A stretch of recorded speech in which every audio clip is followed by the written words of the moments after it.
The Voyage of the Space Beagle by A. E. Van Vogt. Copyright 1939 and 1943 by Street and Smith Publications. Copyright renewed 1966 and 1970. Copyright 1950 and copyright renewed 1977 by the author. Narrated by Christopher Hurt. This book was originally created for audio cassette playback. Any announcements concerning cassettes do not apply to this recording. This version contains markers allowing direct access to major portions of the book. Annotation. Scientists on a voyage of exploration aboard the Space Beagle encounter several exotic but deadly alien life forms on desolate planets and in space. One of the scientists, Elliott Grosvenor, knows how to handle the dangers, but can't get the other scientists and crew members to listen to his ideas. 1939. From the book jacket. To the end of the universe, the search continues. Sole representative of the new science of nexialism aboard the spaceship Beagle, Elliott Grosvenor is responsible for developing new methods of handling intergalactic problems. Now, aboard the Space Beagle, sweeping through galaxies, the explorers discover traces of long-vanished civilization on desolate planets, strange life forms surviving on others, and a terrifying alien intelligence that needs no planet to survive. But as the Space Beagle plunges deeper and deeper into space, there lurks a danger in the spaceship itself, a danger far more perilous than any in the universe. And for Elliott Grosvenor, there will be no greater test than to battle the monster of creation that lives at his very side. Other books by the author. The Best of A. E. Van Vogt, The House That Stood Still, The Mind Cage, Mission to the Stars, Renaissance, The Universe Maker, The Violent Man, The Weapon Makers, and The Weapon Shops of Isher. Dedication to Ford McCormick. Chapter 1. On and on, Curl prowled. The black, moonless, almost starless night yielded reluctantly before a grim reddish dawn that crept up from his left. It was a vague light that gave no sense of approaching warmth. It slowly revealed a nightmare landscape. Jagged black rock and a black lifeless plain took form around him. A pale red sun peered above the grotesque horizon. Fingers of light probed among the shadows. And still there was no sign of the family of id creatures that he had been trailing now for nearly 100 days. He stopped finally, chilled by the reality. His great forelegs twitched with a shuddering movement that arched every razor-sharp claw. The thick tentacles that grew from his shoulders undulated tautly. He twisted his great cat head from side to side, while the hair-like tendrils that formed each ear vibrated frantically, testing every vagrant breeze, every throb in the ether. There was no response. He felt no swift tingling along his intricate nervous system. There was no suggestion anywhere of the presence of the id creatures, his only source of food on this desolate planet. Hopelessly, Curl crouched, an enormous cat-like figure silhouetted against the dim reddish skyline, like a distorted etching of a black tiger in a shadow world. What dismayed him was the fact that he had lost touch. He possessed sensory equipment that could normally detect organic id miles away. He recognized that he was no longer normal. His overnight failure to maintain contact indicated a physical breakdown. This was the deadly sickness he had heard about. 7 times in the past century, he had found Curls, too weak to move, their otherwise immortal bodies emaciated and doomed for lack of food. Eagerly, then, he had smashed their unresisting bodies and taken what little id was still keeping them alive. Curl shivered with excitement, remembering those meals. Then he snarled audibly, a defiant sound that quavered on the air, echoed and re-echoed among the rocks, and shuddered back along his nerves. It was an instinctive expression of his will to live. And then abruptly he stiffened. High above the distant horizon he saw a tiny glowing spot. It came nearer, It grew rapidly, enormously, into a metal ball. It became a vast, round ship. The great globe, shining like polished silver, hissed by above Curl, slowing visibly. It receded over a black line of hills to the right, hovered almost motionless for a second, and then sank down out of sight. Curl exploded from his startled immobility. With tigerish speed, he raced down among the rocks. His round black eyes burned with agonized desire. His ear tendrils, despite their diminished powers, vibrated a message of id in such quantities that his body felt sick with the pangs of his hunger. The distant sun, pinkish now, was high in the purple and black sky when he crept up behind a mass of rock and gazed from its shadows at the ruins of the city that sprawled below him.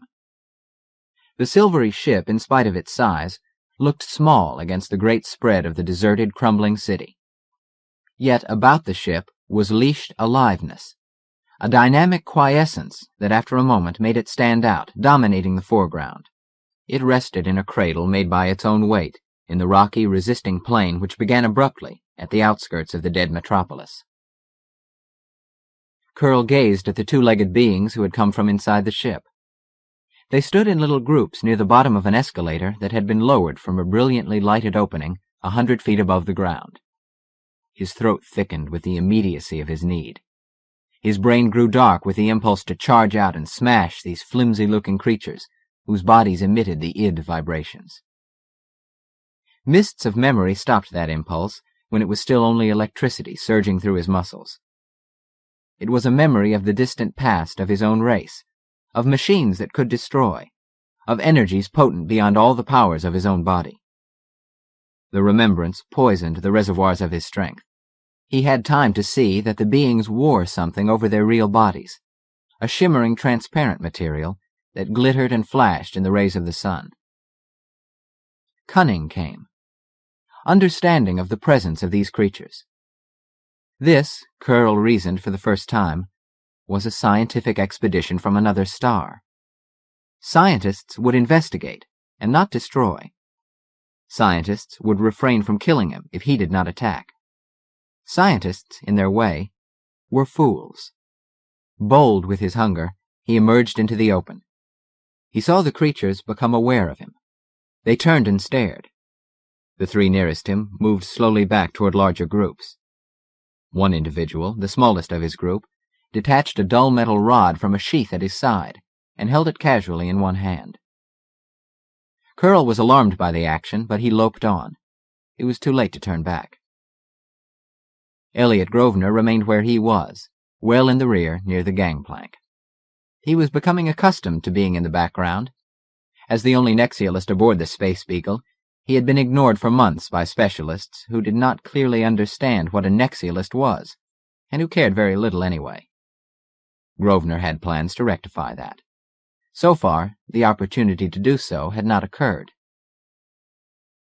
The communicator in the headpiece of his spacesuit came abruptly to life. A man laughed softly and then said, "Personally, I'm taking no chances with anything as large as that." As the other spoke, Grosvenor recognized the voice of Gregory Kent, head of the chemistry department. A small man physically, Kent had a big personality. He had numerous friends and supporters aboard the ship and had already announced his candidacy for the directorship of the expedition in the forthcoming election. Of all the men facing the approaching monster, Kent was the only one who had drawn a weapon. He stood now, fingering the spindly metallite instrument. Another voice sounded. The tone was deeper and more relaxed. Grosvenor recognized it as belonging to Hal Morton, director of the expedition. Morton said, "That's one of the reasons why you're on this trip, Kent, because you leave very little to chance." It was a friendly comment.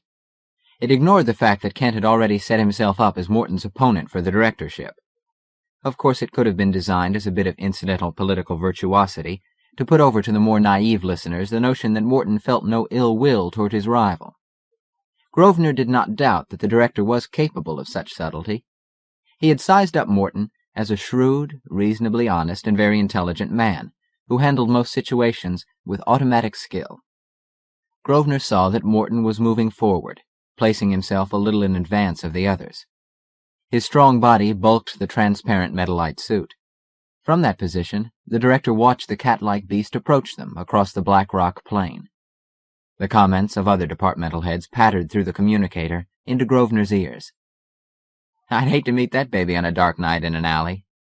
"Don't be silly. This is obviously an intelligent creature, probably a member of the ruling race."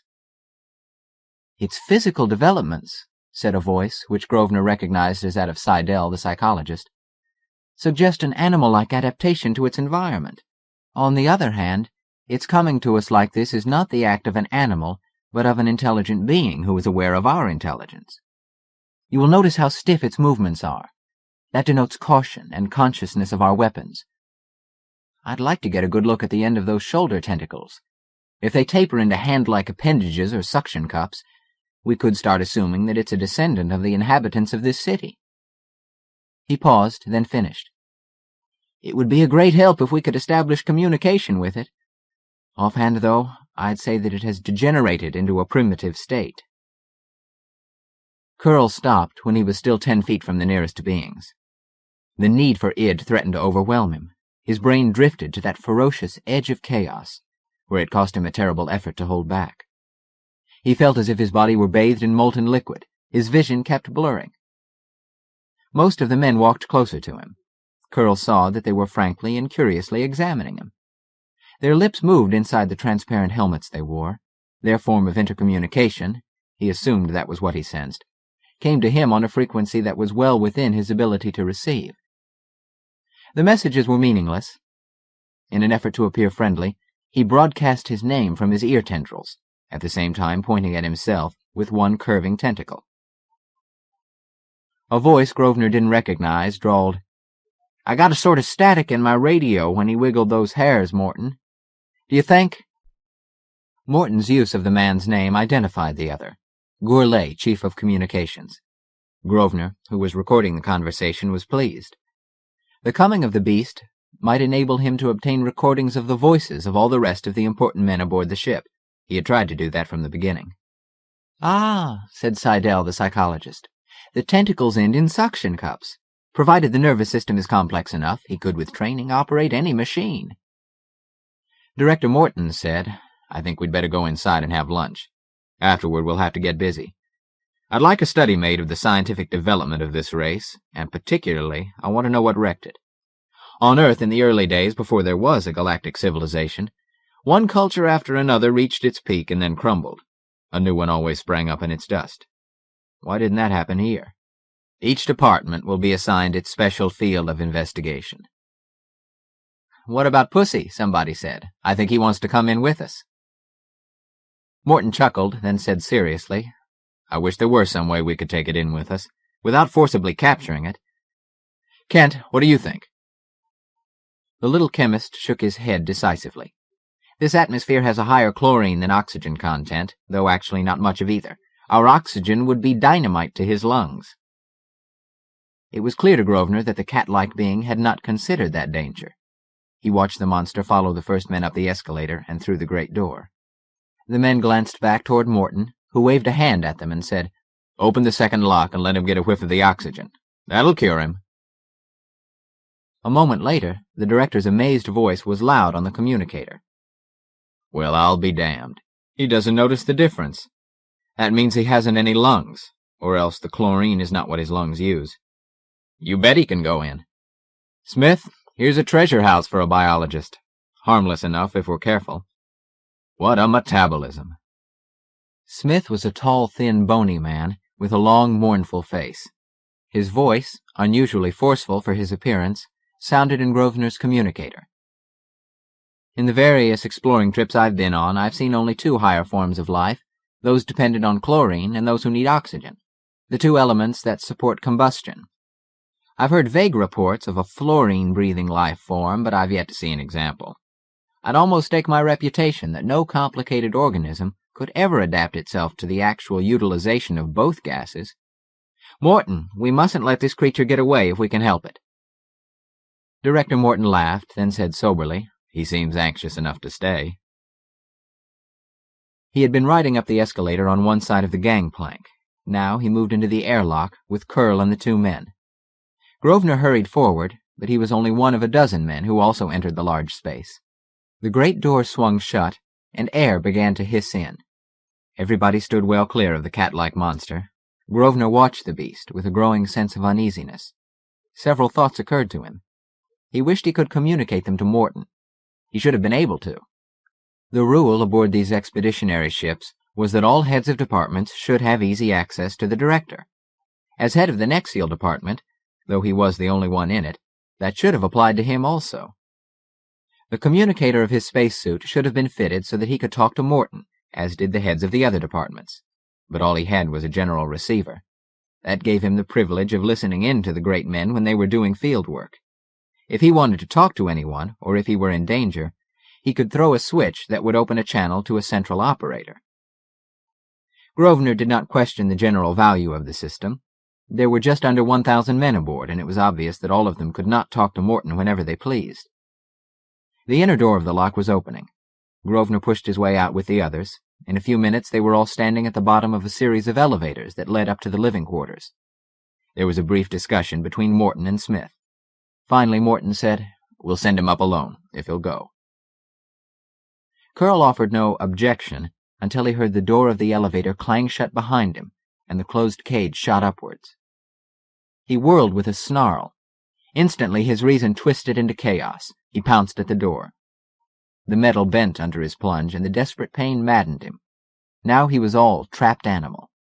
He smashed at the metal with his paws. He tore the tough welded panels loose with his thick tentacles. The machinery screeched in protest.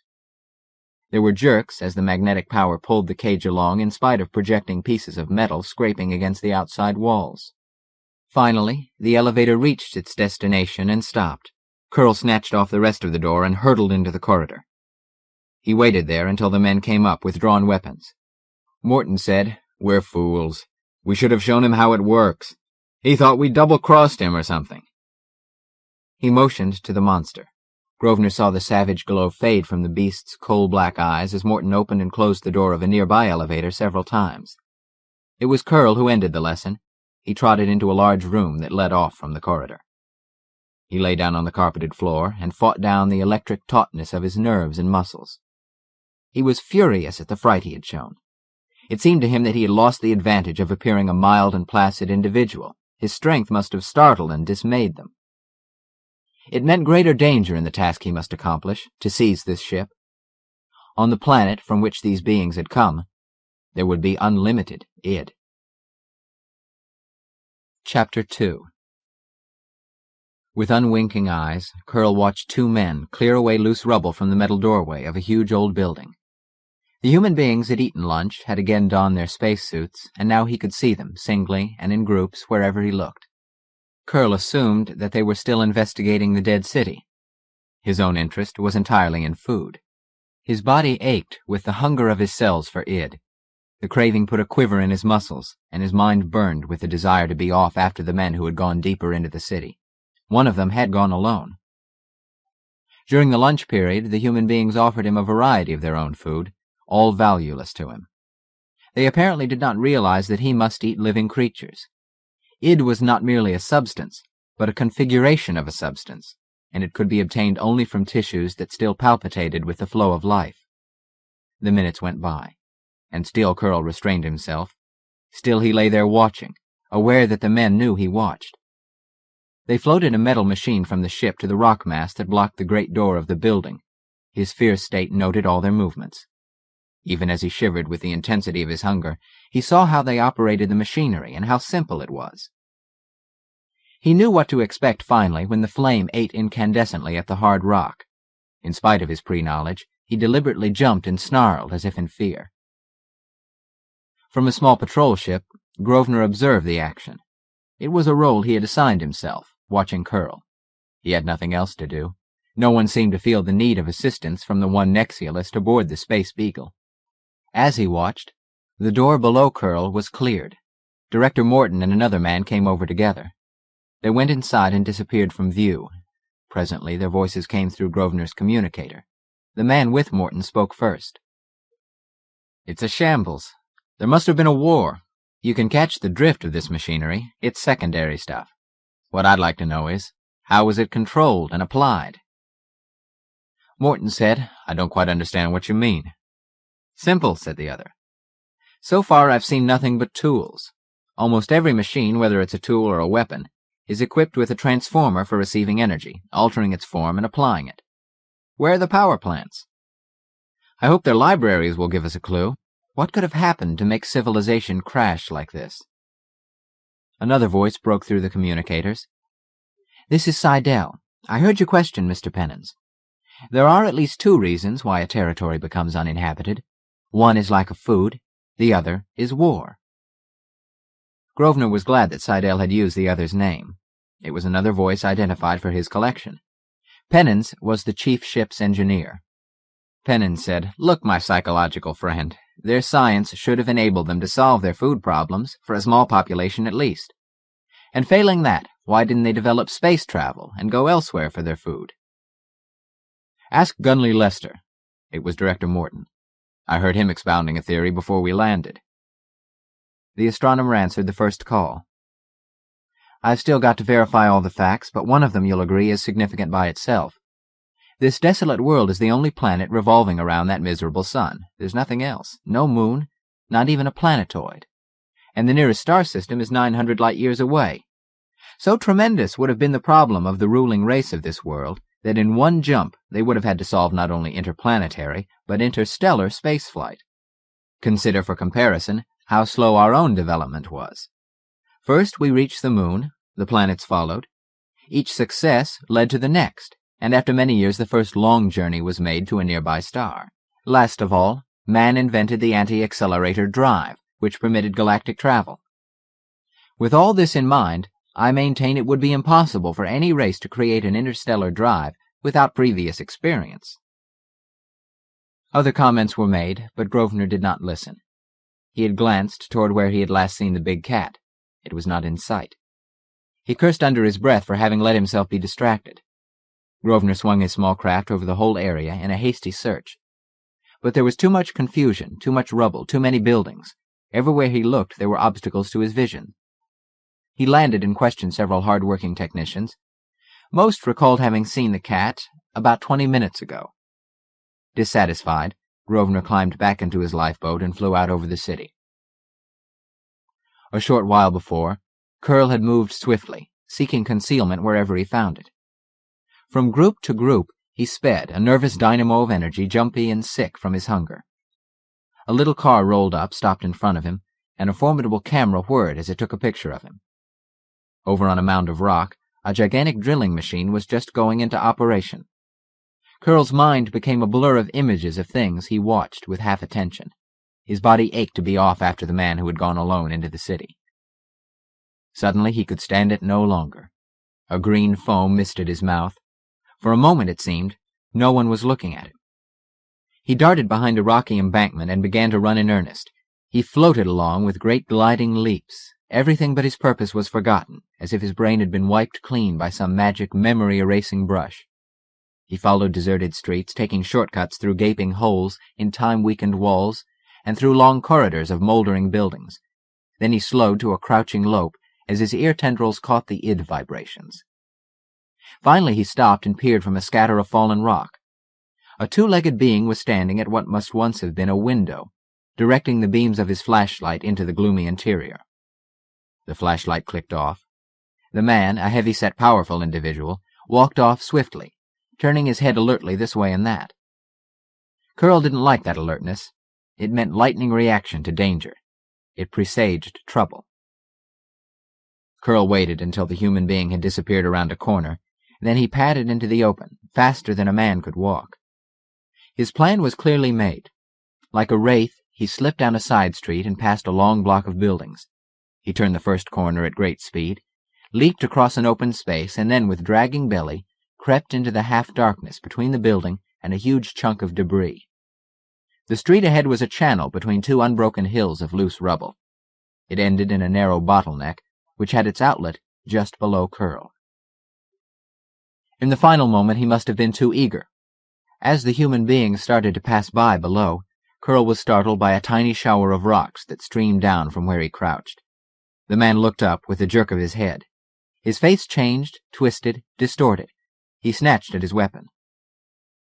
Curl reached out and struck a single crushing blow at the shimmering, transparent headpiece of the spacesuit.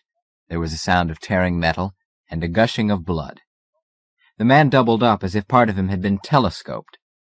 For a moment his bones and legs and muscles combined almost miraculously to keep him standing.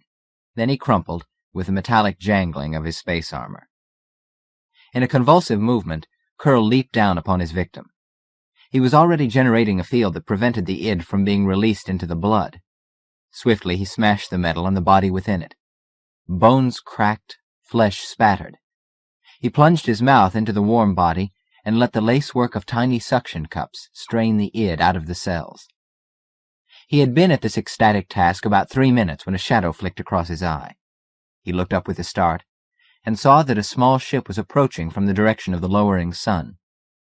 For one instant, Curl froze. Then he glided into the shelter of a great pile of debris. When he looked again, the small vessel was floating lazily off to the left, but it was already circling, and he saw that it might come back toward him. Almost maddened by the interruption of his feeding, Curl nevertheless deserted his kill and headed back toward the spaceship. He ran like an animal fleeing danger, and slowed only when he saw the first group of workers. Cautiously he approached them. They were all busy, and so he was able to slip up near them. In his search for the Curl, Grosvenor grew progressively dissatisfied. The city was too large. There were more ruins, more places of concealment than he had first thought. He headed back finally to the big ship, and was considerably relieved when he found the beast comfortably sprawled on a rock sunning himself. Carefully, Grosvenor stopped his ship at a vantage height behind the animal. He was still there 20 minutes later when the chilling announcement came over the communicator that a group of men who were exploring the city had stumbled over the smashed body of Dr. Jarvie of the chemistry department. Grosvenor took down the direction given, and then headed for the scene of the death. Almost immediately he discovered that Morton was not coming to look at the body. He heard the director's solemn voice on the communicator. "Bring the remains to the ship." Jarvie's friends were present, looking sober and tense in their spacesuits. Grosvenor stared down at the horror of tattered flesh and blood-sprayed metal and felt a tightening in his throat. He heard Kent say, "He would go alone, damn him." The chief chemist's voice was husky. Grosvenor recalled having heard that Kent and his principal assistant Jarvie were very good friends. Somebody else must have spoken on the private band of the chemistry department, for Kent said, "Yes, we'll have to have an autopsy." The words reminded Grosvenor that he would miss most of what was going on unless he could tune in. Hastily, he touched the man nearest him and said, "Mind if I listen in to the chemistry band through you?" "Go ahead." Grosvenor kept his fingers lightly on the other's arm. He heard the man say in a shuddering tone, "The worst part of it is, it looks like a senseless murder. His body is spread out like so much jelly.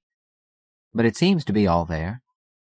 Smith, the biologist, broke in on the general wave. His long face looked gloomier than ever. "The killer attacked Jarvie, possibly with the intention of eating him, and then discovered that his flesh was alien and inedible. Just like our big cat. Wouldn't eat anything set before him." His voice trailed into thoughtful silence. He went on finally, slowly. "Say, what about that creature? He's big enough and strong enough to have done this with his own little paws." Director Morton, who must have been listening, interrupted. "That's a thought that has probably already occurred to a lot of us.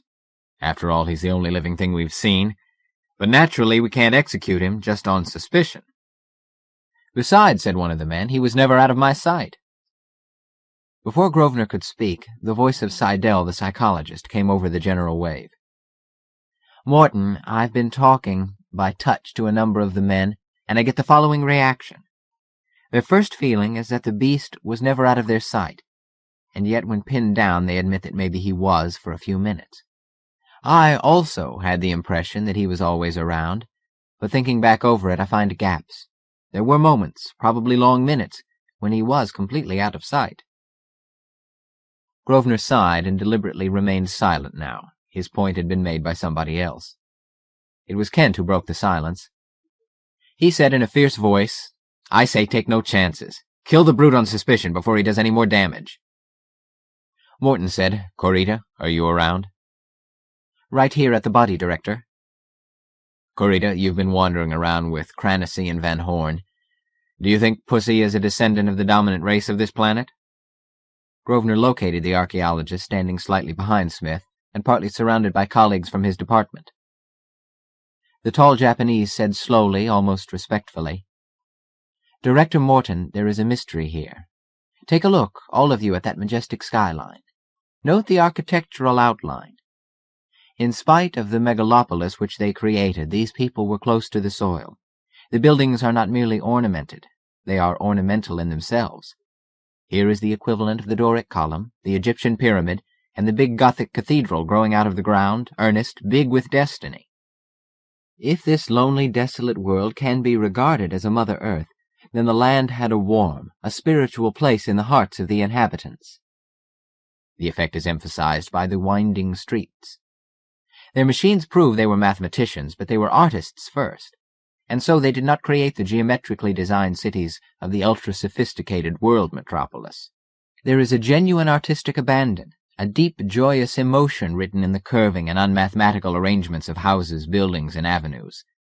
A sense of intensity, of divine belief in an inner certainty. This is not a decadent, hoary with age civilization, but a young and vigorous culture, confident, strong with purpose. There it ended. Abruptly, as if at this point the culture had its battle of Tours and began to collapse like the ancient Mohammedan civilization, or as if in one leap it spanned centuries of adjustment and entered the period of contending states. However, there is no record of a culture anywhere in the universe making such an abrupt jump. It is always a slow development, and the first step is a merciless questioning of all that was once held sacred. Inner certainty ceased to exist. Previously unquestioned convictions dissolve before the ruthless probings of scientific and analytical minds. The skeptic becomes the highest type of human being. I say that this culture ended suddenly in its most flourishing age. The sociological effects of such a catastrophe would be an end of morality, a reversion of bestial criminality unleavened by a sense of ideal. There would be a callous indifference to death. If Pussy is a descendant of such a race, then he will be a cunning creature, a thief in the night, a cold-blooded murderer who would cut his own brother's throat for gain. That's enough. It was Kent, his voice curt. Director, I'm willing to act as executioner. Smith interrupted sharply. I object. Listen, Morton, you're not going to kill that cat yet, even if he is guilty. He's a biological treasure house. Kent and Smith were glaring angrily at each other. Smith said slowly, My dear Kent, I appreciate the fact that in the chemistry department they would like to put Pussy into retorts and make chemical compounds out of his blood and his flesh. But I regret to inform you that you're getting ahead of yourself. In the biology department, we want the living body, not the dead one. I have a feeling the physics department would like to have a look at him also while he's still alive, so I'm afraid you're last on the list. Adjust yourself to that thought, please. You may see him a year from now, certainly not sooner. Kent said thickly, I'm not looking at this from the scientific point of view. You should be, now that Jarvie is dead and nothing can be done for him. I'm a human being before I'm a scientist, Kent said in a harsh voice. You would destroy a valuable specimen for emotional reasons? I would destroy this creature because he is an unknown danger. We cannot take the risk of having another human being killed. It was Morton who interrupted the argument. He said thoughtfully, Corita, I'm inclined to accept your theory as a working basis, but one question. Is it possible that his culture is a later one on this planet than ours is in the galactic-wide system we've colonized? It is definitely possible, said Corita. His could be the middle of the 10th civilization of his world, while ours, as far as we've been able to discover, is the end of the 8th sprung from Earth. Each of his 10 will, of course, have been built on the ruins of the one before it. In that case, Pussy would not know anything about the skepticism that made us suspect him as a criminal and a murderer. No, it would be literally magic to him. Morton's grim laugh sounded on the communicator. He said, You get your wish, Smith. We'll let Pussy live. And if there are any fatalities, now we know him, it will be due to carelessness. There's a possibility, of course, that we're wrong. Like Seidel, I also have the impression that the creature was always around. We may be doing him an injustice. There may be other dangerous creatures on this planet. He broke off. "Kent, what are your plans for Jarvie's body?" The chief chemist said in a bitter voice, "There'll be no immediate funeral. The damned cat wanted something from the body. It looks to be all there, but something must be missing. I'm going to find out what and pin this murder on that beast. So you'll have to believe it, beyond a shadow of a doubt." Chapter 3. Back on the ship, Elliott Grosvenor headed for his own department. The sign on the door read, "Science of Nexialism." Beyond it were 5 rooms measuring altogether 40 by 80 feet of floor space. Most of the machines and instruments that the Nexial Foundation had asked the government for had been installed. As a result, space was rather cramped. Once through the outer door, he was alone in his private preserve. Grosvenor seated himself at his work desk and started his brief to Director Morton. He analyzed the possible physical structure of the cat-like inhabitant of this cold and desolate planet. He pointed out that so virile a monster should not be regarded merely as a biological treasure house. The phrase was dangerous, and that it might make people forget that the beast would have its own drives and needs, based on a non-human metabolism. "We have enough evidence now," he dictated into the recorder, "to make what we Nexialists call a statement of direction." It took him several hours to complete the statement. He carried the wire to the stenography section and put in a requisition for an immediate transcription. As head of a department, he got prompt service. 2 hours later, he delivered the brief to Morton's office. An undersecretary gave him a receipt for it. Grosvenor ate a late dinner in the commissary, convinced that he had done what was possible to him. Afterward, he inquired of the waiter where the cat was. The waiter wasn't sure, but he believed the beast was up in the general library. For an hour, Grosvenor sat in the library, watching Curl. During that time, the creature lay stretched out on the thick carpet, never once moving his position. At the end of the hour, one of the doors swung open, and 2 men came in carrying a large bowl. Following close behind them was Kent. The chemist's eyes were feverish. He paused in the middle of the room and said in a weary, yet harsh voice, "I want you all to watch this." Though his words included everyone in the room, he actually faced a group of top scientists who sat in a special reserved section. Grosvenor stood up and had a look at what was in the bowl carried by the 2 men. It contained a brownish concoction. Smith, the biologist, also climbed to his feet. "Wait a minute, Kent. Any other time I wouldn't question your actions, but you look ill. You're overwrought. Have you got Morton's permission for this experiment?" Kent turned slowly, and Grosvenor, who had seated himself again, saw that Smith's words had conveyed only a part of the picture. There were dark circles under the chief chemist's eyes, and his cheeks seemed sunken. He said, "I invited him to come up here. He refused to participate. His attitude is that if this being does willingly what I want, no harm will be done." Smith said, "What have you got there? What's in that bowl?" "I've identified the missing element," Kent said. "It's potassium. There was only about 2/3 or 3/4 of the normal amount of potassium left in Jarvie's body. You know how potassium is held by the body cells in connection with a large protein molecule, the combination providing the basis for the electrical charge of the cell. It's fundamental to life. Usually, after death, the cells release their potassium into the bloodstream, making it poisonous. I proved that some potassium is missing from Jarvie's cells, but that it did not go into the blood. I'm not sure of the full significance of that, but I intend to find out." "What about the bowl of food?" somebody interrupted.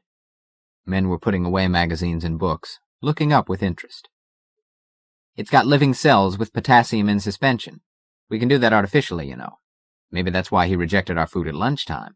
The potassium was not in a usable form for him. My idea is that he'll get the scent, or whatever he uses instead of scent. I think he gets the vibrations of things," Gourlay interjected with a drawl. "Sometimes when he wiggles those tendrils, my instruments register a distinct and very powerful wave of static. And then, again, there's no reaction. My guess is he moves on to a point higher or lower on the wave scale. He seems to control the vibrations at will. I'm assuming the actual motion of the tendrils does not in itself generate these frequencies."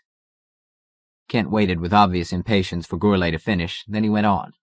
"All right, so it's vibrations that he senses. We can decide what his reaction to this vibration proves when he starts reacting." He concluded in a mollifying tone, "What do you think, Smith?" "There are 3 things wrong with your plan," the biologist replied. "In the first place, you seem to assume that he is only animal. You seem to have forgotten that he may be surfeited after having fed on Jarvie, if he did. and you seem to think he will not be suspicious. But have the bowl set down. His reaction may tell us something." Kent's experiment was reasonably valid, despite the emotion behind it. The creature had already shown that he could respond violently when suddenly stimulated. His reaction to being locked up in the elevator could not be dismissed as unimportant, so Grosvenor analyzed. Curl stared with unblinking eyes as the two men set the bowl before him. They retreated quickly, and Kent stepped forward. Curl recognized him as the one who had held the weapon that morning. He watched the two-legged being for a moment, then gave his attention to the bowl. His ear tendrils identified the thrilling emanation of id from the contents. It was faint, so faint as to have been unnoticeable until he concentrated on it, and it was held in suspension in a manner that was almost useless to him. But the vibration was strong enough to point at the reason for this incident. With a snarl, Curl rose to his feet. He caught the bowl with the suction cups at the end of one looping tentacle and emptied its contents into the face of Kent, who shrank back with a yell. Explosively, Curl flung the bowl aside and snapped a hawser-thick tentacle around the cursing man's waist. He didn't bother with the gun that hung from Kent's belt. It was only a vibration gun, he sensed, atomic-powered, but not an atomic disintegrator. He tossed the squirming Kent into a corner and then realized with a hiss of dismay that he should have disarmed the man. Now he would have to reveal his defensive powers. Kent furiously wiped the gruel from his face with one hand and with his other hand reached for his weapon. The muzzle snapped up, and the white beam of the traced light flashed at Curl's massive head. Ear tendrils hummed as they automatically canceled out the energy. Round black eyes narrowed as he caught the movement of men reaching for their vibrators. From near the door, Grosvenor said sharply, "Stop! We'll all regret it if we act hysterically." Kent clicked off his weapon and half-turned to send a puzzled glance at Grosvenor. Curl crouched down, glowering at this man who had forced him to reveal his ability to control energies outside his body. There was nothing to do now but wait alertly for repercussions. Kent looked again at Grosvenor. This time his eyes narrowed. "What the hell do you mean by giving orders?" Grosvenor made no reply. His part of the incident was finished. He had recognized an emotional crisis, and he had spoken the necessary words in the right tone of peremptory command.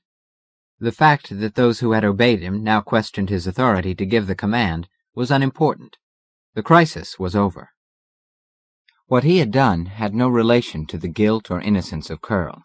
Whatever the eventual result of his interference, any decision made about the creature must be made by the recognized authorities, not by one man. "Kent," said Seidel coldly, "I don't believe you actually lost control of yourself there. You deliberately tried to kill Pussy knowing that the director has ordered him kept alive. I have a good mind to report you, and to insist that you suffer the penalties. You know what they are. Loss of authority in your department, ineligibility for any of the dozen elective offices." There was a stirring and murmur in a group of men whom Grosvenor recognized as Kent supporters. One of them said, No, don't be foolish, Seidel." Another was more cynical. "Don't forget there are witnesses for Kent, as well as against him." Kent stared grimly at the circle of faces. "Corita was right when he said ours was a highly civilized age. It's positively decadent." He went on passionately. "My God, isn't there a man here who can see the horror of the situation? Jarvey dead only a few hours, and this creature, whom we all know to be guilty, lying here unchained, planning his next murder. And the victim is probably here in this room. What kind of men are we? Are we fools, cynics, or ghouls? Or is it that our civilization is so steeped in reason that we can contemplate even a murder sympathetically?" He fixed his brooding eyes on Curl. Morton was right. That's no animal. That's a devil from the deepest hell of this forgotten planet. "Don't go melodramatic on us," Seidel said. "Your analysis is psychologically unstable. We're not ghouls or cynics, we're simply scientists, and Pussy here is going to be studied. Now that we suspect him, we doubt his ability to corner any of us. 1 against 1,000 hasn't got a chance." He glanced around. "Since Morton isn't here, I'll put this to a vote here and now. Do I speak for all of you?" "Not for me, Seidel." It was Smith who spoke. As the psychologist stared in astonishment, Smith continued. In the excitement and momentary confusion, no one seems to have noticed that when Kent fired his vibration gun, the beam hit this creature squarely on his cat head and didn't hurt him. Seidel's amazed glance went from Smith to Curl and back to Smith. "Are you certain it hit him? As you say, it all happened so swiftly. When Pussy wasn't hurt, I simply assumed that Kent had missed him." "I was pretty sure it hit him in the face," Smith said. "A vibration gun, of course, can't even kill a man quickly, but it can injure him. Pussy is showing no sign of injury. He's not even trembling. I don't say that's conclusive, but in view of our doubts—" Seidel was briefly distracted. "Perhaps his skin is a good insulation against heat and energy." "Perhaps. But in view of our uncertainty, I think Morton should be requested to order him locked in a cage." While Seidel frowned doubtfully, Kent spoke up. "Now you're talking sense, Smith." Seidel said swiftly, "Then you would be satisfied, Kent, if we put him in a cage?" Kent considered, then said reluctantly, "Yes. If 4 inches of microsteel can't hold him, we'd better give him the ship." Grosvenor, who had remained in the background, said nothing. He had discussed the problems of imprisoning Curl in his brief to Morton, and found the cage inadequate, principally because of its lock mechanism. Seidel walked to a wall communicator, talked in a low voice to someone, and then returned. "The director says if we can get him into the cage without violence, it's fine with him. Otherwise, just lock him up in any room that he's in. What do you think?" "The cage!" A score of voices spoke in unison. Grosvenor waited for a moment of silence, then said, "Put him outside for the night. He'll stay around." Most of the men ignored him. Kent glanced at him and said sourly, "You don't seem to be able to make up your mind, do you? One moment you save his life, the next you recognize him as dangerous." "He saved his own life," said Grosvenor shortly. Kent turned away, shrugging. "We'll put him in the cage. That's where a murderer ought to be." Seidel said, "Now that we've made up our minds, how are we going to do this?" Grosvenor said, "You definitely want him in the cage?" He didn't expect an answer to that, and he didn't get one. He walked forward and touched the end of the nearest of Curl's tentacles. It shrunk away from him slightly, but Grosvenor was determined. He grasped the tentacle again firmly and indicated the door. The animal hesitated a moment longer, and then started silently across the room. Grosvenor called, "There's got to be exact timing here. Get set." A moment later, Curl trotted docilely after Grosvenor through another door. He found himself in a square metal room with a second door on the opposite wall. The man went through that. As Curl started to follow, the door slid shut in his face. Simultaneously, there was a metallic clang behind him. He whirled and saw that the first door was shut also. He felt the flow of power as an electric lock clicked into place. His lips parted in a grimace of hate as he realized the intent of the trap, but he gave no other outward indication. He was aware of the difference between his earlier reaction to a small enclosure and his present one. For hundreds of years he had been intent on food and food only. Now 1,000 memories of the past were reawakening in his brain. There were powers in his body that he had long since ceased using. In remembering them, his mind automatically fitted their possibilities to his present situation. He sat back presently on his thick, lithe haunches into which his body tapered. With his ear tendrils he examined the energy content of his surroundings. Finally he lay down, his eyes glowing with contempt. The fools. It was about an hour later when he heard the man, Smith, fumbling with some mechanism on top of the cage. Curl leaped to his feet, startled. His first feeling was that he had misjudged these men, and that he was to be killed out of hand. He had counted on being given time, and on being able to do what he planned. The danger confused him, and when he suddenly sensed radiation far below the level of visibility, he stimulated his entire nervous system against possible peril. Several seconds went by before he realized what was happening. Somebody was taking pictures of the inside of his body. After a while the man went away. For a time, then, there were noises of men doing things far away. These died away gradually. Curl was patient as he waited for the silence to envelop the ship. In the long ago, before they had achieved relative immortality, Curls also had slept at night. Watching some of the men dozing in the library, he had remembered the habit. There was one sound that did not fade away. Long after the great ship was generally silent, he could hear the 2 pairs of feet. They paced rhythmically past his cell, receded to some remote distance, and then came back. The trouble was the guards were not together. First, one pair of footsteps walked past, then about 30 feet behind came the second pair. Curl let them come by several times. Each time he estimated how long it took them. Finally, he was satisfied. Once again, he waited for them to make their round. This time, the moment they were past, he switched his senses from concentration on human-made vibrations to a vastly higher range. The pulsating violence of the atomic pile in the engine room stammered its soft story to his nervous system. The electric dynamos hummed their muffled song of pure power. He felt the whisper of that flow through the wires in the walls of his cage and through the electric lock of his door. He forced his quivering body into straining immobility while he tried to tune in on that sibilant tempest of energy. Abruptly, his ear tendrils vibrated in harmony. There was a sharp click of metal on metal. With a gentle touch of one tentacle, Curl pushed open the door.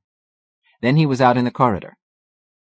For a moment he felt a return of contempt, a glow of superiority, as he thought of the stupid creatures who dared to match their wits against a Curl. And in that moment, he suddenly remembered that there were a few other Curls on this planet. It was a strange and unexpected thought, for he had hated them and had fought them ruthlessly. Now he saw that vanishing small group as his kind. If they were given a chance to multiply, no one, least of all these men, would be able to stand against them. Thinking of that possibility, he felt weighted down by his limitations, his need for other Curls, his aloneness. 1 against 1,000, with the galaxy at stake. The starry universe itself beckoned his rapacious, vaulting ambition. If he failed, there would never be a second chance. In a foodless world, he could not hope to solve the secret of space travel. Even the builders had not freed themselves from their planet. He padded along through a large salon and into the adjoining corridor. There he came to the first bedroom door. It was electrically locked, but he opened it noiselessly. He pounced inside and smashed the throat of the sleeping man in the bed. The lifeless head rolled crazily. The body twitched once. The id emanations from it almost overwhelmed him, but he forced himself to go on. 7 bedrooms, 7 dead men. Then, silently, he returned to the cage and locked the door behind him. His timing was beautifully precise. Presently the guards came along, peered through the audioscope, and went on their way. Curl emerged for his second foray, and within minutes had invaded 4 more bedrooms. Then he came to a dormitory with 24 men sleeping in it. He had been killing swiftly, aware of the exact moment when he must again return to the cage. The opportunity to destroy a whole room full of men confused him. For more than 1,000 years he had slain all the living forms he could capture. Even in the beginning, that had yielded him no more than 1 id creature a week, and so he had never felt the necessity for restraint. He went through that room like the great cat he was, silent but deadly, and emerged from the sensuous joy of the kill only when every man in the dormitory was dead. Instantly he realized he had overstayed his time. The tremendousness of the blunder made him cringe, for he had planned a night of murder, each wave of deaths timed exactly, so that he would be able to return to his prison and be there when the guards glanced in at him, as they had done on every round. That hope of seizing this monster ship during 1 sleep period was now jeopardized. Curl caught at the vanishing remnants of his reason. Frantically, careless now of the accidental sounds, he raced through the salon. He came out into the cage corridor, tense, half expecting to be met by energy blasts too powerful for him to handle. The 2 guards were together, standing side by side. It was obvious that they had just discovered the open door. They looked up simultaneously, briefly paralyzed by the nightmare of claws and tentacles, the ferocious cat head and hate-filled eyes. Far too late, one of the men reached for his blaster, but the other was physically frozen by the doom he could not avoid. He uttered a shriek, a shrill cry of horror. The eerie sound floated along the corridors, awakening a shipload of men. The sound ended in a frightful gurgle as Curl flung the 2 corpses with one irresistible motion the full length of that long corridor. He didn't want the dead bodies found near the cage. That was his one hope.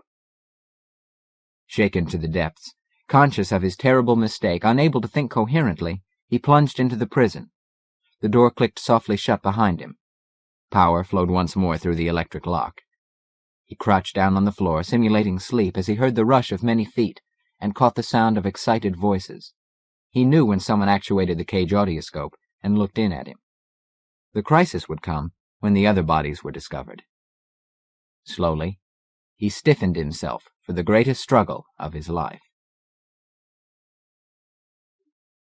Chapter 4. "Seaver gone," Grosvenor heard Morton say. The director's voice sounded numb. "What are we going to do without Seaver? And Breckenridge? And Coulter? And... horrible."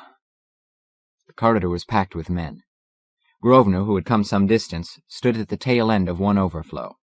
Twice he tried to jostle through, but he was effectively jostled back by men who did not even glance around to identify him. They blocked his passage impersonally. Grosvenor gave up the futile effort and realized that Morton was about to speak again. The director looked out grimly over the throng. His heavy chin seemed more prominent than usual. He said, "If anybody's got so much as a germ of an idea, bring it out." "Space madness." The suggestion irritated Grosvenor. It was a meaningless phrase, still current after all these years of space travel. The fact that men had gone insane in space from loneliness, fear, and tension did not make a special sickness of it. There were certain emotional dangers on a long voyage like this. They were among the reasons why he had been put aboard, but insanity from loneliness was not likely to be one of them. Morton was hesitating. It seemed clear that he also regarded the remark as valueless, but it was not a moment to argue subtle points.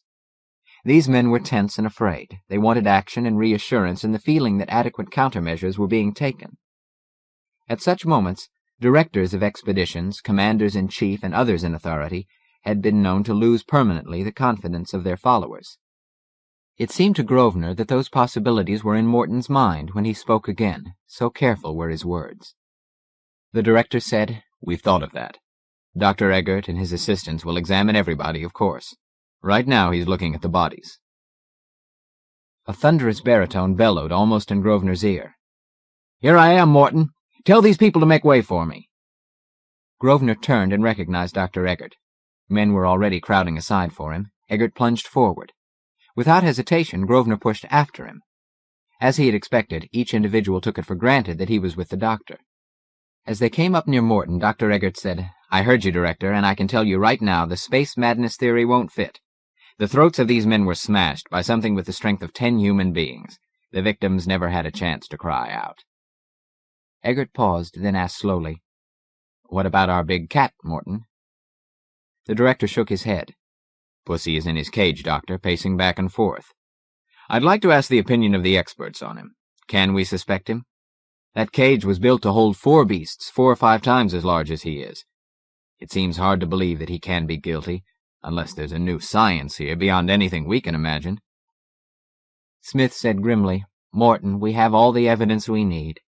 I hate to say this, you know that I'd rather keep the cat alive. But I used the telefluor camera on him and tried to take some pictures. They were all blanks. Remember what Gourlay said, this creature can apparently receive and send vibrations of any wavelength. The way he dominated the power of Kent's gun is adequate proof for us, after what's happened, that he has a special ability to interfere with energy." A man groaned. "What in the name of all the hells have we got here? Why, if he can control that energy and send it out on any wavelength, there's nothing to stop him killing all of us." "Which proves," said Morton, "that he isn't invincible, or he would have done it long ago." In a deliberate fashion, he walked over to the mechanism that controlled the cage. "You're not going to open the door?" Kent gasped, and reached for his blaster.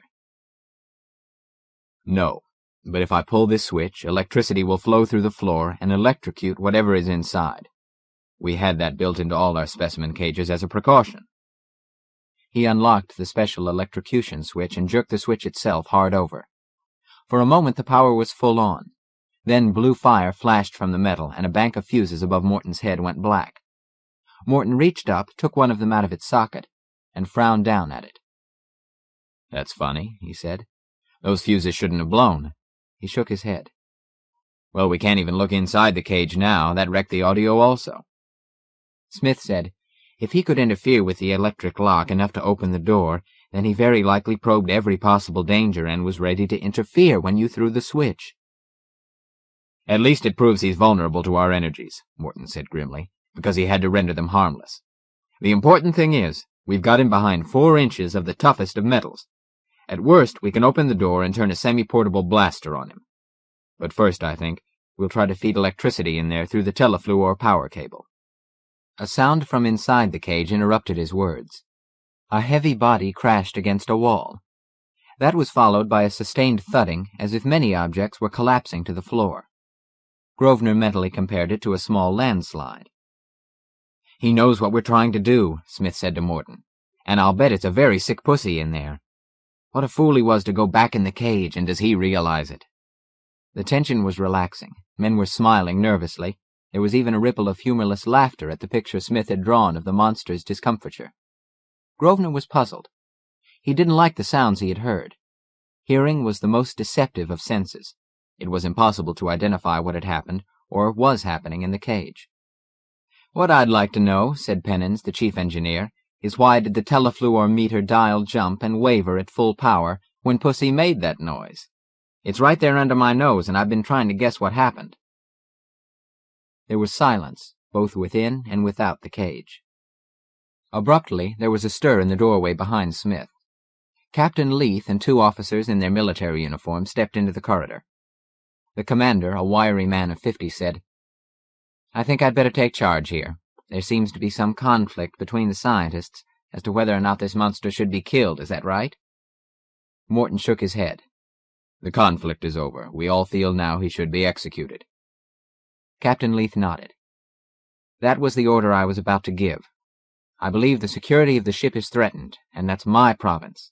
He raised his voice. "Make room here. Get back." It took several minutes to ease the pressure in the corridor.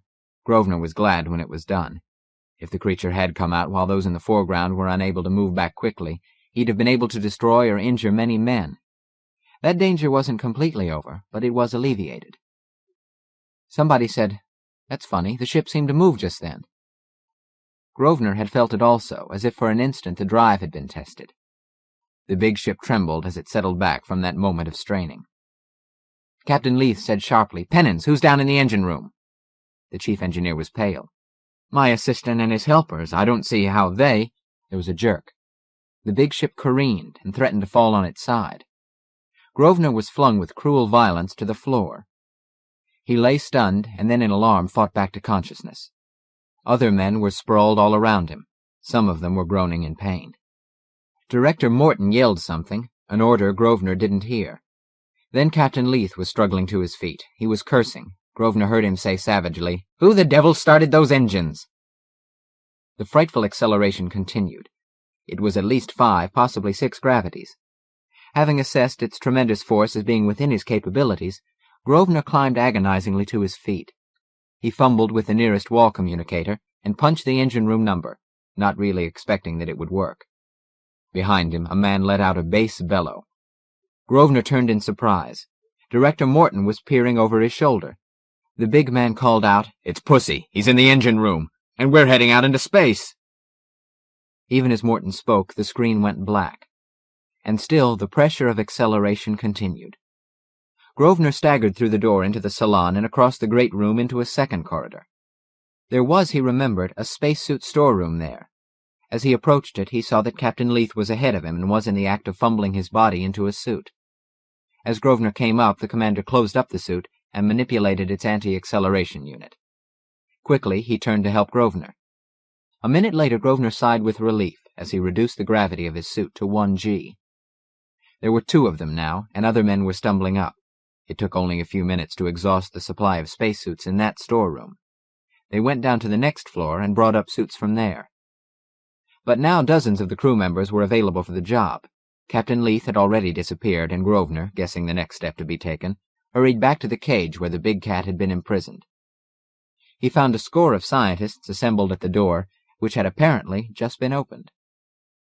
Grosvenor pressed forward and peered over the shoulders of those who were ahead of him. There was a gaping hole in the rear wall of the cage. The hole was big enough for 5 men to have squeezed through at one time. The metal looked bent and had numerous jagged edges. The hole opened onto another corridor. "I'll swear," whispered Pennins through the unclosed headpiece of his spacesuit, "that it's impossible. The 10-ton hammer of the machine shop couldn't more than dent 4 inches of microsteel with one blow, and we heard only one. It would take at least a minute for the atomic disintegrator to do the job, but the whole area would be poisonously radioactive for several weeks at least. Morton, this is a super being. The director made no reply. Grosvenor saw that Smith was examining the break in the wall. The biologist glanced up. If only Breckenridge weren't dead. We need a metallurgist to explain this. Look. He touched the broken edge of the metal. A piece crumbled between his fingers and slithered away in a fine shower of dust to the floor. Grosvenor pushed his way in. I know something of metallurgy, he said. Several men automatically made way for him, and presently he was standing beside Smith. The biologist frowned at him. One of Breck's assistants? He asked pointedly. Grosvenor pretended not to hear. He bent down and ran the fingers of his spacesuit through the pile of metallic debris on the floor. He straightened quickly. No miracle here, he said. As you know, such cages as this are made in electromagnetic molds, and we use a fine metallic powder for the job.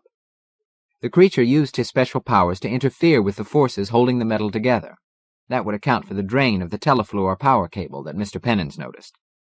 The thing used the electric energy, with his body as a transforming engine, broke down the wall, ran along the corridor, and so down into the engine room. He was surprised that he was allowed to complete the hurried analysis, but it seemed clear that he had been accepted as an assistant of the dead Breckenridge. It was a natural error in so big a ship, where men had not yet had time to identify all the lower-ranked technicians. In the meantime, Director, Kent said quietly, we are faced with a super being in control of the ship, completely dominating the engine room and its almost unlimited power, and in possession of the main section of the machine shops. It was a simple statement of the situation, and Grosvenor felt its impact upon the other men. Their anxiety showed on their faces. A ship's officer spoke up. Mr. Kent is wrong, he said. The thing doesn't dominate the engine room completely. We've still got the control bridge, and that gives us first control of all the machines. You gentlemen, being supernumeraries, may not know the mechanical setup we have. Undoubtedly, the creature could eventually disconnect us, but right now we could cut off all the switches in the engine room. For God's sake, said a man, why didn't you just shut off the power instead of putting 1,000 men into spacesuits? The officer was precise. Captain Leith believes we're safer within the force fields of our spacesuits. It is probable that the creature has never before been subjected to 5 or 6 gravities of acceleration. It would be unwise to give up that and other advantages in panicky moves. What other advantages have we got? Morton spoke up. I can answer that. We know things about him, and right now I'm going to suggest to Captain Leith that we make a test. He turned to the officer. Will you ask the commander to authorize a little experiment I want to make? I think you'd better ask him yourself, sir. You can reach him by communicator. He's up on the bridge. Morton came back in a few minutes. Pennons, he said, since you're a ship's officer and head man in the engine room, Captain Leith wants you to take charge of this test. It seemed to Grosvenor that there was a hint of irritation in Morton's tone. Evidently, the commander of the ship had been in earnest when he had said that he was taking charge. It was the old story of partially divided commands. The dividing line had been defined as precisely as possible, but obviously the authorities could not predict all contingencies. In the final issue, much depended on the personality of the individuals. Until now, the ship's officers and crew, all military people, had meticulously carried out their ship duties, subordinating themselves to the purpose of their tremendous voyage. Nevertheless, past experience on other ships had proved to the government that for some reason military men did not have a high opinion of scientists. In moments such as this, the hidden hostility showed itself. Actually, there was no reason why Morton should not be in charge of his own experimental attack. Pennons said, Director, there isn't time for you to explain the details to me. You give the orders. If I disagree with any of them, we'll talk it over. It was a graceful surrender of prerogative. But then Pennons, as chief engineer, was a fully fledged scientific man in his own right. Morton wasted no time. Mr. Pennons, he said crisply, detail 5 technicians to each of the 4 approaches to the engine room. I'm going to lead one group. Kent, you take number 2, Smith number 3, and Mr. Pennons, of course, number 4. We'll use mobile heaters and blast through the big doors. They're all shut, I noticed. He's locked himself in. Selensky, you go up to the control bridge and shut off everything except the drive engines. Gear them to the master switch and cut them all off at the same time. One thing, though. Leave the acceleration on full blast. No anti-acceleration must be applied to the ship. Understand? Yes, sir. The pilot saluted and started along the corridor. Morton called after him, "Report to me through the communicators if any of the machines start to run again." The men selected to assist the leader were all members of the fighting crew. Grosvenor, with several others, waited to watch the action from a distance of about 200 feet. He felt an empty sense of waiting for disaster as the mobile projectors were brought up and the protective screens arranged. He appreciated the forcefulness and the purpose of the attack that was about to be made. He could even imagine that it might be successful. But it would be a hit-or-miss success, not actually predictable. The affair was being handled on the basis of an old system of organizing men and their knowledge. Most irritating was the fact that he could only stand by and be negatively critical. Morton's voice came over the general communicator. "As I've said, this is largely a test attack. It's based on the presumption that he hasn't been in the engine room long enough to do anything. That gives us an opportunity to conquer him now, before he's had time to prepare against us. But aside from the possibility that we can destroy him immediately, I have a theory. My idea is this. Those doors are built to withstand powerful explosions, and it will take 15 minutes at least for the heaters to burn them down. During that period, the creature will have no power. Selensky is about to shut it off. The drive, of course, will be on, but that's atomic explosion. My guess is he can't touch stuff like that. In a few minutes you'll see what I mean. I hope." His voice went up in pitch as he called, "Ready, Selensky?" "Ready." "Then cut the master switch." The corridor, the whole ship, Grosvenor knew, was abruptly plunged into darkness. He clicked on the light of his spacesuit. One by one the other men did the same. In the reflections from the beams their faces looked pale and tense. "Blast!" Morton's command was clear and sharp in the communicator. The mobile units throbbed. The heat that sprayed out of them, though not atomic, was atomic-generated. It poured upon the hard metal of the door. Grosvenor could see the first molten drops let go of the metal and begin to flow. Other drops followed until a dozen streams moved reluctantly out of the path of the energy. The transparent screen began to mist, and presently it was harder to see what was happening to the door. And then, through the misted screen, the door began to shine with the light of its own hotness. The fire had a hellish look to it. It sparkled with a gem-like brightness as the heat of the mobile units ate at the metal with slow fury. Time went by. At last Morton's voice came, a husky sound. "Selensky?" "Nothing yet, Director." Morton half-whispered. "But he must be doing something. He can't just be waiting in there like a cornered rat, Selensky." "Nothing, Director." 7 minutes, then 10, then 12 went by. "Director," it was Selensky's voice, taut. "He's got the electric dynamo running." Grosvenor drew a deep breath, and then Kent's voice sounded on the communicator. "Morton, we can't get any deeper. Is this what you expected?" Grosvenor saw Morton peering through the screen at the door. It seemed to him, even from the distance, that the metal was not as white-hot as it had been. The door grew visibly redder, and then faded to a dark, cool color. Morton was sighing. "That's all for now. Leave the crewmen to guard each corridor. Keep the heaters in place. Department heads, come up to the control bridge." The test, Grosvenor realized, was over. Chapter 5. To the guard at the entrance of the control bridge, Grosvenor handed his credentials. The man examined them doubtfully. "I guess it's all right," he said finally. "But so far I haven't admitted anyone in here who's under 40. How did you rate?" Grosvenor grinned. "I got in on the ground floor of a new science." The guard looked again at the card and then said as he handed it back, "Nexialism? What's that?" "Applied wholeism," said Grosvenor, and stepped across the threshold. When he glanced back a moment later, he saw that the man was gazing after him blankly. Grosvenor smiled and then put the incident out of his mind. It was the first time he had been on the bridge. He gazed around him with curious eyes, impressed and fascinated. In spite of its compactness, the control board was a massive structure. It was built in a series of great curving tiers. Each arc of metal was 200 feet long, and a full sweep of steps led steeply from one tier to the next. The instruments could be manipulated from the floor, or more swiftly, from a jointed control chair that hung from the ceiling at the end of a power-driven, upside-down crane structure. The lowest level of the room was an auditorium with about 100 comfortable chairs. They were big enough to hold men wearing spacesuits, and nearly 24 men so dressed were already sitting in them. Grosvenor settled himself unobtrusively. A minute later, Morton and Captain Leith entered from the captain's private office, which opened from the bridge. The commander sat down. Morton began without preamble. "We know that of all the machines in the engine room, the most important to the monster was the electric dynamo. He must have worked in a frenzy of terror to get it started before we penetrated the doors. Any comments on that?" Pennant said, "I'd like to have somebody describe to me just what he did to make those doors impregnable."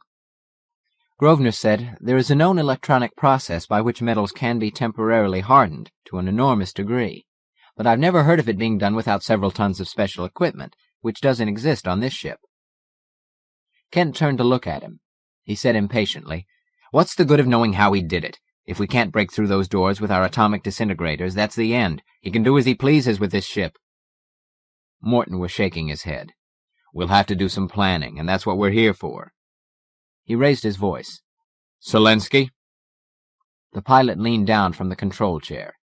His sudden appearance surprised Grosvenor. He hadn't noticed the man in the chair. "What is it, sir?" Selensky asked. "Start all the engines." Selensky swung his control seat skillfully toward the master switch. Gingerly, he eased the great lever into position. There was a jerk that shook the ship, an audible humming sound, and then for several seconds a shuddering of the floor. The ship steadied, the machines settled down to their work, and the humming faded into a vague vibration. Presently, Morton said, "I'm going to ask various experts to give their suggestions for fighting Pussy. What we need here is a consultation between many different specialized fields, and however interesting theoretical possibilities might be, what we want is the practical approach." And that, Grosvenor decided ruefully, effectively disposed of Elliott Grosvenor, Nexialist. It shouldn't have. What Morton wanted was integration of many sciences, which was what Nexialism was for. He guessed, however, that he would not be one of the experts whose practical advice Morton would be interested in. His guess was correct. It was 2 hours later when the director said in a distracted tone, "I think we'd better take half an hour now to eat and rest. This is the big push we're coming to. We'll need everything we've got." Grosvenor headed for his own department. He was not interested in food and rest. At 31, he could afford to dispense with the occasional meal or a night of sleep. It seemed to him he had half an hour in which to solve the problem of what should be done with the monster that had taken control of the ship. The trouble with what the scientists had agreed on was that it was not thorough enough. A number of specialists had pooled their knowledge on a fairly superficial level. Each had briefly outlined his ideas to people who were not trained to grasp the wealth of association behind each notion, and so the attack plan lacked unity. It made Grosvenor uneasy to realize that he, a young man of 31, was probably the only person aboard with the training to see the weaknesses in the plan. For the first time since coming aboard 6 months before, he had a sharp appreciation of what a tremendous change had taken place in him at the Nexial Foundation. It was not too much to say that all previous education systems were outdated. Grosvenor took no personal credit for the training he had received. He had created none of it. But as a graduate of the Foundation, as a person who had been put aboard the Space Beagle for a specific purpose, he had no alternative but to decide on a definite solution, and then use every available means to convince those in authority. The trouble was, he needed more information. He went after it in the quickest possible fashion. He called up various departments on the communicator. Mostly he talked to subordinates. Each time he introduced himself as a department head, and the effect of that was considerable. Junior scientists accepted his identification of himself and were usually very helpful, though not always. There was the type of individual who said, "I'll have to get authority from my superiors." One department head, Smith, talked to him personally and gave him all the information he wanted. Another was polite and asked him to call again after the cat was destroyed. Grosvenor contacted the chemistry department last and asked for Kent, taking it for granted and hoping that he would not get through. He was all ready to say to the subordinate, "Then you can give me the information I want." To his annoyance and amazement, he was connected with Kent at once. The chemist chief listened to him with ill-concealed impatience and abruptly cut him off. "You can obtain the information from here through the usual channels. However, the discoveries made on the cat's planet will not be available for some months. We have to check and countercheck all our findings." Grosvenor persisted. "Mr. Kent, I ask you most earnestly to authorize the immediate release of information regarding the quantitative analysis of the cat planet atmosphere. It may have an important bearing on the plan decided upon at the meeting. It would be too involved at the moment to explain fully, but I assure you—" Kent cut him off. "Look, my boy," and there was a sneer in his tone, "the time is past for academic discussion. You don't seem to understand that we're in deadly danger. If anything goes wrong, you and I and the others will be physically attacked. It won't be an exercise in intellectual gymnastics. And now, please don't bother me again for 10 years. There was a click as Kent broke the connection. Grosvenor sat for several seconds, flushing at the insult. Presently he smiled ruefully, and then made his final calls. His high-probability chart contained, among other things, check marks in the proper printed spaces showing the amount of volcanic dust in the atmosphere of the planet, the life history of various plant forms, as indicated by preliminary studies of their seeds, the type of digestive tracts animals would have to eat the particular plants examined, and, by extrapolation, what would be the probable ranges of structure and type of the animals who lived off the animals who ate such plants. Grosvenor worked rapidly, and since he merely put marks on an already printed chart, it was not long before he had his graph. It was an intricate affair. It would not be easy to explain it to someone who was not already familiar with nexialism, but for him it made a fairly sharp picture. In the emergency it pointed at possibilities and solutions that could not be ignored, so it seemed to Grosvenor. Under the heading of General Recommendations, he wrote, "Any solution adopted should include a safety valve." With 4 copies of the chart, he headed for the mathematics department. There were guards, which was unusual, and an obvious protection against the cat. When they refused to let him see Morton, Grosvenor demanded to see one of the director's secretaries. A young man emerged finally from another room, politely examined his chart, and said that he would try to bring it to Director Morton's attention. Grosvenor said in a grim tone, "I've been told that kind of thing before. If Director Morton does not see that chart, I shall ask for a board of inquiry. There's something damn funny going on here in connection with the reports I make to the director's office, and there's going to be trouble if there's any more of it." The secretary was 5 years older than Grosvenor. He was cool and basically hostile. He bowed and said with a faintly satirical smile, "The director is a very busy man. Many departments compete for his attention. Some of them have long histories of achievement and a prestige that give them precedence over younger sciences, and," he hesitated, "scientists." He shrugged. "But I shall ask him if he wishes to examine the chart." Grosvenor said, "Ask him to read the recommendations. There isn't time for any more." The secretary said, "I'll bring it to his attention." Grosvenor headed for Captain Leith's quarters. The commander received him and listened to what he had to say. Then he examined the chart. Finally, he shook his head. "The military," he said in a formal tone, "has a slightly different approach to these matters. We are prepared to take calculated risks to realize specific goals. Your notion that it would be wiser in the final issue to let this creature escape is quite contrary to my own attitude. Here is an intelligent being that has taken hostile action against an armed ship. That is an intolerable situation. It is my belief that he embarked on such an action knowing the consequences." He smiled a tight-lipped smile. "The consequences are death." It struck Grosvenor that the end result might well be death for people who had inflexible ways of dealing with unusual danger. He parted his lips to protest that he did not intend that the cat should escape. Before he could speak, Captain Leith climbed to his feet. "I'll have to ask you to go now," he said. He spoke to an officer. "Show Mr. Grosvenor the way out." Grosvenor said bitterly, "I know the way out." Alone in the corridor, he glanced at his watch. It was 5 minutes to attack time. Disconsolately, he headed for the bridge. Most of the others were already present as Grosvenor found a seat. A minute later, Director Morton came in with Captain Leith, and the meeting was called to order. Nervous and visibly tense, Morton paced back and forth before his audience. His usually sleek black hair was rumpled. The slight pallor of his strong face emphasized rather than detracted from the outthrust aggressiveness of his jaw. He stopped walking abruptly. His deep voice was crisp to the point of sharpness as he said, "To make sure that our plans are fully coordinated, I'm going to ask each expert in turn to outline his part in the overpowering of this creature. Mr. Pennons first." Pennons stood up. He was not a big man, yet he looked big, perhaps because of his air of authority.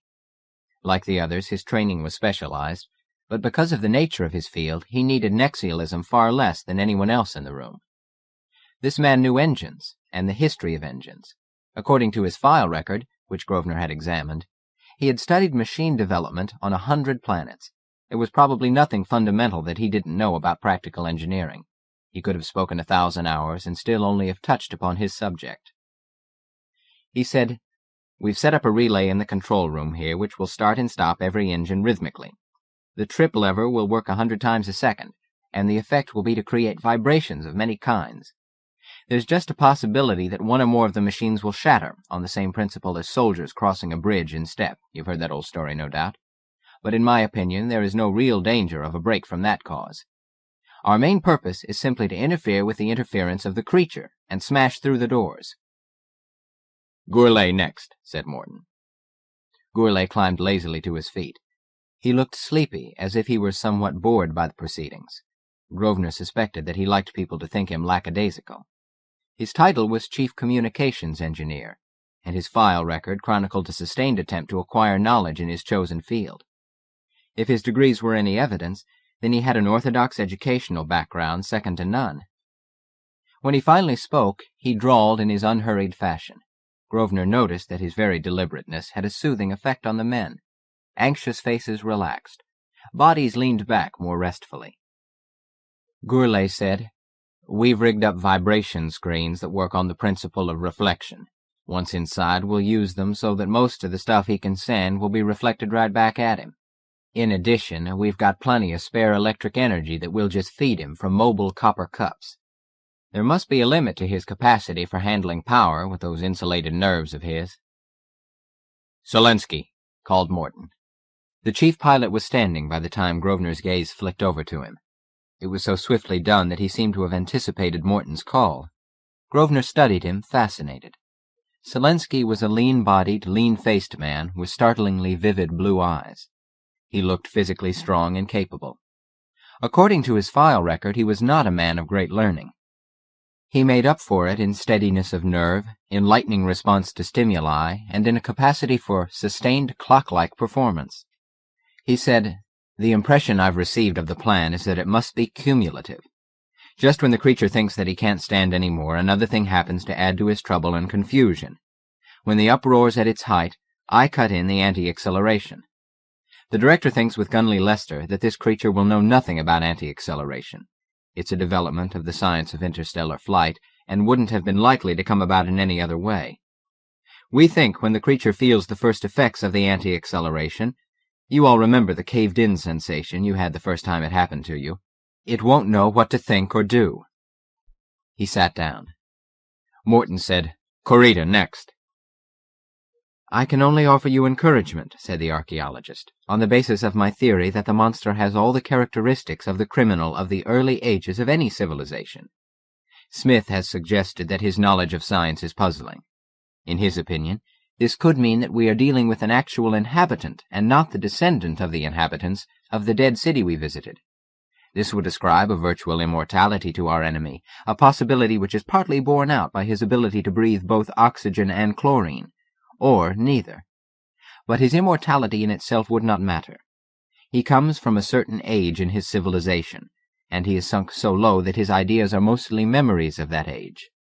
In spite of his ability to control energy, he lost his head in the elevator when he first entered the ship. By becoming emotional when Kent offered him food, he placed himself in such a position that he was forced to reveal his special powers against a vibration gun. He bungled the mass murders a few hours ago. As you can see, his record is one of the low cunning of the primitive, egotistical mind, which has little or no understanding of its own body processes in the scientific sense, and scarcely any conception of the vast organization with which it is confronted. He is like the ancient German soldier who felt superior to the elderly Roman scholar as an individual, yet the latter was part of a mighty civilization of which the German of that day stood in awe. We have then a primitive, and that primitive is now far out in space, completely outside of his natural habitat. I say, let's go in and win. Morton stood up. There was a twisted smile on his heavy face. He said, according to my previous plan, that pep talk by Corita was to be a preliminary to our attack. However, during the past hour I received a document from a young man who was aboard this ship representing a science about which I know very little. The fact that he is aboard at all requires that I give weight to his opinions. In his conviction that he had the solution to this problem, he visited not only my quarters but also those of Captain Leith.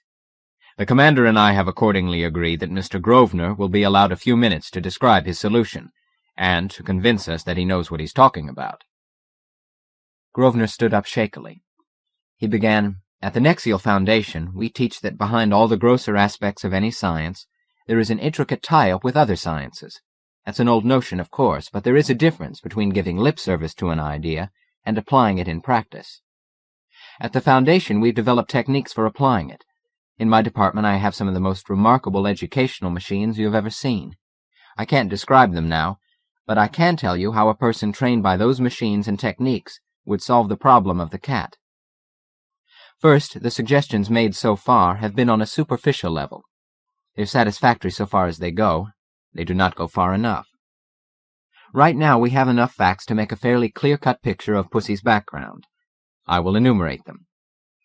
About 1800 years ago, the hardy plants of this planet suddenly began to receive less sunlight in certain wavelengths. This was due to the appearance of great quantities of volcanic dust in the atmosphere. Result: almost overnight most of the plants died. Yesterday, one of our exploring lifeboats, flying around within 100 miles of the dead city, detected several living creatures about the size of a terrestrial deer, but apparently more intelligent. They were so wary they couldn't be captured. They had to be destroyed. And Mr. Smith's department made a partial analysis. The dead bodies contained potassium in much the same chemical-electrical arrangement as is found in human beings. No other animals were seen. Possibly, this could be at least one of the potassium sources of the cat. In the stomachs of the dead animals, the biologists found parts of the plants in various stages of being digested. That seems to be the cycle. Vegetation, herbivore, predator. It seems probable that when the plant was destroyed, the animal whose food it was must have died in proportionate numbers. Overnight, Pussy's own food supply was wiped out. Grosvenor sent a quick glance over his audience. With one exception, everyone present was watching him intently. The exception was Kent. The chief chemist sat with an irritated expression on his face. His attention seemed to be elsewhere. The Nexialist continued swiftly. There are many examples in the galaxy of the complete dependency of given life forms on a single type of food, but we have met no other example of the intelligent life form of a planet being so exclusive about diet. It does not seem to have occurred to these creatures to farm their food, and of course the food of their food. An incredible lack of foresight, you'll admit. So incredible, indeed, that any explanation which does not take that factor into account would, ipso facto, be unsatisfactory. Grosvenor paused again, but only for breath. He did not look directly at anyone present. It was impossible to give his evidence for what he was about to say. It would take weeks for each department head to check the facts that involved his particular science. All he could do was give the end conclusion, something which he had dared not to do in his probability chart, or in his conversation with Captain Leith. He finished hurriedly. The facts are inescapable. Pussy is not one of the builders of that city, nor is he a descendant of the builders. He and his kind were animals experimented on by the builders. What happened to the builders we can only guess. Perhaps they exterminated themselves in an atomic war 1800 years ago. The almost leveled city, the sudden appearance of volcanic-like dust in the atmosphere in such quantities as to obscure the sun for thousands of years are significant. Emotional man almost succeeded in doing the same thing, so we must not judge this vanished race too harshly. But where does this lead us? Once more Grosvenor took a deep breath and went on quickly.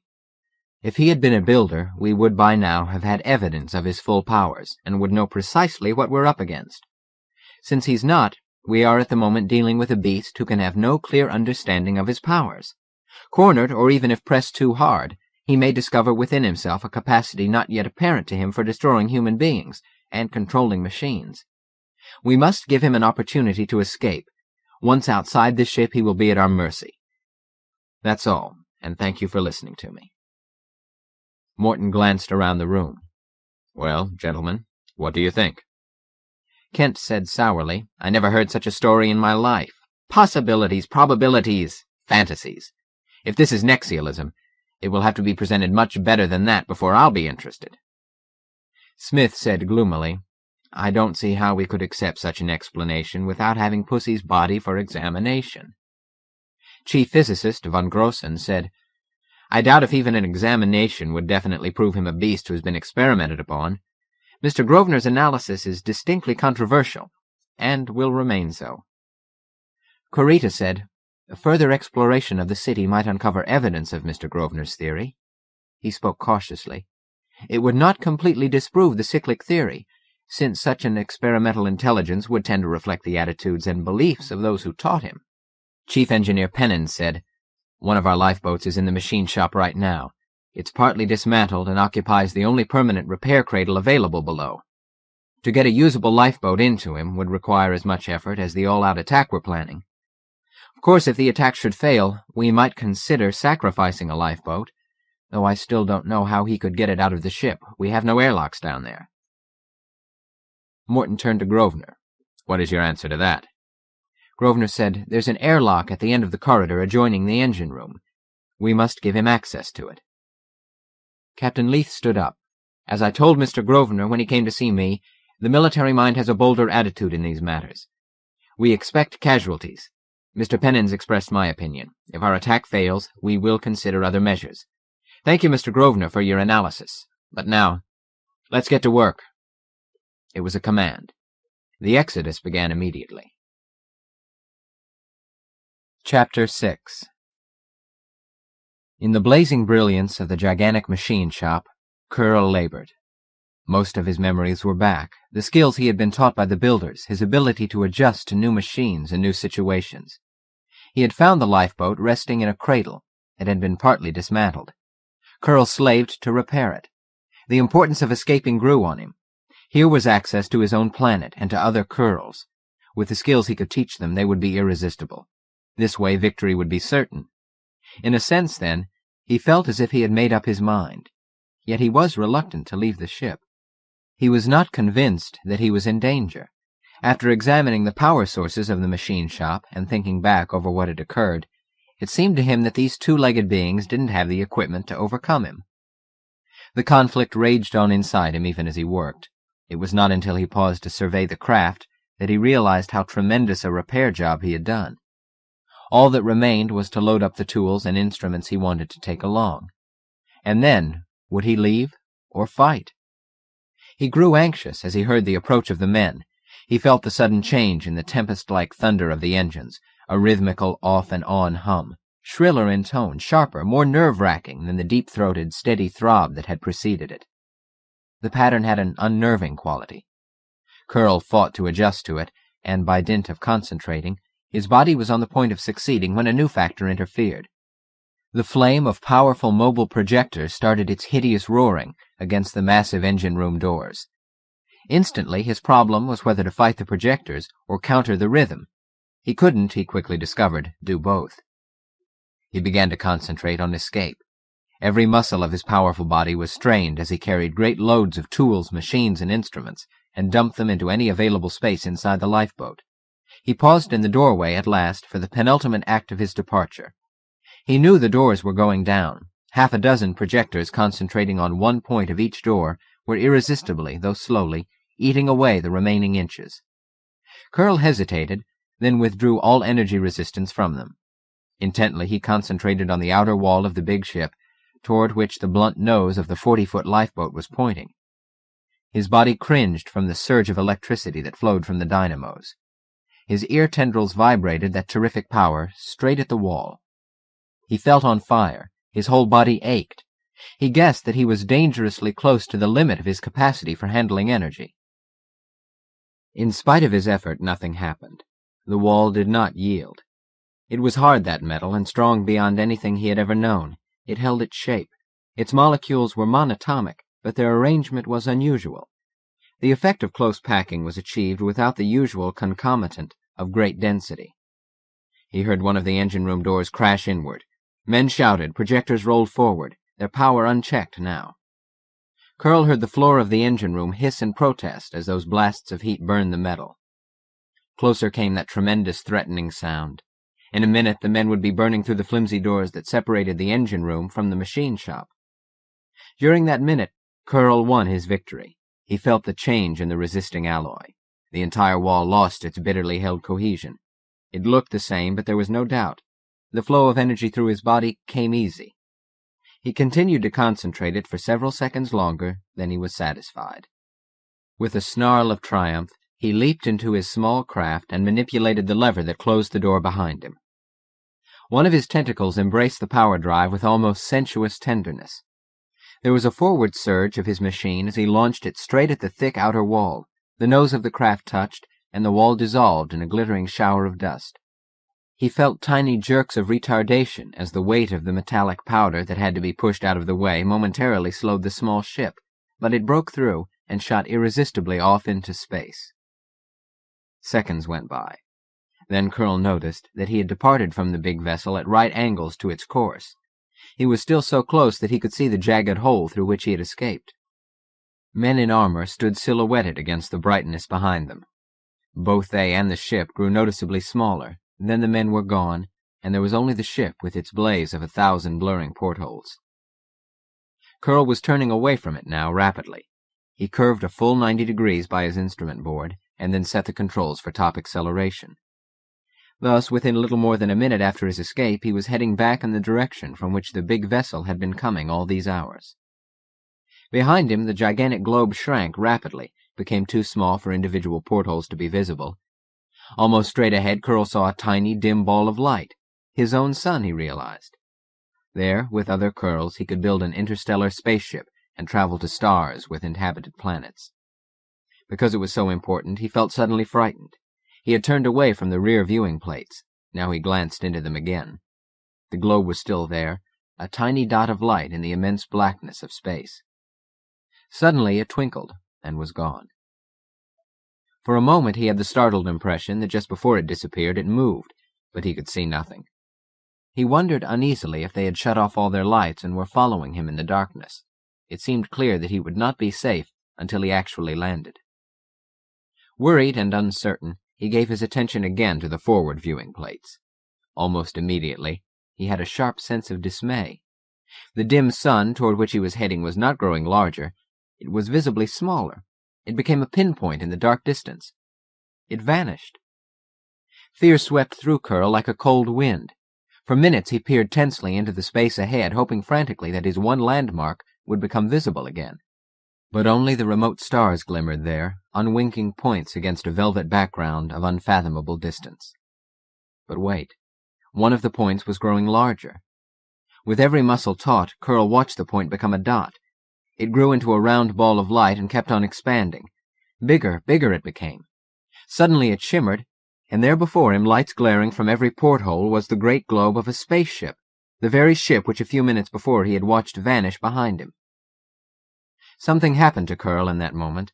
His mind was spinning like a flywheel, faster and faster. It flew apart into a million aching fragments. His eyes almost started from their sockets, as like a maddened animal he raged in his small quarters. His tentacles clutched at precious instruments and flung them in a fury of frustration. His paws smashed at the very walls of his ship. Finally, in a brief flash of sanity, he knew that he couldn't face the inevitable fire of disintegrators that would now be directed against him from a safe distance. It was a simple thing to create the violent cell disorganization that freed every droplet of id from his vital organs. One last snarl of defiance twisted his lips. His tentacles weaved blindly, and then, suddenly weary beyond all his strength to combat, he sank down.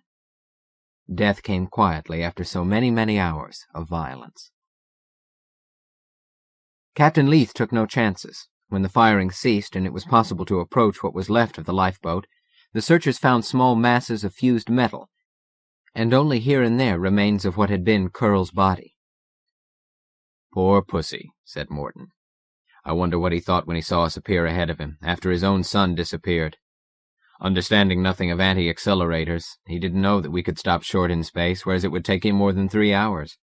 He would seem to be heading in the direction of his own planet, but actually he'd be drawing further and further away from it. He couldn't possibly have guessed that when we stopped he flashed past us, and that then all we had to do was follow him and put on our little act of being his son until we were close enough to destroy him. The whole cosmos must have seemed topsy-turvy to him. Grosvenor listened to the account with mixed emotions. The entire incident was rapidly blurring, losing shape, dissolving into darkness. The moment-by-moment details would never again be recalled by an individual exactly as they had occurred. The danger they had been in already seemed remote. "Never mind the sympathy," Grosvenor heard Kent say. "We've got a job, to kill every cat on that miserable world." Kurita murmured softly, "That should be simple. They are but primitives. We have merely to settle down and they will come to us, cunningly expecting to delude us." He half turned to Grosvenor. "I still believe that will be true," he said in a friendly tone, "even if our young friend's beast theory turned out to be correct. What do you think, Mr. Grosvenor?" "I'd go even a little further," Grosvenor said. "As a historian, you will undoubtedly agree that no known attempt at total extermination has ever proved successful. Don't forget that Pussy's attack on us was based on a desperate need for food. The resources of this planet apparently can't support this breed much longer. Pussy's brethren know nothing about us, and therefore are not a menace. So why not just let them die of starvation?" Chapter 7. Nexialism is the science of joining in an orderly fashion the knowledge of one field of learning with that of other fields. It provides techniques for speeding up the processes of absorbing knowledge and of using effectively what has been learned. You are cordially invited to attend. Lecturer, Elliott Grosvenor. Place, Nexial Department. Time, 1550, 971. Note: the ship operated on what was called star time, based on a 100-minute hour and a 20-hour day. The week had 10 days, with a 30-day month and a 360-day year. The days were numbered, not named, and the calendar was reckoned from the moment of takeoff. End note. Grosvenor hung the notice on the already well-covered bulletin board. Then he stepped back to survey his handiwork. The announcement competed with 8 other lectures, 3 motion pictures, 4 educational films, 9 discussion groups, and several sporting events. In addition, there would be individuals who remained in their quarters to read, the spontaneous gatherings of friends, the half-dozen bars and commissaries, each of which could expect its full quota of customers. Nevertheless, he was confident his would be read. Unlike the others, it was not just a sheet of paper. It was a gadget about a centimeter in thickness. The print was a silhouette focused on the surface from inside. A paper-thin chromatic wheel made of light battery material turned magnetically and provided the varicolored light source. The letters changed color singly and in groups. Because the frequency of the emitted light was subtly magnetically altered from moment to moment, the pattern of color was never repeated. The notice stood out from its drab surroundings like a neon sign. It would be seen, all right. Grosvenor headed for the dining salon. As he entered, a man at the door thrust a card into his hand. Grosvenor glanced at it curiously. Kent for director. Mr. Kent is the head of the largest department on our ship. He is noted for his cooperation with other departments. Gregory Kent is a scientist with a heart who understands the problems of other scientists. Remember, your ship, in addition to its military complement of 180 officers and men, carries 804 scientists headed by an administration hastily elected by a small minority before the takeoff. This situation must be rectified. We are entitled to democratic representation. Election meeting, 9/7/1, 1500 hours. Elect Kent director. Grosvenor slipped the card into his pocket and went into the brilliantly lighted room. It seemed to him that tense individuals like Kent seldom considered the long-run effects of their efforts to divide a group of men into hostile camps. Fully 50% of interstellar expeditions in the previous 200 years had not returned. The reasons could only be deduced from what had happened aboard ships that did come back.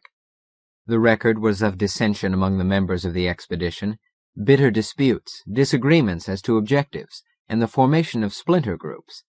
These latter increased in number almost in direct proportion to the length of the journey. Elections were a recent innovation in such expeditions. Permission to hold them had been given because men were reluctant to be bound irrevocably to the will of appointed leaders. But a ship was not a nation in miniature. Once on the way, it could not replace casualties. Faced with catastrophe, its human resources were limited. Frowning over the potentialities, annoyed that the time of the political meeting coincided with his own lecture, Grosvenor headed for his table. The dining room was crowded. He found his companions for the week already eating. There were 3 of them, junior scientists from different departments. As he sat down, one of the men said cheerfully, "Well, what defenseless woman's character shall we assassinate today?" Grosvenor laughed good-naturedly, but he knew that the remark was only partly intended as humor. Conversation among the younger men tended towards a certain sameness. Talk leaned heavily on women and sex. In this all-masculine expedition, the problem of sex had been chemically solved by the inclusion of specific drugs in the general diet. That took away the physical need, but it was emotionally unsatisfying. No one answered the question. Carl Dennison, a junior chemist, scowled at the speaker, then turned to Grosvenor. "How are you going to vote, Grove?" "On the secret ballot," said Grosvenor. "Now let's get back to the blonde Allison was telling us about this morning." Dennison persisted. "You'll vote for Kent, won't you?" Grosvenor grinned. "Haven't given it a thought. Election is still a couple of months away. What's wrong with Morton?" "He's practically a government-appointed man." "So am I. So are you." "He's only a mathematician, not a scientist in the true sense of the word." "That's a new one on me," Grosvenor said. "I've been laboring for years under the delusion that mathematicians were scientists." "That's just it. Because of the superficial resemblance, it is a delusion." Dennison was clearly trying to put over some private conception of his own. He was an earnest, heavy-set individual, and he leaned forward now, as if he had already made his point. "Scientists have to stick together.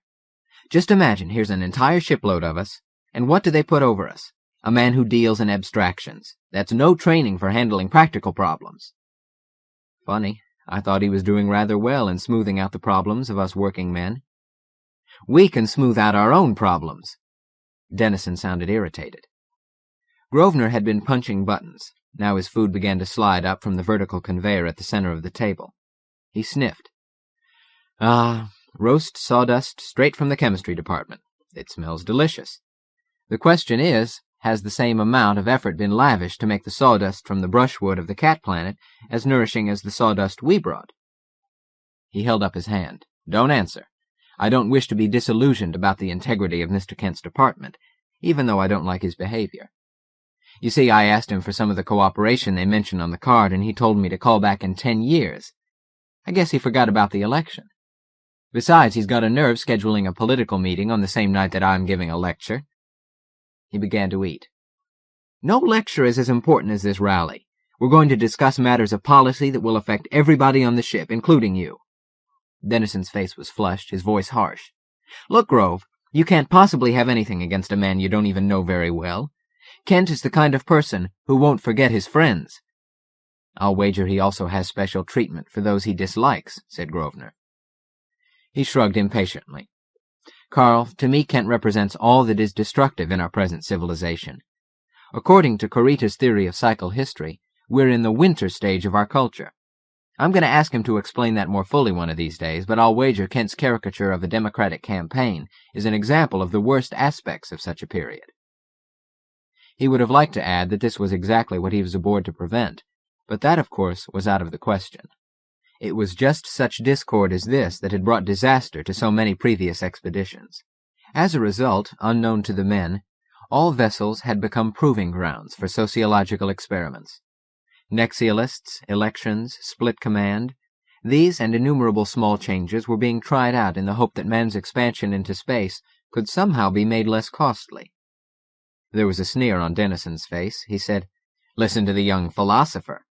He added flatly, "Vote for Kent if you know what's good for you." Grosvenor restrained his irritation. "What'll he do, cut off my share of the sawdust? Maybe I'll run for the directorship myself. Get the votes of all men 35 and under. After all, we outnumber the oldsters 3 or 4 to 1. Democracy demands that we have representation on a proportional basis." Dennison seemed to have recovered himself. He said, "You're making a grave error, Grosvenor. You'll find out." The rest of the meal was eaten in silence. At 5 minutes before 1550 hours the following evening, Grosvenor began to feel that his lecture notice had drawn a blank. It baffled him. He could understand that Kent might conceivably forbid his followers to attend lectures given by men who had indicated that they would not support him. But even if the chief chemist controlled a majority of the voters, that still left several hundred individuals who had not been influenced. Grosvenor couldn't help remembering what a Nexial-trained government executive had said to him on the eve of departure. "It won't be easy, this job you've taken aboard the Beagle. Nexialism is a tremendous new approach to learning and association. The older men will fight it instinctively. The young men, if they have already been educated by ordinary methods, will automatically be hostile to anything which suggests that their newly acquired techniques are out of date. You yourself have still to use in practice what you learned in theory, although in your case that very transition is part of your training. Just remember that a man who is right often enough gets a hearing in a crisis." At 16:10, Grosvenor visited the bulletin boards in 2 of the lounges and in the central corridor, and changed the time of his lecture to 1700 hours. At 1700 o'clock he made it 1750 hours, and then still later altered it to 1800 hours. "They'll be coming out," he told himself. "The political meeting can't last forever, and the other lectures are 2-hour affairs at most." At 5 minutes to 1800 hours he heard the footsteps of 2 men come slowly along the corridor. There was silence as they paused opposite his open doorway. Then a voice said, "This is the place, all right." They laughed for no apparent reason. A moment later 2 young men entered. Grosvenor hesitated, then nodded friendly greeting. From the first day of the voyage he had set himself the task of identifying the individuals aboard the ship, their voices, their faces, their names, as much about them as he could discover. With so many men to investigate, the job was not yet completed, but he remembered these 2. They were both from the chemistry department. He watched them warily as they wandered around looking at the display of training devices. They seemed to be secretly amused. They settled finally in 2 of the chairs, and one of them said, with subtly exaggerated politeness, "When does the lecture begin, Mr. Grosvenor?" Grosvenor looked at his watch. "In about 5 minutes," he said. During that interval, 8 men came in. It stimulated Grosvenor considerably after his bad start, particularly since one of the men was Donald McCann, head of the geology department. Even the fact that 4 of his listeners were from the chemistry department did not disturb him. Pleased, he launched into his lecture on the conditioned reflex and its development since the days of Pavlov into a cornerstone of the science of Nexialism. Afterward, McCann came up and talked to him. He said, "I noticed that part of the technique is the so-called sleep machine, which educates you while you sleep." He chuckled. "I remember one of my old professors pointing out that you could learn all that's known about science in just under 1,000 years. You didn't admit that limitation." Grosvenor was aware of the other's gray eyes, watching him with a kindly twinkle. He smiled. "That limitation," he said, "was partly a product of the old method of using the machine without preliminary training. Today, the Nexial Foundation uses hypnosis and psychotherapy to break initial resistance. For instance, when I was tested, I was told that normally for me the sleep machine could only be turned on for 5 minutes every 2 hours. "A very low tolerance," said McCann. "Mine was 3 minutes every half-hour." "But you accepted that," said Grosvenor pointedly, "right?" "What did you do?" Grosvenor smiled. "I didn't do anything. I was conditioned by various methods until I could sleep soundly for 8 hours while the machine ran steadily. Several other techniques supplemented the process." The geologist ignored the final sentence. 8 solid hours, he said in astonishment. "Solid," agreed Grosvenor. The older man seemed to consider that. "Still," he said finally, "that only reduces the figure by a factor of about 3. Even without conditioning, there are many people who can take 5 minutes out of every quarter-hour of sleep period without waking." Grosvenor replied slowly, studying the other's face for reaction. "But the information has to be repeated many times." He realized from the staggered expression on McCann's face that the point had been made. He went on quickly. "Surely, sir, you've had the experience of seeing or hearing something once and never forgetting it. And yet, at other times, what seems to be an equally profound impression fades away to a point where you cannot recall it accurately, even when it is mentioned. There are reasons for that. The Nexial Foundation found out what they were." McCann said nothing. His lips were pursed. Over his shoulder, Grosvenor noticed that the 4 men from the chemistry department were gathered in a group near the corridor door. They were talking together in low tones. He gave them only a glance, and then said to the geologist, "There were times in the beginning when I thought the pressure would be too much for me. You understand, I'm not talking about the sleep machine. In actual quantity of training, that was just about 10% of the total." McCann was shaking his head. "Those figures almost overwhelm me. I suppose you get your largest percentage figure from those little films where each picture stays on but a fraction of a second." Grosvenor nodded. "We used the tachistoscopic films about 3 hours a day, but they constituted some 45% of the training. The secret is speed and repetition." "An entire science at one sitting," McCann exclaimed. "That's what you call learning as a whole." "That's one facet of it. We learned with every sense, through our fingers, our ears, our eyes, and even from smell and taste." Once more McCann stood, frowning. Grosvenor saw that the young chemists were trooping out of the room at last. From the corridor came the sound of low laughter. It seemed to startle McCann out of his brown study. The geologist thrust out his hand and said, "How about coming up to my department one of these days? Perhaps we can work out a method of coordinating your integrative knowledge with our field work. We can try it out when we land on another planet." As Grosvenor walked along the corridor to his own bedroom, he whistled under his breath. He'd won his first victory, and the feeling was pleasant. Chapter 8. The next morning, as Grosvenor approached his department, he saw with astonishment that the door was open. A bright swath of light cut out from it across the more dimly illuminated corridor. He hurried forward and stopped short in the doorway. In his first glance, he saw 7 chemist technicians, including 2 who had attended his lecture. Machinery had been moved into the room. There were a number of large vats, a series of heating units, and an entire system of pipes for supplying chemicals to the vats.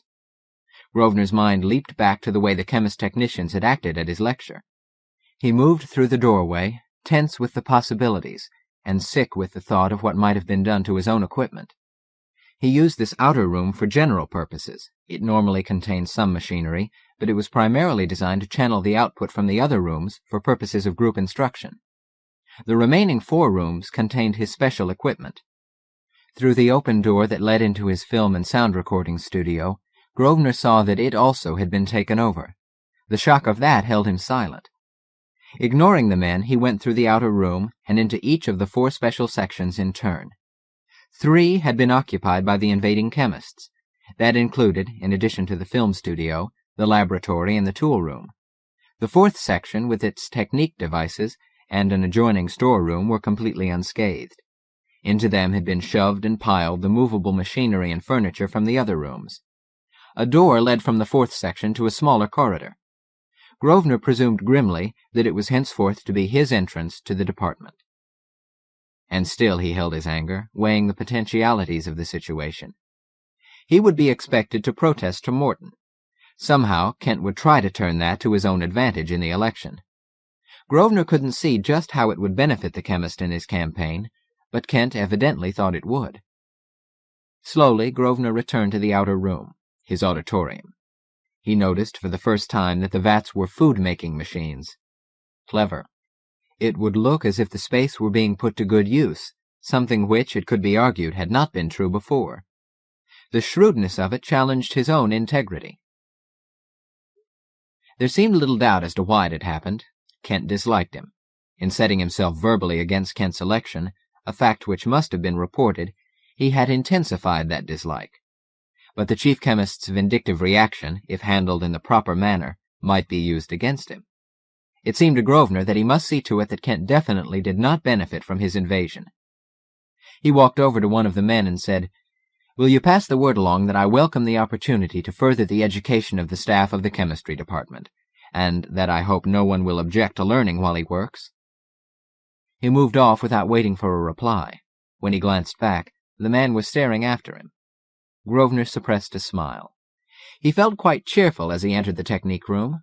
Now at last he was confronted by a situation in which he could employ some of the training methods he had available. Because of the way his movable cabinets and other equipment had been jumbled into a comparatively small space, it took him a little time to find the hypnotic gas he wanted. He spent nearly half an hour fitting a baffler to the spout so that the compressed matter inside wouldn't hiss as it poured out. When that was done, Grosvenor carried the container into the outer room. He unlocked a wall cabinet that had a grated door, placed the container inside, and released the gas.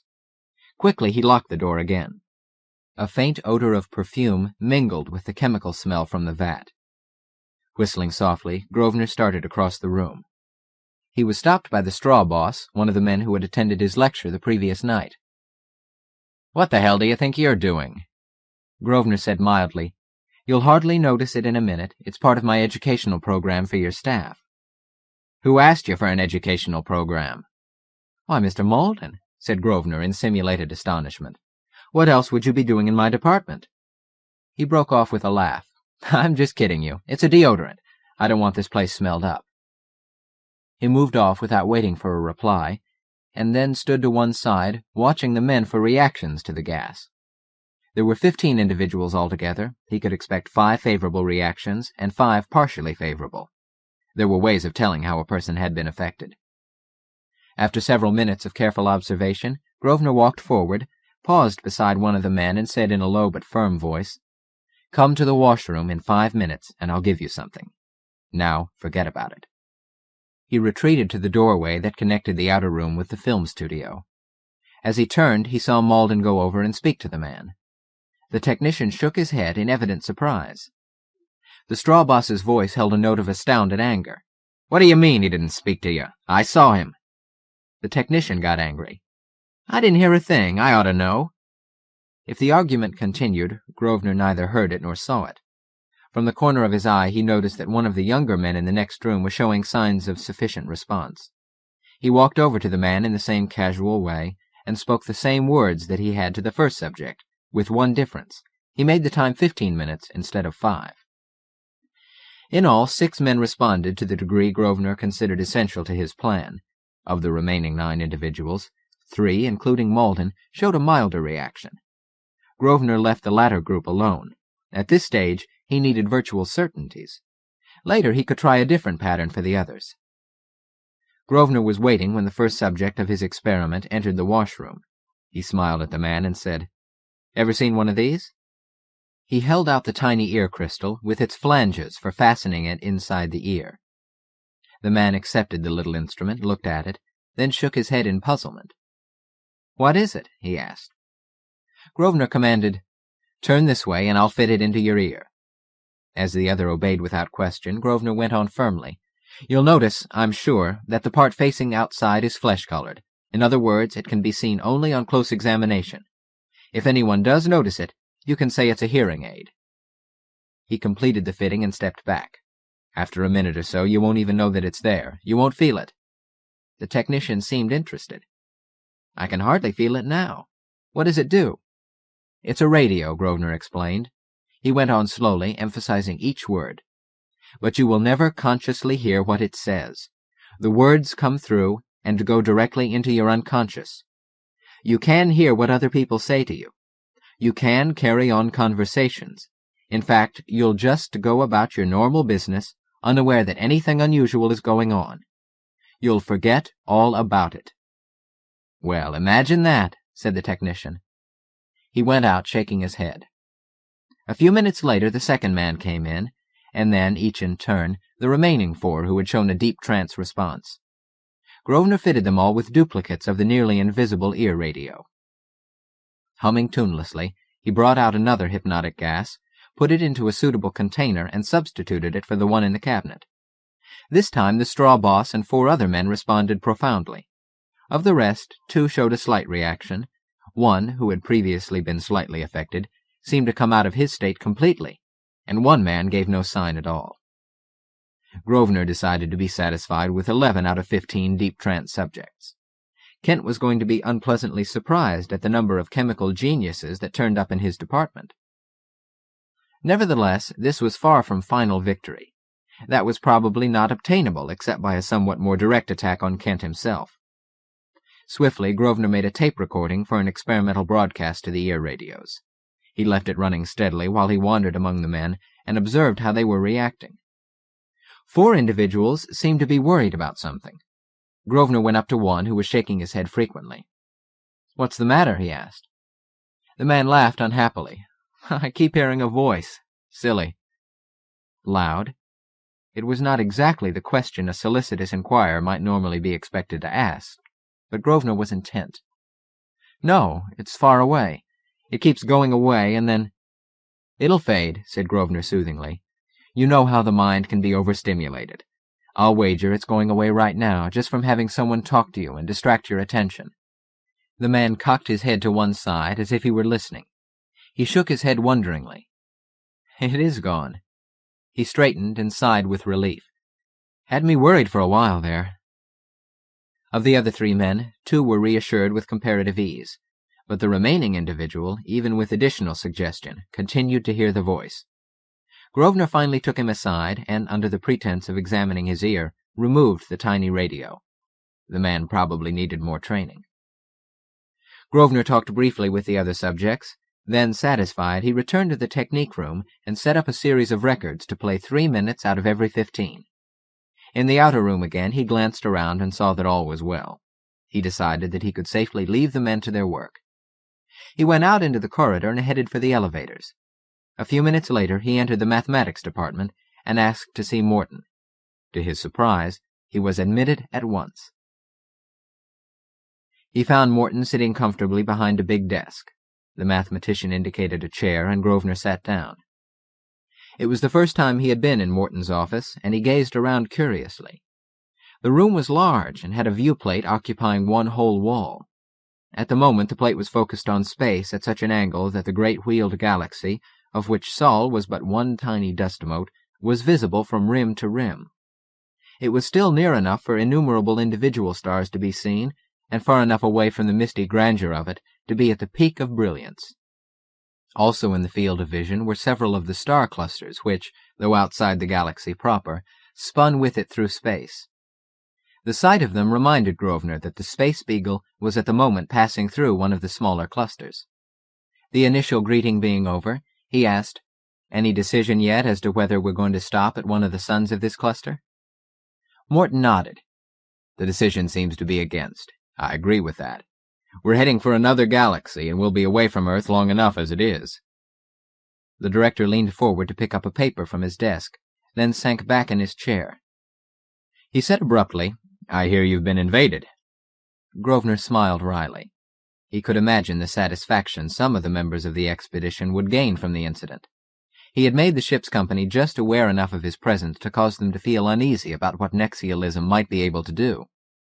Such individuals, and many of them were not yet Kent supporters, would be opposed to the director's interfering in the affair. Knowing that, he had nevertheless come to find out if Morton understood the necessities of the situation. Tersely, Grosvenor described what had happened. He finished by saying, "Mr. Morton, I want you to order Kent to cease his encroachment." He had no desire for such an order to be issued, but he wanted to see if Morton also realized the danger. The director shook his head and said mildly, "After all, you do have a large space for one man. Why not share with another department?" The answer was too noncommittal. Grosvenor had no recourse but to press on. He said firmly, "Am I to understand that it's possible for the head of any department aboard this ship to take over space in another department without permission from any authority?" Morton did not reply immediately. There was a wry smile on his face. He toyed with the pencil as he said finally, "I have an idea you misunderstand my position aboard the Beagle. Before making a decision involving a department head, I must consult with other department heads." He gazed at the ceiling. "Let us suppose that I place this matter on the agenda, and then it was decided that Kent could have that part of your department he has already taken over. The status, being affirmed, would thereafter be permanent." He finished in a deliberate tone. "It occurred to me that you might not care to have that limitation placed upon you at this stage." His smile broadened. Grosvenor, his purpose accomplished, smiled back. "I'm very happy to have your support in this matter. I can count on you, then, not to let Kent place the matter on the agenda?" If Morton was surprised by the swift reversal of attitude, he gave no sign. "The agenda," he said with satisfaction, "is one thing I do have considerable control over. My office prepares it, I present it. The department heads can vote to place Kent's request on the agenda for a subsequent meeting, but not for any that is in progress." "I gather," said Grosvenor, "that Mr. Kent has already made application to take over 4 rooms of my department?" Morton nodded. He put down the paper he had been holding and picked up a chronometer. He studied it thoughtfully. "The next meeting takes place in 2 days, thereafter every week unless I postpone them. I think," he sounded as if he were musing aloud, "I should have no difficulty canceling the one scheduled for 12 days hence." He put down the chronometer and stood up briskly. "That will give you 22 days to defend yourself." Grosvenor climbed slowly to his feet. He decided not to comment on the time limit. At the moment it seemed to be far more than adequate, but it might sound egotistical if he said so. Long before the time was up, he would either regain control of his department or his defeat would be established. Aloud, he said, "There's another point I've been wanting to bring up. I feel I should be entitled to communicate directly with the other department heads when I'm wearing a spacesuit." Morton smiled. "I'm sure that's merely an oversight. The matter will be rectified." They shook hands and separated. As he headed back to the Nexial department, it seemed to Grosvenor that, in an extremely indirect manner, Nexialism was gaining ground. As he entered the outer room, Grosvenor was surprised to see that Seidel was standing off to one side watching the chemists at work. The psychologist saw him and came over shaking his head. "Young man," he said, "isn't this a little unethical?" Grosvenor guessed with a sinking sensation that Seidel had analyzed what he had done to the men. He kept that awareness out of his voice as he said quickly, "Absolutely unethical, sir. I feel exactly as you would feel if your department were taken over in a flagrant disregard of legal rights." He thought, why is he here? Has Kent asked him to investigate? Seidel stroked his jaw. He was a heavily built man with bright black eyes. "That isn't what I meant," he said slowly. "But I see that you feel justified." Grosvenor changed his tactics. "Are you referring to the method of instruction I'm using on these men?" He felt no qualms of conscience. Whatever the reason this man was here, the opportunity had to be turned to his own advantage if possible. His hope was to set up a conflict in the psychologist's mind, to make him neutral in this fight between Kent and himself. Seidel said with a thinly sardonic edge to his words, "I am. At the request of Mr. Kent, I have examined those members of his staff who he thought were acting in an abnormal fashion. It is now my duty to report my diagnosis to Mr. Kent." "Why?" said Grosvenor. He went on earnestly. "Mr. Seidel, my department has been invaded by a man who dislikes me because I have openly stated that I will not vote for him. Since he acted in defiance of the laws of this ship, I have every right to defend myself as best I can. I beg you, therefore, to remain neutral in this purely private quarrel." Seidel was frowning. "You don't understand," he said. "I am here as a psychologist. I regard your use of hypnosis without the permission of the subject as completely unethical. I'm surprised that you expect me to associate myself with such an act." Grosvenor said, "I assure you that my code of ethics is just as scrupulous as your own. While I have hypnotized these men without their permission, I have carefully refrained from taking advantage of it to harm or embarrass them in the slightest degree. Under the circumstances, I cannot see that you should feel obliged to take Kent's side." Seidel frowned. "This is a quarrel between you and Kent, is that right?" Grosvenor said substantially. He could guess what was coming. "And yet," said Seidel, "it is not Kent you have hypnotized, but a group of innocent bystanders." Grosvenor remembered how the 4 chemist technicians had acted at his lecture. Some of them, at least, were not quite innocent. He said, "I'm not going to argue with you about that. I could say, from the beginning of time, the unthinking majority has paid the price for obeying without question the commands of leaders whose motivations they didn't trouble themselves to inquire into. But rather than go into that, I'd like to ask one question." "Yes?" "Did you enter the technique room?" Seidel nodded, but said nothing. "You saw the records," Grosvenor persisted. "Yes." "You noticed what they dealt with?" "Information on chemistry." "That's all I'm giving them," said Grosvenor. "That's all I intend to give them. I regard my department as an educational center. People who force themselves in here receive an education, whether they like it or not." "I confess," said Seidel, "I don't see how that will help you get rid of them. However, I shall be happy to tell Mr. Kent what you're doing. He shouldn't have any objection to his men learning more chemistry. Grosvenor did not answer. He had his own opinion as to how much Kent would like having a group of his underlings know, as they shortly would, as much as he did about his own specialty. He watched gloomily as Seidel disappeared into the corridor. The man would undoubtedly give Kent a full report, which meant a new plan would have to be worked out. Standing there, Grosvenor decided that it was too soon for drastic defense measures. It was hard to be certain that any sustained positive action would not produce on board the ship the very situation he was supposed to prevent. Despite his own reservations about cyclic history, it was well to remember that civilizations did seem to be born, grow older, and die of old age. Before he did anything more, he'd better have a talk with Kurita and find out what pitfalls he might inadvertently be heading toward. He located the Japanese scientist at Library B, which was on the far side of the ship on the same floor as the Nexial department. Kurita was leaving as he came up, and Grosvenor fell in step beside him. Without preamble, he outlined his problem. Kurita did not reply immediately. They walked the length of the corridor before the tall historian spoke, doubtfully. "My friend," he said, "I'm sure you realize the difficulty of solving specific problems on the basis of generalizations, which is virtually all that the theory of cyclic history has to offer." "Still," said Grosvenor, "a few analogies might be very useful to me. From what I've read on this subject, I gather we're in the late or winter period of our own civilization. In other words, right now we are making the mistakes that lead to decay. I have a few ideas about that, but I'd like more." Kurita shrugged. "I'll try to put it briefly."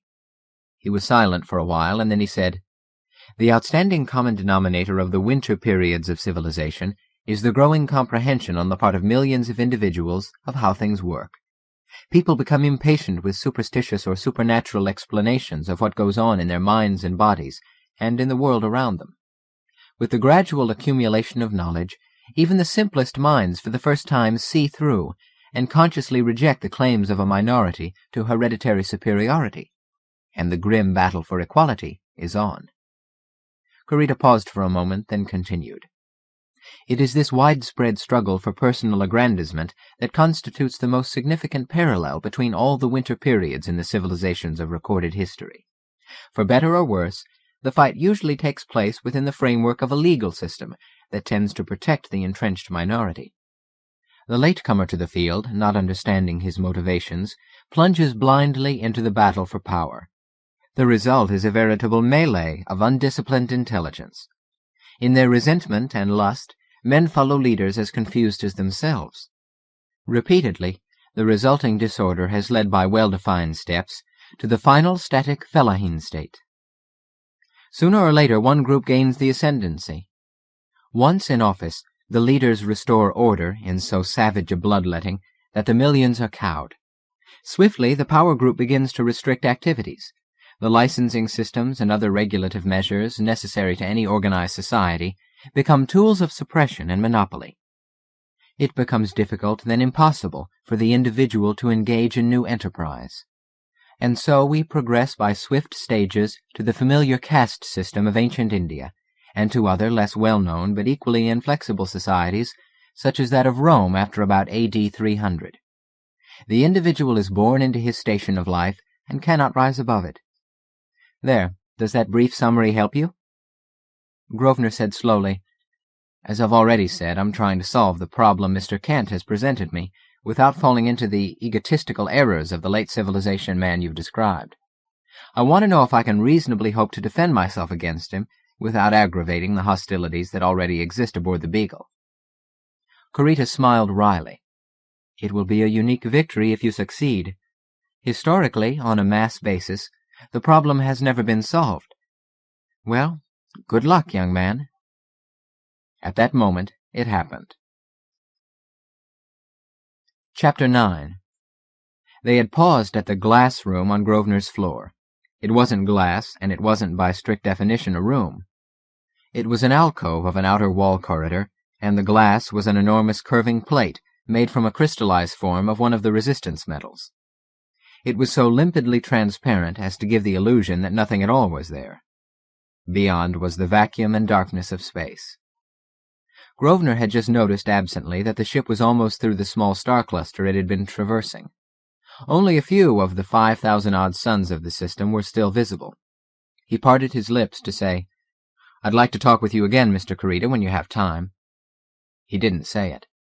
A slightly blurred double image of a woman wearing a feathered hat was taking form in the glass directly in front of him. The image flickered and shimmered. Grosvenor felt an abnormal tensing of the muscles of his eyes. For a moment his mind went blank. That was followed rapidly by sounds, flashes of light, a sharp sensation of pain. Hypnotic hallucinations. The awareness was like an electric shock. The recognition saved him. His own conditioning enabled him instantly to reject the mechanical suggestion of the light pattern. He whirled and shouted into the nearest communicator, "Don't look at the images. They're hypnotic. We're being attacked." As he turned away, he stumbled over Kurita's unconscious body. He stopped and knelt. "Kurita," he said in a piercing tone, "you can hear me?" "Yes." "Only my instructions influence you. Understand?" "Yes." "You're beginning to relax, to forget. Your mind is calm. The effect of the images is fading. Now it's gone. Gone completely. Do you understand? Gone completely." "I understand." "They cannot affect you again. In fact, every time you see an image, you're reminded of some pleasant scene from home. Is that clear?" "Very." "Now you're beginning to wake up. I'm going to count to 3. When I say 3, you're wide awake. 1, 2, 3. Wake up." Kurita opened his eyes. "What happened?" he said in a puzzled tone. Grosvenor explained swiftly and then said, "But now quick, come along. The light pattern keeps pulling at my eyes in spite of countersuggestion." He hurried the bewildered archaeologist along the corridor towards the Nexial department. At the first corner they came to a human body lying on the floor. Grosvenor kicked the man, not too lightly. He wanted a shock response. "Do you hear me?" he demanded. The man stirred. "Yes." "Then listen. The light images have no further effect on you. Now get up, you're wide awake." The man climbed to his feet and lunged at him, swinging wildly. Grosvenor ducked, and his assailant staggered past him blindly. Grosvenor ordered him to halt, but he kept on going without a backward glance. Grosvenor grabbed Kurita's arm. "I seem to have got to him too late." Kurita shook his head dazedly. His eyes turned toward the wall, and it was clear from his next words that Grosvenor's suggestion had not taken full effect, or else was already being undermined. "But what are they?" he asked. "Don't look at them." It was incredibly hard not to. Grosvenor had to keep blinking to break the pattern of light flashes that came at his eyes from other images on the walls. At first it seemed to him that the images were everywhere. Then he noticed that the womanish shapes, some oddly double, some single, occupied transparent or translucent wall sections. There were hundreds of such reflecting wall areas, but at least it was a limitation. They saw more men. The victims lay at uneven intervals along the corridors. Twice they came upon conscious men. One stood in their path with unseeing eyes and did not move or turn as Grosvenor and Kurita hurried by. The other man let out a yell, grabbed his vibrator, and fired it. The tracer beam flashed on the wall beside Grosvenor, and then he had tackled the other and knocked him down. The man, a Kent supporter, glared at him malignantly. "You damn spy," he said harshly. "We'll get you yet." Grosvenor didn't pause to discover the reason for the man's astounding behavior, but he grew tense as he guided Kurita to the door of the Nexial department. If one chemist could so quickly be stimulated to open hatred of him, then what about the 15 who had taken over his rooms? To his relief, they were all unconscious. Hurriedly, he secured 2 pairs of dark glasses, one for Kurita and one for himself, then turned a barrage of flashing lights against the walls, the ceilings, and the floors. Instantly, the images were eclipsed by the strong light. Grosvenor headed for his technique room, and there broadcast commands intended to free those he had hypnotized. Through the open door, he watched 2 unconscious bodies for response. After 5 minutes, there was still no sign that they were paying any attention. He guessed that the hypnotic patterns of the attacker had bypassed or even taken advantage of the conditioned state of their minds, nullifying any words he might use. The possibility was that they might awaken spontaneously after a while and turn on him. With Kurita's help, he dragged them into the washroom and then locked the door. One fact was already evident. This was mechanical visual hypnosis of such power that he had saved himself only by prompt action. But what had happened was not limited to vision. The image had tried to control him by stimulating his brain through his eyes. He was up to date on most of the work that men had done in that field, and so he knew, though the attackers apparently did not, that control by an alien of a human nervous system was not possible, except with an encephalo-adjuster, or its equivalent. He could only guess, from what had almost happened to him, that the other men had been precipitated into deep trance sleeps, or else they were confused by hallucinations and were not responsible for their actions. His job was to get to the control room and turn on the ship's energy screen. No matter where the attack was coming from, whether from another ship or actually from a planet, that should effectively cut off any carrier beams the enemy might be sending. With frantic fingers, Grosvenor worked to set up a mobile unit of lights. He needed something that would interfere with the images on his way to the control room. He was making the final connection when he felt an unmistakable sensation, a slight giddy feeling that passed almost instantly. It was a feeling that usually occurred during a considerable change of course, a result of readjustment of the anti-accelerators. Had the course actually been changed? It was something he'd have to check, later. He said to Corita, "I intend to make an experiment. Please remain here." Grosvenor carried his arrangement of lights to a nearby corridor and placed it in the rear compartment of a power-driven loading vehicle. Then he climbed on and headed for the elevators. He guessed that altogether 10 minutes had gone by since he had first seen the image. He took the turn into the elevator corridor at 25 miles an hour, which was fast for these comparatively narrow spaces. In the alcove opposite the elevators, 2 men were wrestling each other with a life-and-death concentration. They paid no attention to Grosvenor, but swayed and strained and cursed. The sound of their breathing was loud. Their single-minded hatred of each other was not affected by Grosvenor's arrangement of lights. Whatever world of hallucination they were in, it had taken profoundly. Grosvenor whirled his machine into the nearest elevator and started down. He was beginning to let himself hope that he might find the control room deserted. The hope died as he came to the main corridor. It swarmed with men. Barricades had been flung up, and there was an unmistakable odor of ozone. Vibrators fumed and fussed. Grosvenor peered cautiously out of the elevator, trying to size up the situation. It was visibly bad. The 2 approaches to the control room were blocked by scores of overturned loading mules. Behind them crouched men in military uniform. Grosvenor caught a glimpse of Captain Leith among the defenders, and on the far side he saw Director Morton behind the barricade of one of the attacking groups. That clarified the picture. Suppressed hostility had been stimulated by the images. The scientists were fighting the military, whom they had always unconsciously hated. The military, in turn, was suddenly free to vent its contempt and fury upon the despised scientists. It was, Grosvenor knew, not a true picture of their feelings for each other. The human mind normally balanced innumerable opposing impulses, so that the average individual might live his lifespan without letting one feeling gain important ascendance over the others. That intricate balance had now been upset.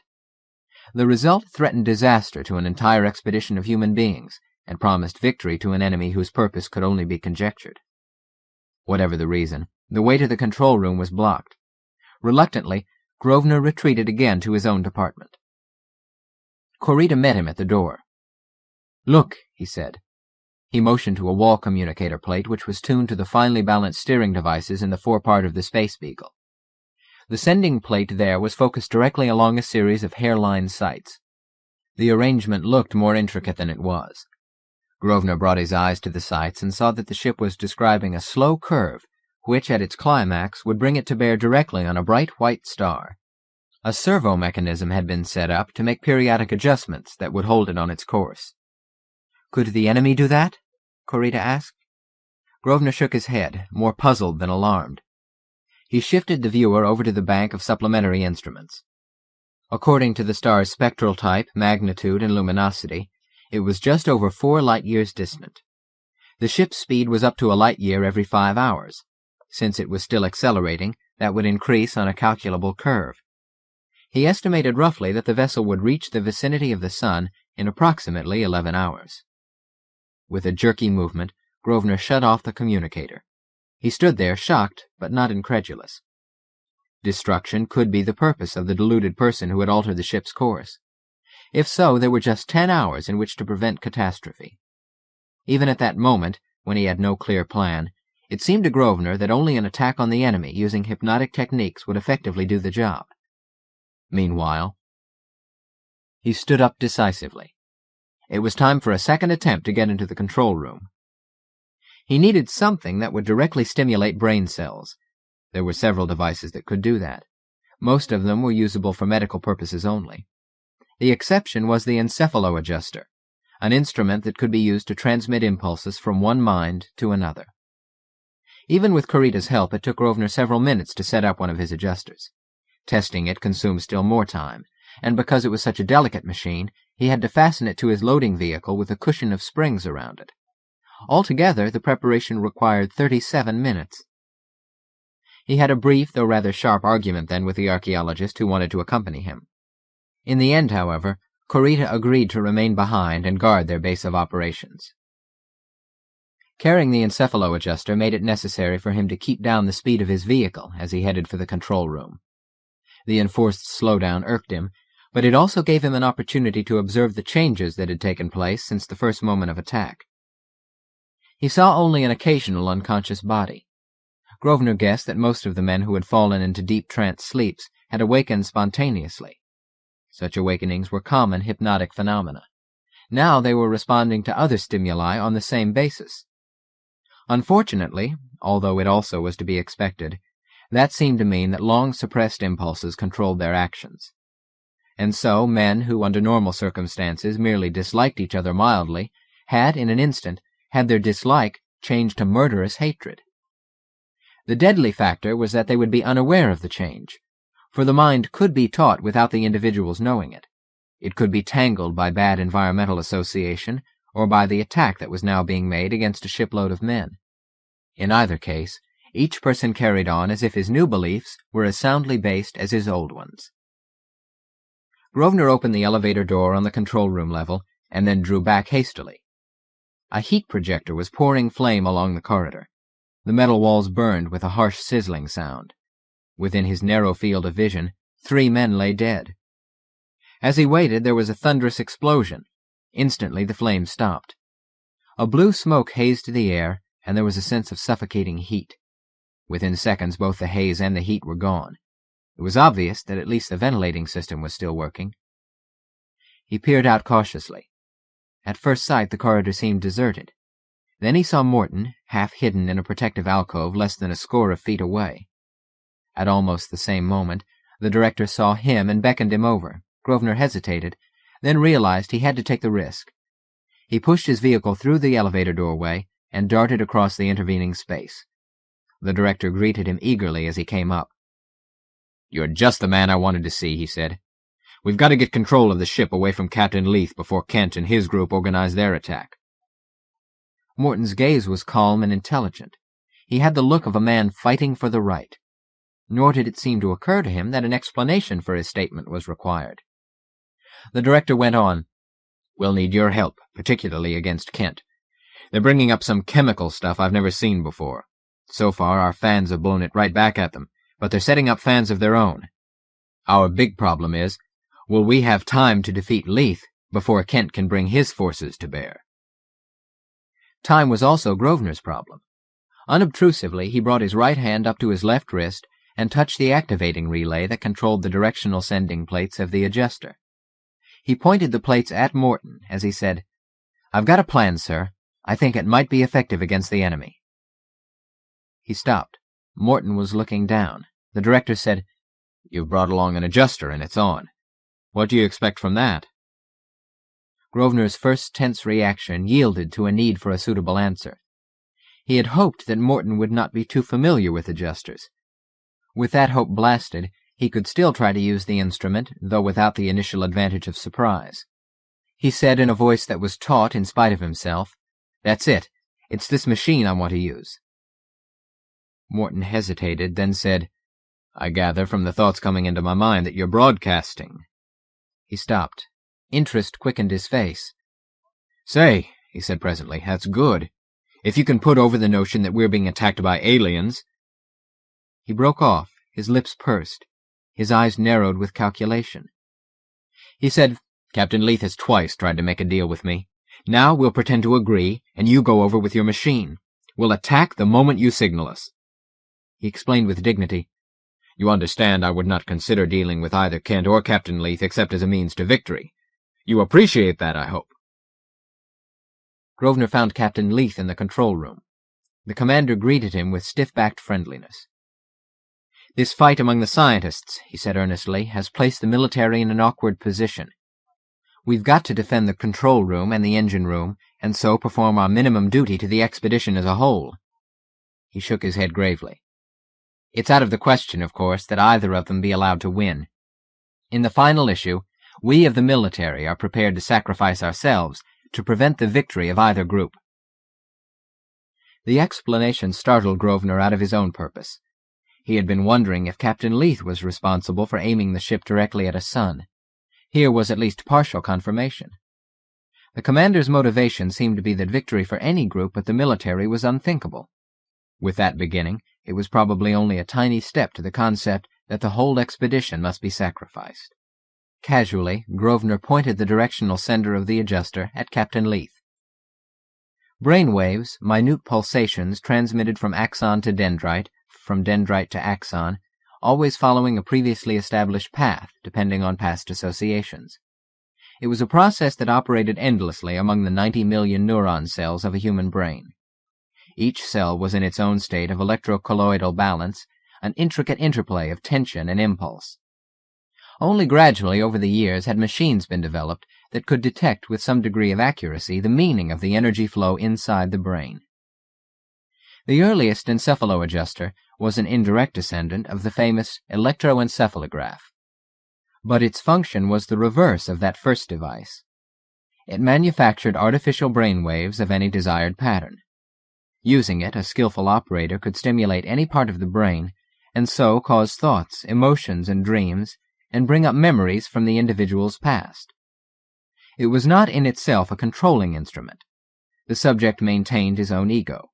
However, it could transmit the mind impulses of one person to a second person.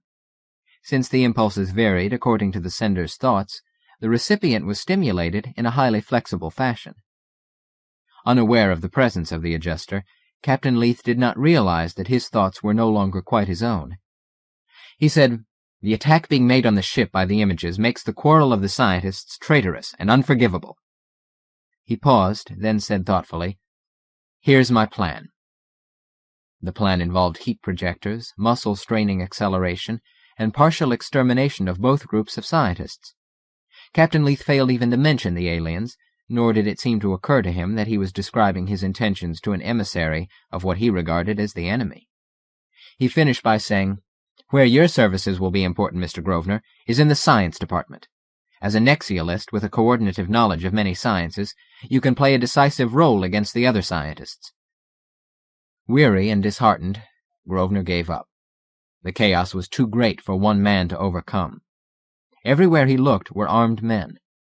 Altogether he had seen a score or more dead bodies. At any moment the uneasy truce between Captain Leith and Director Morton would end in a burst of projector fire.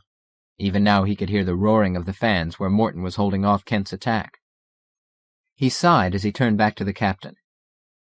"I'll need some equipment from my own department," he said. "Can you pass me through to the rear elevators? I can be back here in 5 minutes."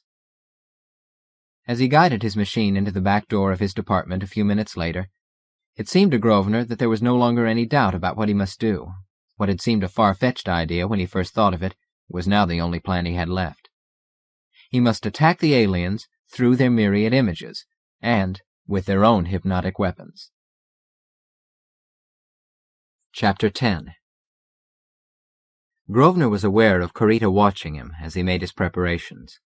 The archaeologist came over and looked at the array of electrical instruments he was attaching to the encephalo-adjuster, but he asked no questions. He seemed to be fully recovered from his experience. Grosvenor kept wiping the perspiration from his face, and yet it was not warm. The room temperature stood at normal. By the time his preliminary work was done, he realized that he had to stop to analyze his anxiety. He just didn't, he decided finally, know enough about the enemy.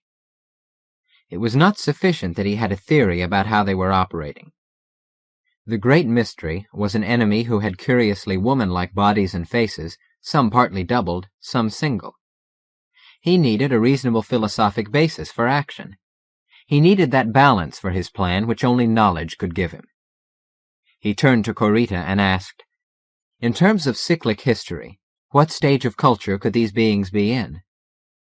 The archaeologist sat down in a chair, pursed his lips, and said, "Tell me your plan."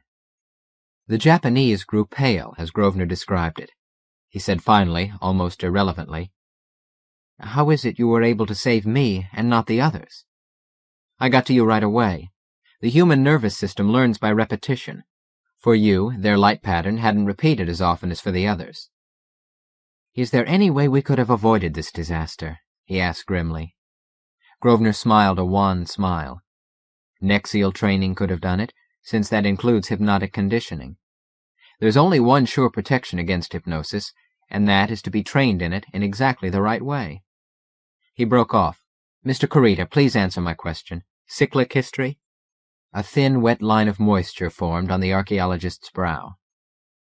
"My friend," he said, "surely you can't expect a generalization at this stage. What do we know about these beings?" Grosvenor groaned inwardly. He recognized the need for discussion, but vital time was passing. He said indecisively, "Beings who can use hypnosis over a distance, as these can, would probably be able to stimulate each other's minds, and so would have naturally the kind of telepathy that human beings can obtain only through the encephalo-adjuster." He leaned forward, abruptly excited. "Corita, what effect would the ability to read minds without artificial aids have on a culture?" The archaeologist was sitting up. "Why, of course," he said. "You have the answer. Mind-reading would stultify the development of any race, and therefore this one is in the fellahin stage." His eyes were bright as he stared at the puzzled Grosvenor. "Don't you see? The ability to read another's mind would make you feel that you know about him. On that basis, a system of absolute certainties would develop. How could you doubt when you know? Such beings would flash through the early periods of their culture and arrive at the Fella period in the swiftest possible time." Alertly, while Grosvenor sat frowning, he described how various civilizations of Earth and galactic history had exhausted themselves and then stagnated into felladom. Fella people resented newness and change. They were not particularly cruel as a group, but because of their poverty they all too frequently develop an indifference toward the suffering of individuals. When Corita had finished, Grosvenor said, "Perhaps their resentment of change is responsible for the attack on the ship." The archaeologist was cautious. "Perhaps." There was silence. It seemed to Grosvenor that he had to act as if Corita's total analysis was correct. He had no other hypothesis. With such a theory as a starting point, he could try to obtain verification from one of the images. A glance at the chronometer tensed him. He had less than 7 hours to save the ship. Hastily, he focused a beam of light through the encephalo-adjuster. With quick movements, he set a screen in front of the light so that a small area of glass was thrown into shadow, except for the intermittent light that played on it from the adjuster. Instantly, an image appeared. It was one of the partially doubled ones, and because of the encephalo-adjuster, he was able to study it in safety. The first clear look astounded him. It was only vaguely humanoid, and yet it was understandable how his mind had leaped to the woman identification earlier. Its overlapping double face was crowned with a neat bun of golden feathers. But its head, though now unmistakably bird-like, did have a human appearance. There were no feathers on its face, which was covered with a lacework of what seemed to be veins. The human appearance resulted from the way those markings had formed into groups to give the effect of cheeks and nose.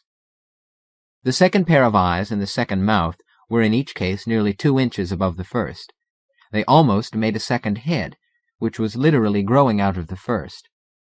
There was also a second pair of shoulders, with a doubled pair of short arms that ended in beautifully delicate, amazingly long hands and fingers, and the overall effect was still feminine.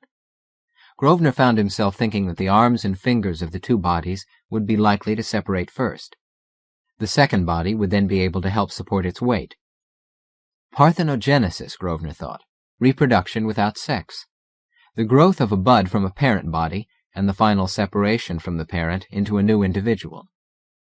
The image in the wall before him showed vestigial wings. Tufts of feathers were visible at the wrists. It wore a bright blue tunic over an astonishingly straight and superficially human-like body. If there were other vestiges of a feathery past, they were hidden by the clothing. What was clear was that this bird didn't, and couldn't, fly under its own power. Corita spoke first, in a helpless tone. "How are you going to let it know you're willing to be hypnotized in exchange for information?" Grosvenor did not answer in words. He stood up and tentatively drew a picture of the image and of himself on a blackboard. 47 minutes and scores of drawings later, the bird image suddenly faded from the wall, and a city scene appeared in its place. It was not a large community, and his first view of it was from a high vantage point. He had an impression of very tall, very narrow buildings, clustered so close together that all the lower reaches must be lost in gloom for most of each day. Grosvenor wondered in passing if that might possibly reflect nocturnal habits in some primeval past. His mind leaped on. He ignored individual buildings in his desire to obtain a whole picture. Above everything else, he wanted to find out the extent of their machine culture, how they communicated, and if this was the city from which the attack on the ship was being launched. He could see no machines, no aircraft, no cars, nor was there anything corresponding to the interstellar communication equipment used by human beings, which on Earth required stations spaced over many square miles of land. It seemed likely, therefore, that the origin of the attack was nothing like that. Even as he made his negative discovery, the view changed. He was no longer on a hill, but in a building near the center of the city. Whatever was taking that perfect color picture moved forward, and he looked down over the edge. His primary concern was with the whole scene, yet he found himself wondering how they were showing it to him. The transition from one scene to another had been accomplished in the twinkling of an eye. Less than a minute had passed since his blackboard illustration had finally made known his desire for information. That thought, like the others, was a flashing one. Even as he had it, he was gazing avidly down the side of the building. The space separating it from the nearby structure seemed no more than 10 feet, but now he saw something that had not been visible from the hillside. The buildings were connected on every level by walks only inches wide. Along these moved the pedestrian traffic of the bird city.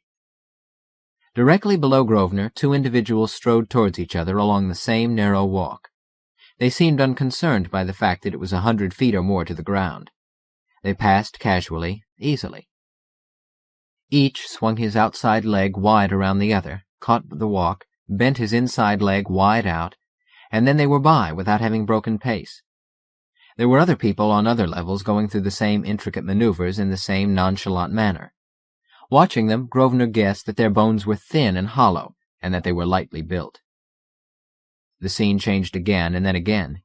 It moved from one section of the street to another.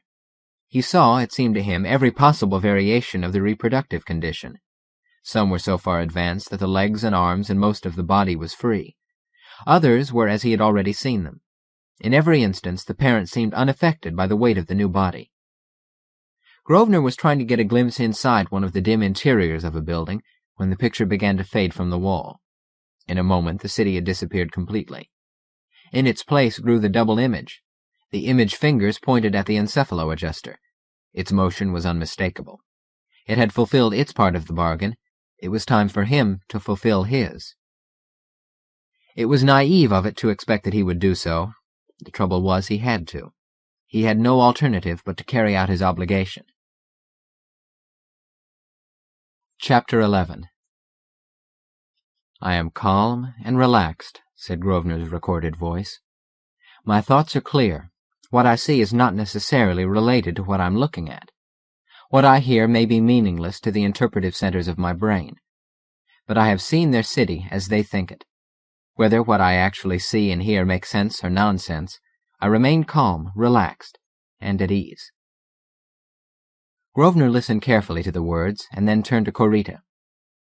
"That's it," he said simply. The time might come, of course, when he would not consciously hear the message, but it would be there. Its patterns would impress ever more firmly on his mind. Still listening, he examined the adjuster for the last time. It was all as he wanted it. To Corita he explained, "I'm setting the automatic cutoff for 5 hours. If you pull this switch," he indicated a red lever, "you can break me free before then, but only do so in an emergency." "How do you define emergency?" "If we're attacked here." Grosvenor hesitated. He would have liked a series of breaks, but what he was about to do was not merely a scientific experiment, it was a life-and-death gamble. Ready for action, he put his hand on the control dial, and there he paused. For this was the moment. Within a few seconds, the group mind of countless individual birdfolk would be in possession of parts of his nervous system. They would undoubtedly try to control him as they were controlling the other men on the ship. He was fairly positive that he would be up against a group of minds working together. He had seen no machines, not even a wheeled vehicle, that most primitive of mechanical devices. For a short time he had taken it for granted that they were using television-type cameras. Now he guessed that he had seen the city through the eyes of individuals. With these things, telepathy was a sensory process as sharp as vision itself. The enmassed mind power of millions of bird people could hurdle light-years of distance. They didn't need machines. He couldn't hope to foresee the result of his attempt to become a part of their collective mind. Still listening to the recorder, Grosvenor manipulated the dial of the encephalo-adjuster and slightly modified the rhythm of his own thoughts. It had to be slight. Even if he had wanted to, he could not offer the aliens complete attunement. In those rhythmic pulsations lay every variation of sanity, unsanity, and insanity. He had to restrict his reception to waves that would register sane on a psychologist's graph. The adjuster superimposed them on a beam of light, which in turn shone directly on the image. If the individual behind the image was affected by the pattern in the light, it hadn't shown it yet. Grosvenor did not expect overt evidence, and so he was not disappointed. He was convinced that the result would become apparent only in the changes that occurred in the patterns they were directing at him, and that, he was sure, he would have to experience with his own nervous system. It was hard for him to concentrate on the image, but he persisted. The encephalo-adjuster began to interfere markedly with his vision, and still he stared steadily at the image. "I am calm and relaxed. My thoughts are clear." One instant the words were loud in his ears, the next they were gone, and in their stead was a roaring sound as of distant thunder. The noise faded slowly. It became a steady throbbing like the murmur in a large seashell.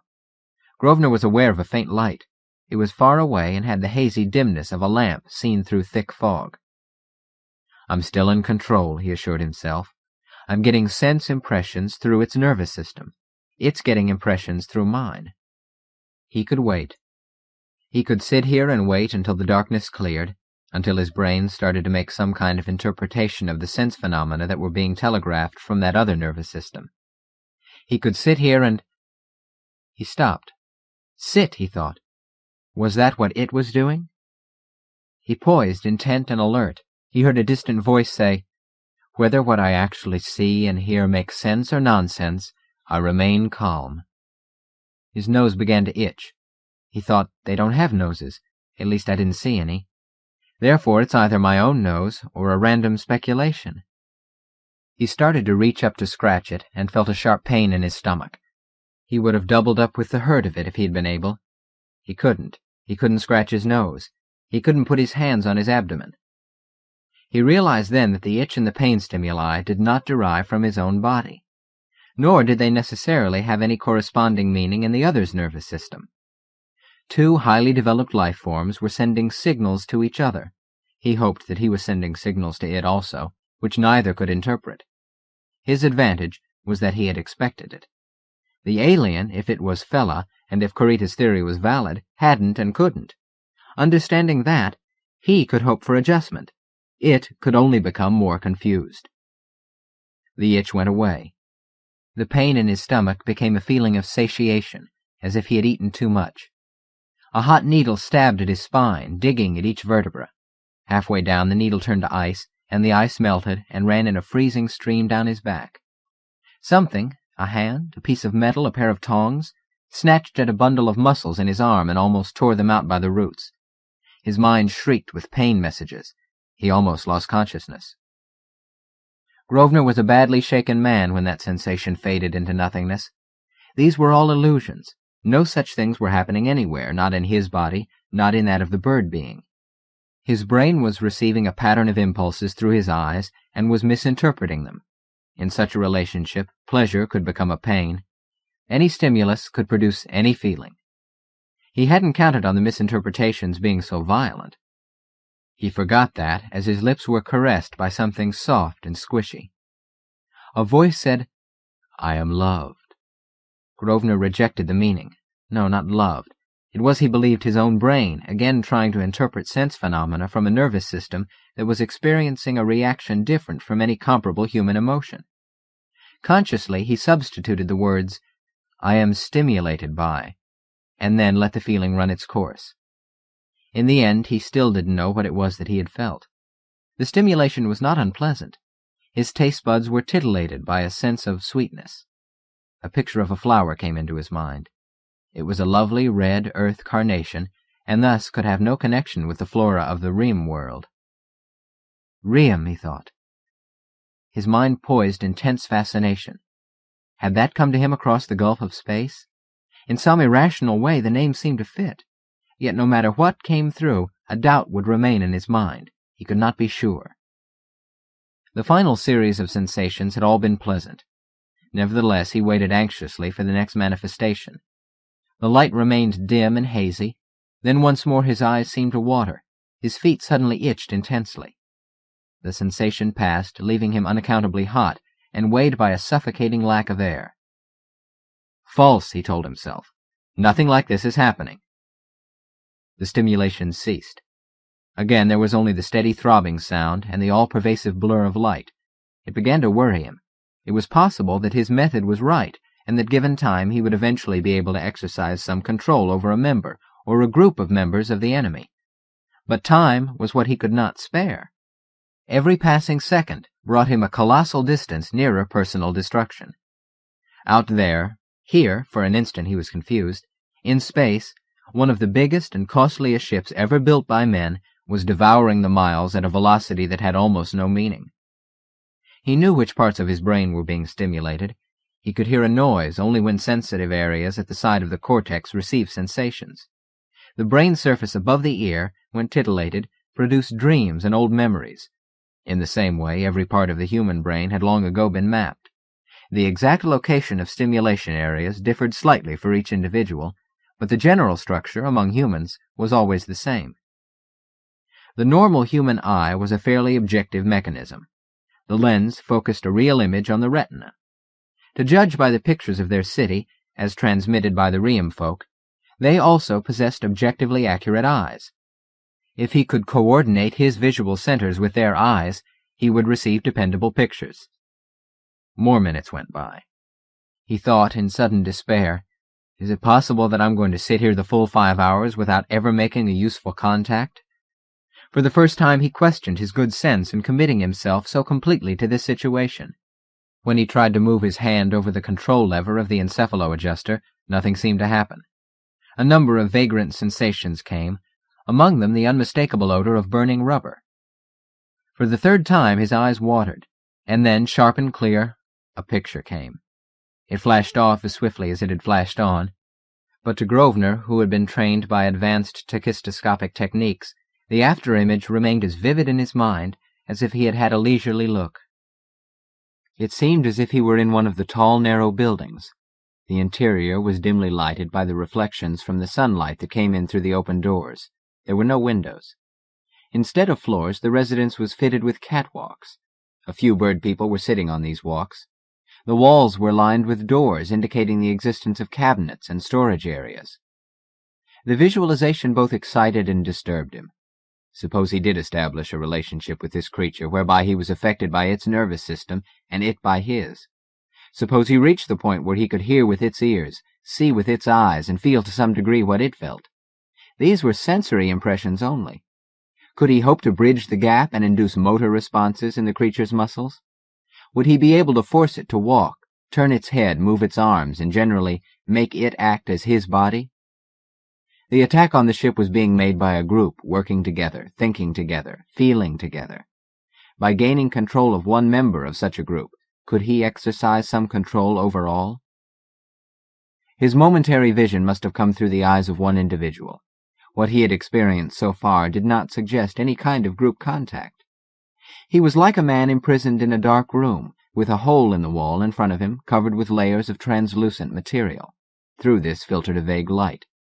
Occasionally images penetrated the blur, and he had glimpses of the outside world. He could be fairly certain that the pictures were accurate, but that did not apply to the sounds that came through another hole on a side wall, or the sensations that came to him through still other holes in the ceiling and floor. Human beings could hear frequencies up to 20,000 vibrations a second. That was where some races started to hear. Under hypnosis, men could be conditioned to laugh uproariously when they were being tortured and shriek with pain when tickled. Stimulation that meant pain to one life form could mean nothing at all to another. Mentally, Grosvenor let the tension seep out of him. There was nothing for him to do but relax and wait. He waited. It occurred to him presently that there might be a connection between his own thoughts and the sensations he received.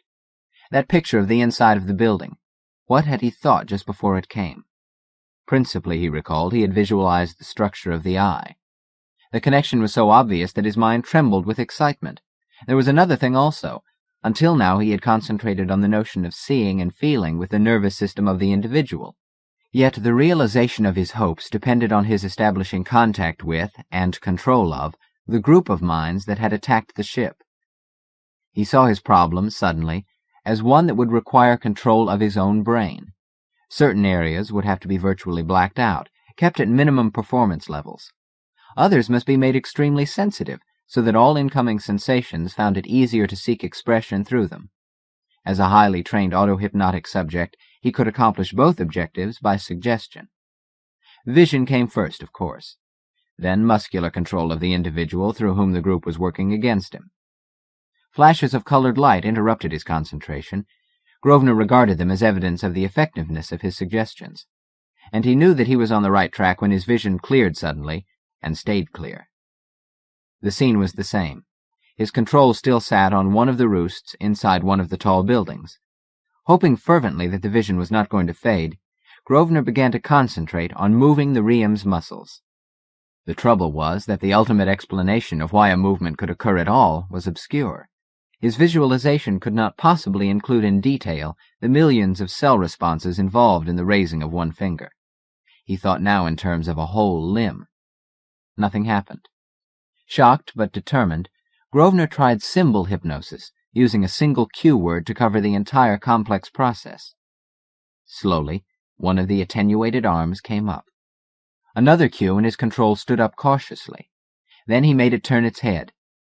The act of looking reminded the bird being that that drawer and that cabinet and that closet were mine. The memory barely touched the conscious level. The creature knew its own possessions and accepted the fact without concern. Grosvenor had a hard time fighting down his excitement. With tense patience he had the bird being get up from a sitting position, raise its arms, lower them, and walk back and forth along the roost. Finally he made it sit down again. He must have been keyed up, his brain responsive to the slightest suggestion, because he had barely started to concentrate again when his whole being was flooded by a message that seemed to affect every level of his thought and feeling. More or less automatically, Grosvenor translated the anguished thoughts into familiar verbalisms. The cells are calling, calling. The cells are afraid. Oh, the cells know pain. There is darkness in the Riem world. Withdraw from the being, far from Riem. Shadows, darkness, turmoil. The cells must reject him, but they cannot. They were right to try to be friendly to the being who came out of the great dark, since they did not know he was an enemy. The night deepens. All cells withdraw, but they cannot. Grosvenor thought blankly. Friendly. It fitted also. He could see how, in a nightmarish fashion, everything that had happened so far could be explained as easily one way as the other. Dismayed, he realized the seriousness of the situation. If the catastrophe that had already occurred aboard the ship were the result of a misguided and ignorant attempt at friendly communication, then what damage might they not be able to do if they were hostile? His problem was greater than theirs. If he broke his connection with them, they would be free. Now that could mean an attack. By avoiding him, they might actually attempt destruction of the Space Beagle. He had no recourse but to continue what he had planned, in the hope that something would happen that he could turn to his favor. Chapter 12. He concentrated first on what seemed the most logical intermediate stage, the transfer of control to another alien. The choice, in the case of these beings, was obvious. "I am loved," he told himself, deliberately producing the sensation that had confused him earlier. "I am loved by my parent body, from which I am growing to wholeness. I share my parents' thoughts, but already I see with my own eyes, and know that I am one of the group." The transition came suddenly, as Grosvenor had expected it might. He moved the smaller duplicate fingers, he arched the fragile shoulders. Then he oriented himself again to the parent realm. The experiment was so completely satisfactory that he felt ready for the bigger jump that would take him into association with the nervous system of a more distant alien. And that also proved to be a matter of stimulating the proper brain centers. Grosvenor came to awareness, standing in a wilderness of brush and hill. Directly in front of him was a narrow stream. Beyond it, an orange sun rode low in a dark purple sky that was spotted with fleecy clouds. Grosvenor made his new control turn completely around. He saw that a small roost building nestled among the trees farther along the stream. It was the only habitation in sight. He walked over to it and looked inside. In the dim interior he made out several roosts, one with 2 birds sitting on it. Both sat with eyes closed. It was quite possible, he decided, that they were participating in the group assault on the Space Beagle. From there, by a variation of the stimulus, he transferred his control to an individual on a part of the planet where it was night. The transition this time was even faster. He was in a lightless city with ghostly buildings and catwalks. Swiftly, Grosvenor moved on to association with other nervous systems. He had no clear idea why the rapport was established with one realm and not with another who fitted the same general requirement. It could be that the stimulation affected some individuals slightly faster than it affected others. It was even possible that they were descendants or body relatives of his original parent control. When he had been associated with more than 24 realm all over the planet, it seemed to Grosvenor that he had a good overall impression. It was a world of brick and stone and wood, and of a neurological community relationship that would probably never be surpassed. And so a race had bypassed the entire machine age of man, with its penetration of the secrets of matter and energy. Now he felt he could safely take the next to the last step of his counterattack. He concentrated on a pattern which would characterize one of the beings who had projected an image to the Space Beagle. He had then a sense of a small but noticeable lapse of time, and then he was looking forth from one of the images, seeing the ship through an image. His first concern was with how the battle was progressing, but he had to restrain his will to know, because coming aboard was only part of his necessary preconditioning. He wanted to affect a group of perhaps millions of individuals. He had to affect them so powerfully that they would have to withdraw from the Space Beagle and have no choice but to stay away from it. He had proved that he could receive their thoughts and that they could receive his. His association with one nervous system after another would not have been possible unless that were so. And now he was ready. He projected his thoughts into the darkness. You live in a universe, and within you, you form pictures of the universe as it seems to you. And of that universe you know nothing, and can know nothing except for the pictures. But the pictures within you of the universe are not the universe. How could you influence another's mind? By changing his assumptions. How could you alter another's actions? By changing his basic beliefs, his emotional certainties. Carefully, Grosvenor went on. And the pictures within you do not show all about the universe, for there are many things which you cannot know directly, not having senses to know. Within the universe there is an order, and if the order of the pictures within you is not as the order of the universe, then you are deceived. In the history of life, few thinking beings had done anything illogical within their frame of reference. If the frame was falsely based, if the assumptions were untrue to reality, then the individual's automatic logic could lead him to disastrous conclusions. The assumptions had to be changed. Grosvenor changed them, deliberately, coolly, honestly.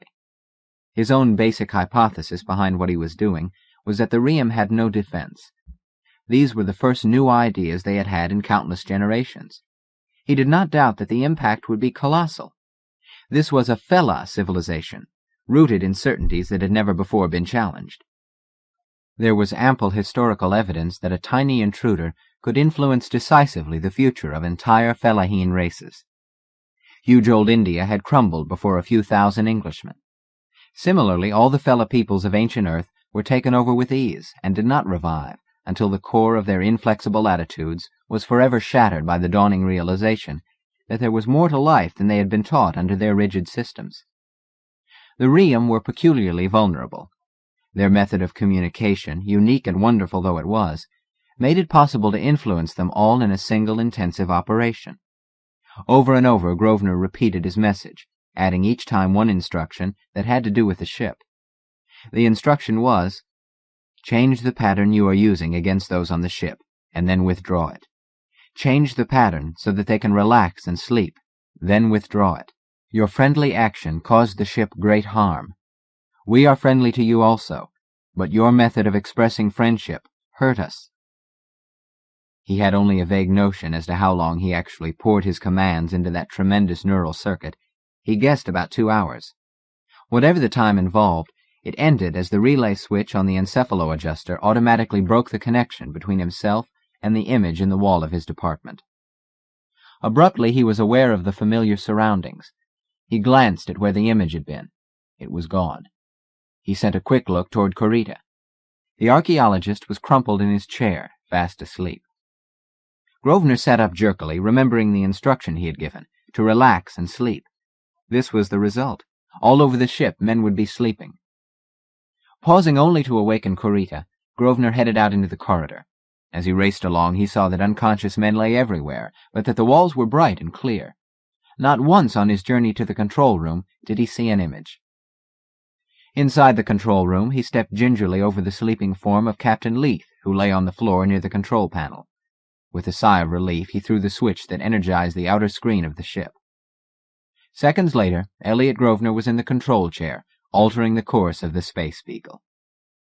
Before leaving the control room, he put a time lock on the steering gear and set it for 10 hours.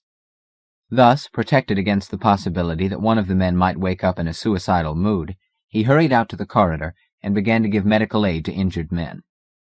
His patients were, without exception, unconscious, and so he had to guess at their condition. He played safe. Where labored respiration indicated shock, he gave blood plasma. He injected specific drugs for pain whenever he saw dangerous-looking wounds, and he applied fast-healing salves for burns and cuts. 7 times, with Kurita's help now, he lifted dead men onto loading mules and rushed them to resuscitation chambers. 4 revived. Even after that, there were 32 dead men, who after an examination Grosvenor did not so much as attempt to revive. They were still tending the injured when a geology technician nearby woke up, yawned lazily, and then groaned in dismay. Grosvenor guessed that a flood of memory had come, but he watched warily as the man climbed to his feet and came over.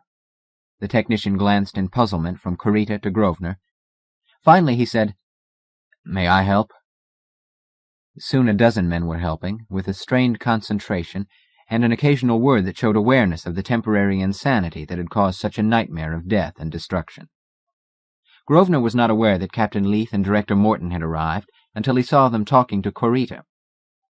Presently, Kurita walked off, and the 2 leaders came over to Grosvenor and invited him to a meeting in the control room. Silently, Morton clapped him on the back. Grosvenor had been wondering if they would remember. Spontaneous amnesia was a common hypnotic phenomenon. Without their own recollections, it would be extremely hard to explain convincingly what had happened. He was relieved when Captain Leith said, "Mr. Grosvenor, in looking back over the disaster, Mr. Morton and I were both struck by the attempt you made to make us aware that we were the victims of an outside attack. Mr. Kurita has now told us what he saw of your actions. I want you to tell the departmental executives in the control room what exactly took place." It required over an hour to give an orderly account. When Grosvenor had finished, a man said, "Am I to understand that this was actually an attempt at friendly communications?" Grosvenor nodded. "I'm afraid it was." "You mean we can't go over there and bomb hell out of them?" he said harshly. "It would serve no useful purpose." Grosvenor spoke steadily. "We could drop in on them and make a more direct contact." Captain Leith said quickly, "It would take too long. We've got distance to cover." He added in a sour voice, "It seems to be a particularly drab civilization." Grosvenor hesitated.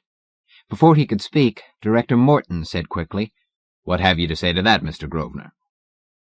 Grosvenor said, "I assume the commander is referring to the lack of mechanical aids. But living organisms can have satisfactions that do not require machines. Food and drink, association with friends and loved ones. I suggest these bird folk find emotional release in the community thinking and in their method of propagation. Time was when man had little more, yet he called it civilization, and there were great men in those days as well as now. Still, said physicist von Grossen shrewdly, you did not hesitate to upset their mode of life. Grosvenor was cool. It is unwise for birds, or men, to live too specialized an existence. I broke down their resistance to new ideas, something which I have not yet been able to do aboard this ship. Several men laughed wryly, and the meeting began to break up. Afterward, Grosvenor saw Morton speak to Yemens, the only man present from the chemistry department. The chemist, second only to Kent now, frowned and shook his head several times. Finally, he spoke at some length, and he and Morton shook hands. Morton came over to Grosvenor and said in a low tone, "The chemistry department will move its equipment out of your rooms within 24 hours, on condition that no further reference is made to the incident. Mr. Yemens," Grosvenor said quickly, "what does Kent think of this?" Morton hesitated. "He got a whiff of gas," he said finally, "and will be on his back in bed for several months." "But," said Grosvenor, "that will take us past the date of the election." Once more Morton hesitated, then said, "Yes, it will. It means I win the election without opposition, since no one but Kent filed against me." Grosvenor was silent, thinking of the potentialities. It was good to know that Morton would continue in office, but what about all the discontented men who had supported Kent? Before he could speak, Morton went on. "I want to ask this as a personal favor, Mr. Grosvenor. I persuaded Mr. Yemens that it would be unwise to continue Kent's attack on you. For the sake of peace, I'd like you to keep silent.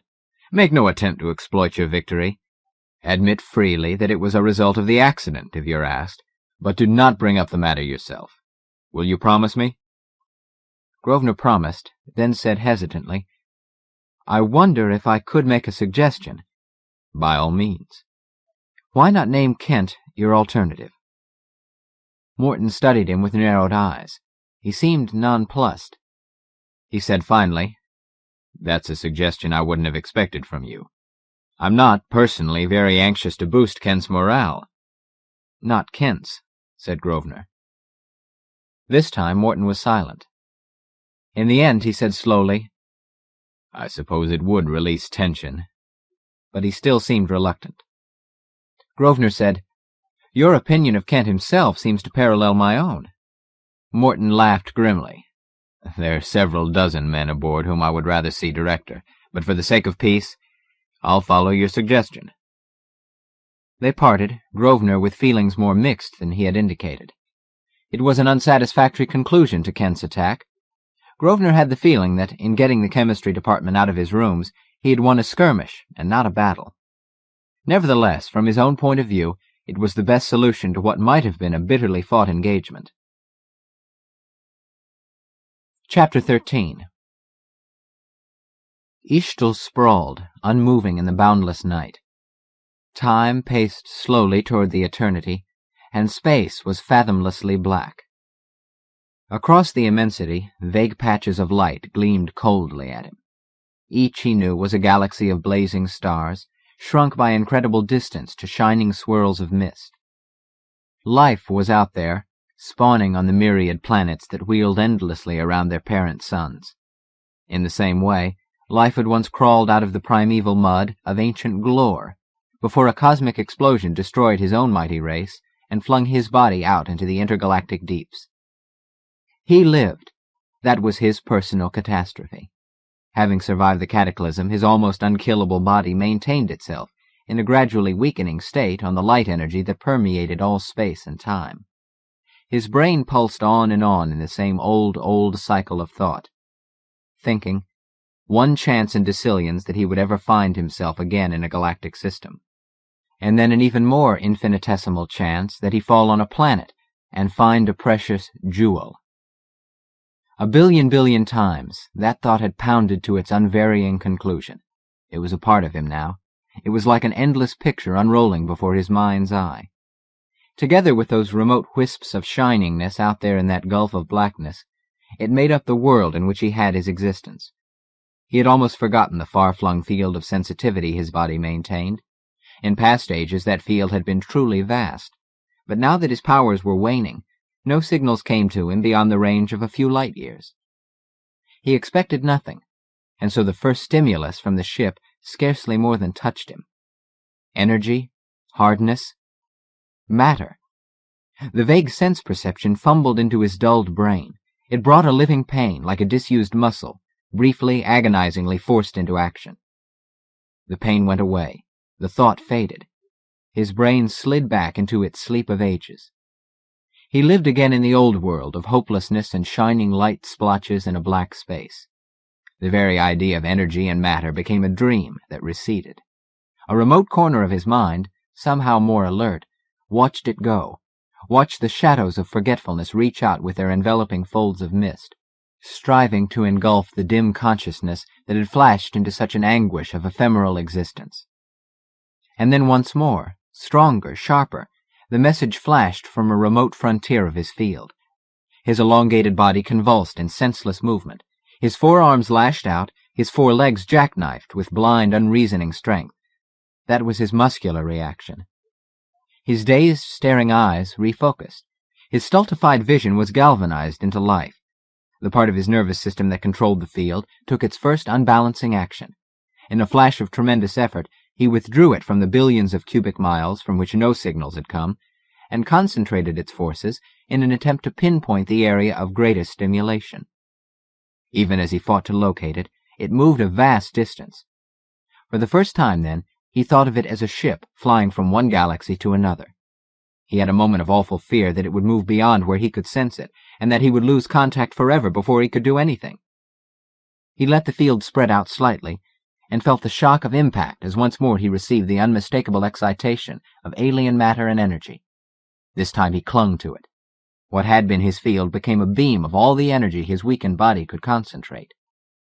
Along the tightly held beam, he drew tremendous bolts of power from the ship. There was more energy, by many millions of times, than he could handle.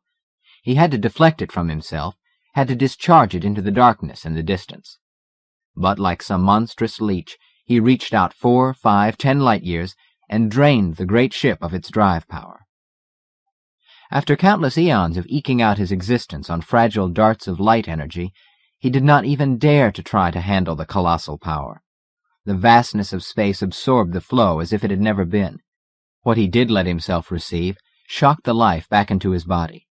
With a savage intensity, he realized the extent of the opportunity. Frantically, he adjusted his atomic structure and drove himself along the beam. In the far distance, the ship, its drive off but momentum carrying it forward, coasted past him and began to draw farther away. It receded an entire light-year, then 2, and then 3.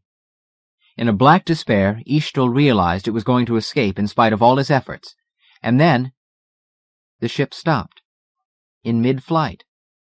One instant it was coasting along at a velocity of many light-years a day. The next it was poised in space, all its forward momentum inhibited and transformed. It was still a tremendous distance away, but it was no longer receding. Eastel could guess what had happened. Those aboard the vessel had become aware of his interference and were deliberately stopping to find out what had happened and what had caused it. Their method of instantaneous deceleration suggested a very advanced science, though he could not decide just what technique of anti-acceleration they had used. There were several possibilities. He himself intended to stop by converting his gross velocity into electronic action within his body. Very little energy would be lost in the process. The electrons in each atom would speed up slightly, so slightly, and thus the microscopic speed would be transformed to movement on the microscopic level. It was on that level that he suddenly sensed the ship was near. A number of things happened then, following each other too swiftly for thought. The ship put up an impenetrable energy screen. The concentration of so much energy set off the automatic relays he had established in his body. That stopped him a fraction of a microsecond before he had intended to. In terms of distance, that came to just over 30 miles. He could see the ship as a point of light in the blackness ahead. Its screen was still up, which meant in all probability that those inside could not detect him, and that he could no longer hope to get to the ship itself. He assumed that delicate instruments aboard had sensed his approach, identified him as a projectile, and raised the screen as a defense. Eshtel flashed to within yards of the almost invisible barrier, and there, separated from the realization of his hopes, he gazed hungrily at the ship. It was less than 50 yards away, a round, dark-bodied metal monster, studded with row on row of glaring lights like diamonds. The spaceship floated in the velvet-black darkness, glowing like an immense jewel, quiescent but alive, enormously, vitally alive. It brought nostalgic and vivid suggestion of 1,000 far-flung planets and of an indomitable, boisterous life that had reached for the stars and grasped them. And, in spite of present frustration, it brought hope. Till this instant there had been so many physical things to do that he had only dimly comprehended what it might mean to him if he could get aboard. His mind grew through the uncounted ages to ultimate despair, soared up insanely. His legs and arms glistened like tongues of living fire as they writhed and twisted in the light that blazed from the portholes. His mouth, a gash in his caricature of a human head, slavered a white frost that floated away in little frozen globules. His hope grew so big that the thought of it kept dissolving in his mind, and his vision blurred. Through the blur he saw a thick vein of light form a circular bulge in the metallic surface of the ship. The bulge became a huge door that rotated open and tilted to one side. A flood of brilliance spilled out of the opening. There was a pause, and then a dozen two-legged beings came into view. They wore almost transparent armor, and they dragged or guided great floating machines. Swiftly, the machines were concentrated around a small area on the ship's surface. From a distance, the flames that poured forth seemed small, but their dazzling brightness indicated either enormous heat or else a titanic concentration of other radiation. What was obviously repair work proceeded at an alarming rate. Frantically, Eshtel probed the screen that barred him from the ship, looking for weak spots. He found none. The force was too complex, its coverage too wide for anything that he could muster against it. He had sensed that at a distance. Now he faced the reality of it. The work, Eshtel saw they had removed a thick section of the outer wall and replaced it with new material, was finished almost as quickly as it had begun. The incandescent glare of the welders died, spluttering into darkness. Machines were unclamped, floated toward the opening, down into it, and out of sight. The two-legged beings scrambled after them. The large, curved plane of metal was suddenly as deserted and lifeless as space itself. The shock of that nearly unseated Eshtel's reason. He couldn't let them escape now when the whole universe was in his grasp, a few short yards away. His arms reached out as if he would hold the ship by his need alone. His body ached with a slow, rhythmical hurt. His mind spun toward a black, bottomless pit of despair, but poised just before the final plunge. The great door was slowing in its swift rotation. A solitary being squeezed through the ring of light and ran to the area that had been repaired. He picked up something and started back toward the open airlock. He was still some distance from it when he saw Eshtel. He stopped as if he had been struck. Stopped, that is, in a physically unbalanced fashion. In the glow from the portholes, his face was plainly visible through his transparent spacesuit. His eyes were wide, his mouth open. He seemed to catch himself. His lips began to move rapidly. A minute later, the door was rotating again outward. It swung open, and a group of the beings came out and looked at Eshtel. A discussion must have followed, for their lips moved at uneven intervals, first one individual's, then another's. Presently, a large metal-barred cage was floated up out of the airlock. There were 2 men sitting on it, and they seemed to be steering it under its own power. Eshtel guessed that he was to be captured. Curiously, he had no sense of lift. It was as if a drug was affecting him, dragging him down into an abyss of fatigue. Appalled, he tried to fight the enveloping stupor. He would need all his alertness if his race, which had attained the very threshold of ultimate knowledge, was to live again. Chapter 14. How in the name of all the hells can anything live in intergalactic space? The voice, strained and unrecognizable, came through the communicator of Grosvenor's spacesuit as he stood with the others near the airlock. It seemed to him that the question made the little group of men crowd closer together. For him, the proximity of the others was not quite enough. He was too aware of the impalpable, yet inconceivable night that coiled about them, pressing down to the very blazing portholes. Almost for the first time since the voyage had begun, the immensity of the darkness struck home to Grosvenor. He had looked at it so often from inside the ship that he had become indifferent. but now he was suddenly aware that man's farthest stellar frontiers were but a pinpoint in this blackness that reached billions of light-years in every direction. The voice of Director Morton broke through the scared silence. "Calling Gunley Lester inside the ship. Gunley Lester." There was a pause, then, "Yes, Director." Grosvenor recognized the voice of the head of the astronomy department. "Gunley," Morton went on, "here's something for your astro-mathematical brain. Will you please give us the ratio of chance that blew out the drivers of the Beagle at the exact point in space where that thing was floating? Take a few hours to work it out." The words brought the whole scene into even sharper focus. It was typical of mathematician Morton that he let another man have the limelight in a field in which he himself was a master. The astronomer laughed, then said in an earnest tone, "I don't have to do any figuring. One would need a new system of notation to express the chance arithmetically. What you've got out there can't happen, mathematically speaking. Here we are, a shipload of human beings stopping for repairs halfway between two galaxies, the first time we've ever sent an expedition outside our own island universe. Here we are, I say, a tiny point intersecting, with prearrangement, exactly the path of another tinier point. It's impossible, unless space is saturated with such creatures." It seemed to Grosvenor that there was a more likely explanation. The two events could conceivably be in the simple relationship of cause and effect. A huge hole had been burned in the engine room wall. Torrents of energy had poured out into space. Now they had stopped to repair the damage. He parted his lips to say as much, and then closed them. There was another factor, the factor of the forces and probabilities involved in that assumption. Just how much power would be needed to drain the output of a pile of a few minutes? Briefly he considered the formula applicable and shook his head slightly. The figures that came through were so enormous that the hypothesis he had intended to offer seemed automatically ruled out. 1,000 curls amongst them couldn't have handled energy in such quantities, which suggested that machines, not individuals, were involved. Someone was saying, "We ought to turn a mobile unit on anything that looks like that." The shudder in his voice stirred a like emotion in Grosvenor. The reaction must have run along the communicators, because when Director Morton spoke, his tone indicated he was trying to throw off the chill of the other man's words. Morton said, "A regular blood-red devil spewed out of a nightmare. Ugly as sin, and possibly as harmless as our beautiful pussy a few months ago was deadly. Smith, what do you think?" The gangling biologist was coldly logical. "This thing, as far as I can make it out from here, has arms and legs, a development of purely planetary evolution.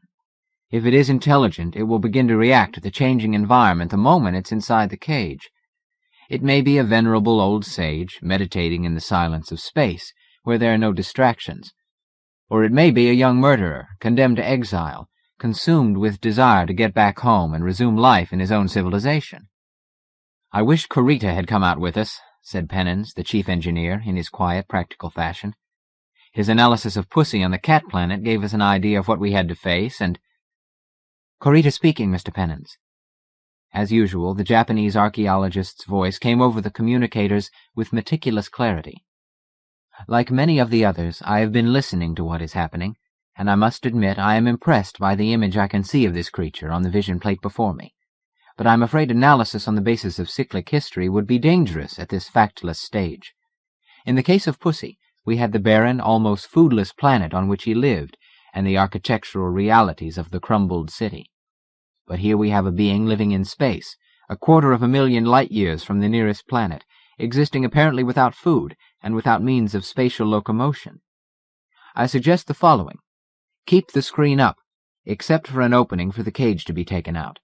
When you have your creature actually in the cage, study him, every action, every reaction. Take pictures of his internal organs working in the vacuum of space. Find out everything about him so that we shall know what we are bringing aboard. Let us avoid killing or being killed. The greatest precautions are in order." "And that," said Morton, "is sense." He began to issue orders. More machines were brought up from inside the ship. They were set up on a smooth, curving expanse of the outer surface, except for a massive fluorite camera. That was attached to the mobile cage. Grosvenor listened uneasily while the director gave final instructions to the men guiding the cage. "Open the door as wide as possible," Morton was saying, "and drop it over him. Don't let his hands grab the bars. Grosvenor thought, "It's now or never. If I have any objections, I've got to offer them." There seemed nothing to say. He could outline his vague doubts. He could carry Gunley Lester's comment to its logical conclusion and say that what had happened could not be an accident.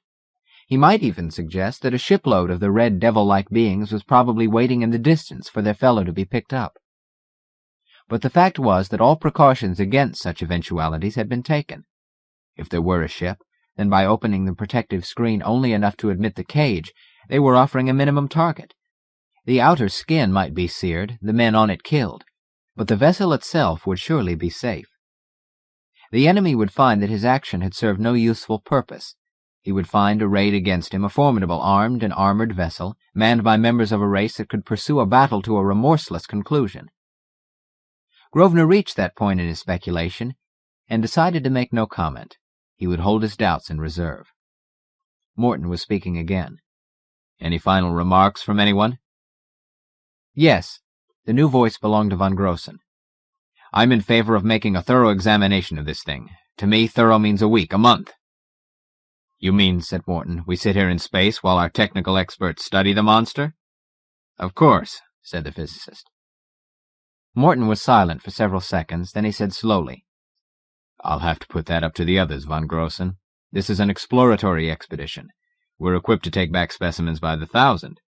As scientists, all is grist for our mill. Everything must be investigated.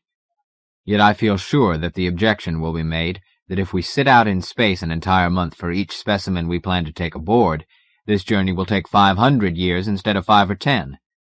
I do not offer that as a personal objection. Obviously, every specimen must be examined and dealt with on its own merits." "My point," said von Grossen, "is let's think it over." Morton asked, "Any other objections?" When none was made, he finished quietly, "All right, boys. Go out and get him." Chapter 15. Eshtel waited. His thoughts kept breaking up into kaleidoscopic memories of all the things he had ever known or thought. He had a vision of his home planet, long ago destroyed. The picture brought pride, and a gathering contempt for these two-legged beings who actually expected to capture him. He could remember a time when his race could control the movement of entire sun systems through space. That was before they dispensed with space travel as such, and moved on to a quieter existence, building beauty from natural forces in an ecstasy of prolonged creative production. He watched as the cage was unerringly driven toward him.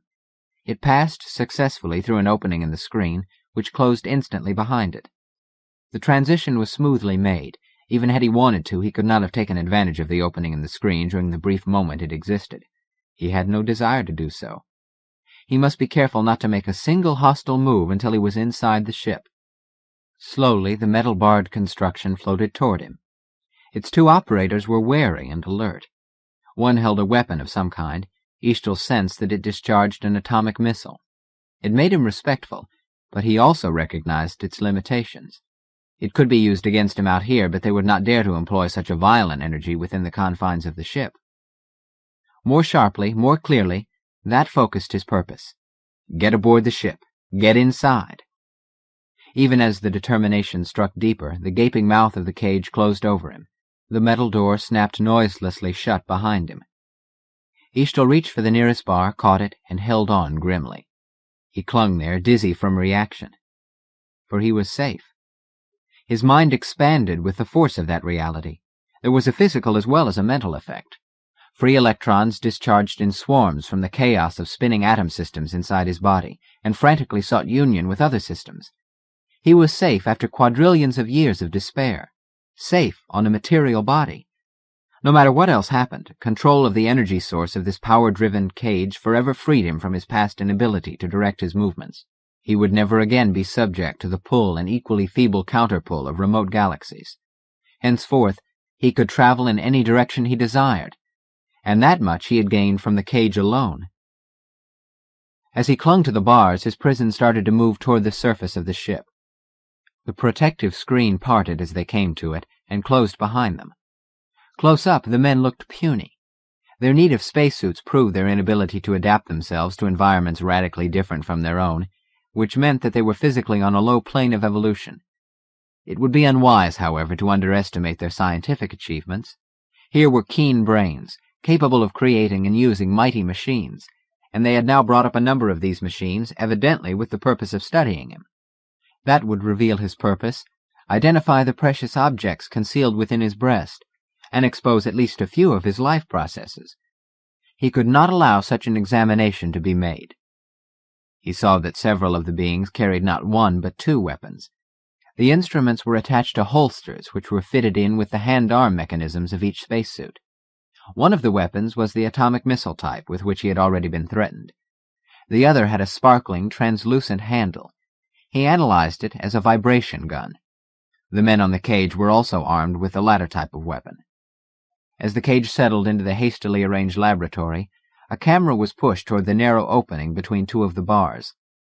That was Eastel's cue. With effortless ease, he jerked himself to the ceiling of the cage.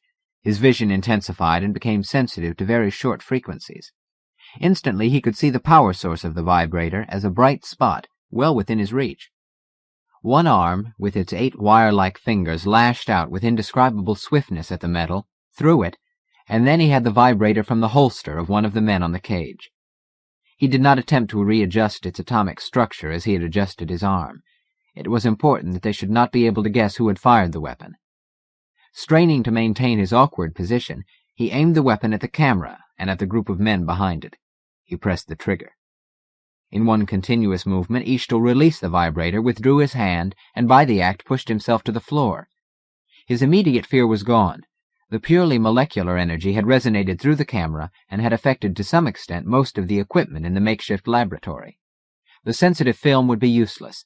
Meters would have to be reset, gauges examined, and each machine tested. Possibly the entire lot of paraphernalia would have to be replaced. And best of all, by its very nature, what had happened would have to be regarded as an accident. Grosvenor heard curses in his communicator, and he guessed with relief that the others were fighting, as he was, the stinging vibration that had been only partly stopped by the material of their spacesuits. His eyes adjusted slowly. Presently he could see again the curved metal on which he stood, and beyond that the brief, barren crest of the ship, and the limitless miles of space. Dark, fathomless, unthinkable gulfs. He saw, too, a blur among the shadows. The metal cage. "I'm sorry, Director," one of the men on the cage apologized. "The vibrator must have fallen out of my belt and discharged." Grosvenor said quickly, "Director, that explanation is unlikely in view of the virtual absence of gravity." Morton said, "That's a good point, Grosvenor. Did anybody see anything significant?"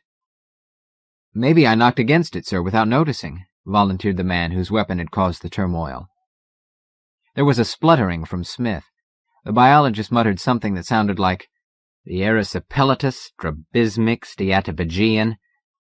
Grosvenor didn't catch the rest, but he guessed that it was a biologist's private curse. Slowly, Smith straightened. "Just a minute," he mumbled, "and I'll try to remember what I saw. I was right here, in the line of fire. Ah, there. My body stopped throbbing." His voice became sharp as he went on. "I can't swear to this, but just before that vibrator shocked me, the creature moved. I have an idea he jumped to the ceiling. I admit it was too black to see more than a blur, but—" He left the sentence unfinished. Morton said, "Crane, turn the cage light on, and let's see what we've got here." With the others, Grosvenor faced about as a blaze of light showered down upon Eastel crouching at the bottom of the cage. And then he stood silent, shocked in spite of himself. The almost red metallic sheen of the creature's cylindrical body, the eyes like coals of fire, the wire-like fingers and toes, and the overall scarlet hideousness of it startled him.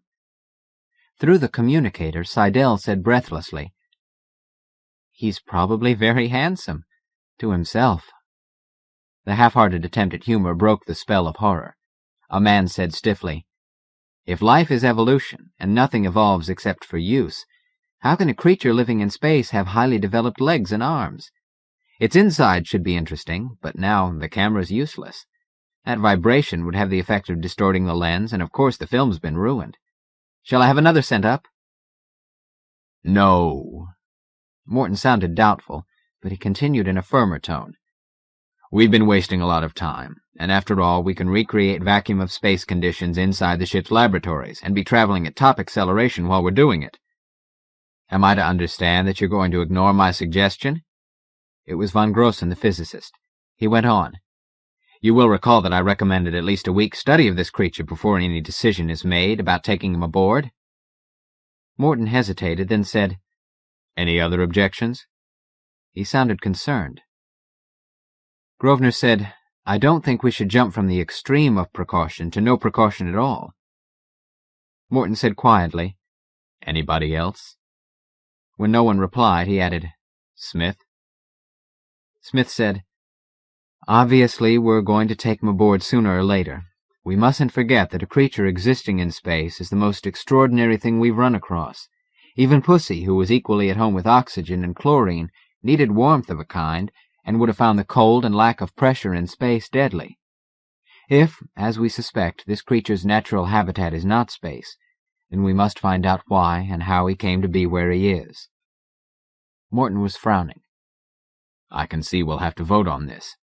We could enclose the cage in metal that will take an outer screen. Would that satisfy you, von Grossen?" Von Grossen said, "Now we're talking sensibly. But we shall have more arguments before the energy screen is taken down." Morton laughed. "Once we're on our way again, you and the others can discuss the pro and con of that from now till the end of the voyage." He broke off. "Any other objections? Grosvenor?" Grosvenor shook his head. "The screen sounds effective to me, sir." Morton said, "All those against, speak up." When no one spoke, he directed a command to the men on the cage. "Move that thing over here so we can start preparing it for energization."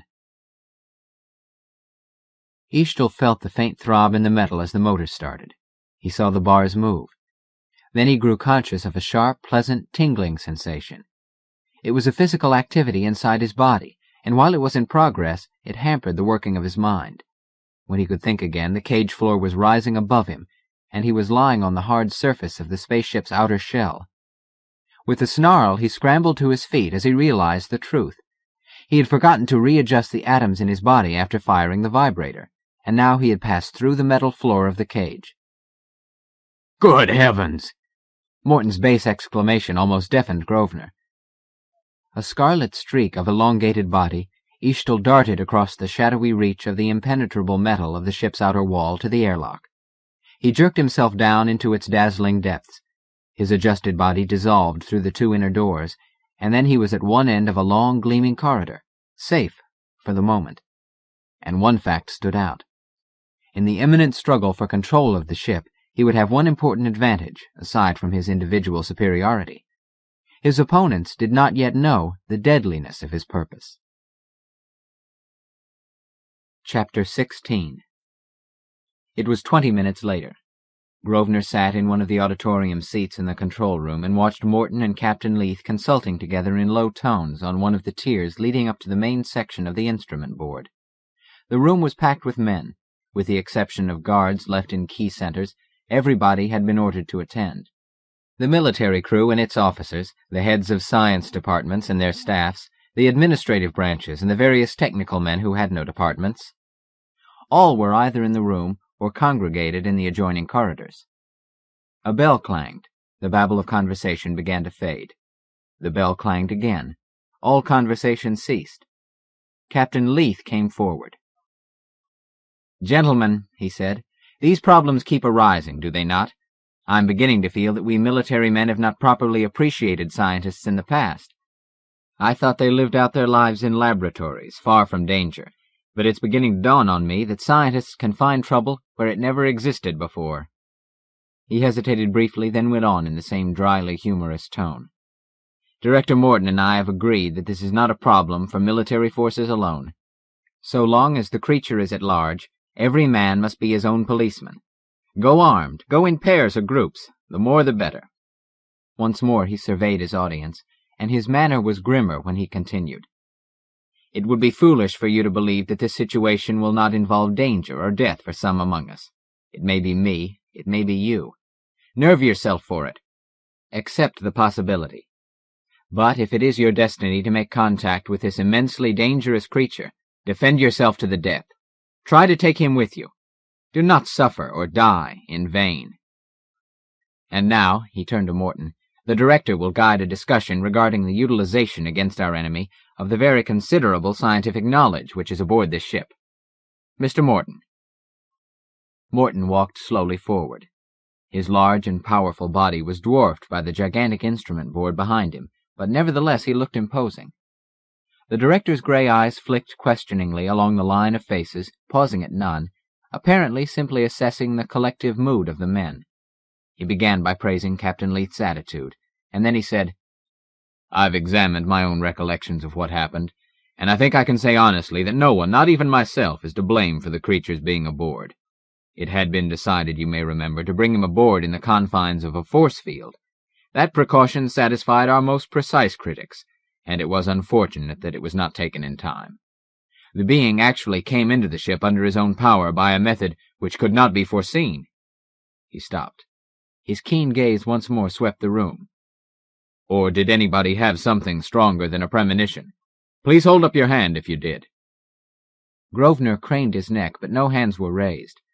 He settled back in his seat, and was a little startled to see that Morton's gray eyes were fixed on him. "Mr. Grosvenor," said Morton, "did the science of nexialism enable you to predict that this creature could dissolve his body through a wall?" In a clear voice, Grosvenor said, "It did not." "Thank you," said Morton. He seemed satisfied, for he did not ask anyone else. Grosvenor had already guessed that the director was trying to justify his own position. It was a sad commentary on the ship's politics that he should have felt it necessary. But what particularly interested Grosvenor was that he had appealed to nexialism as a sort of final authority. Morton was speaking again. "Seidel," he said, "give us a psychologically sound picture of what has happened." The chief psychologist said, "In setting about to capture this creature, we must first of all straighten our minds about him. He has arms and legs, yet floats in space and remains alive. He allows himself to be caught in a cage, but knows all the time that the cage cannot hold him. Then he slips through the bottom of the cage, which is very silly of him if he does not want us to know that he can do it. There is a reason why intelligent beings make mistakes, a fundamental reason that should make it easy for us to do some shrewd guessing as to where he came from, and of course to analyze why he is here. Smith, dissect his biological makeup." Smith stood up, lank and grim. "We've already discussed the obvious planetary origin of his hands and feet. The ability to live in space, if evolutionary at all, is certainly a remarkable attribute. I suggest that here is a member of a race that has solved the final secrets of biology, and if I knew how we should even begin to start looking for a creature that can escape from us through the nearest wall, my advice would be, hunt him down and kill him on sight." "Ah," Kelly, the sociologist, said. He was a bald-headed man, 40-ish, with large, intelligent eyes. "Ah, any being who could fit himself to live in a vacuum would be lord of the universe. His kind would dwell on every planet, clutter up every galaxy. Swarms of him would be floating in space. Yet we know for a fact that his race does not infest our galactic area. A paradox that is worthy of investigation." "I don't quite understand what you mean, Kelly," said Morton.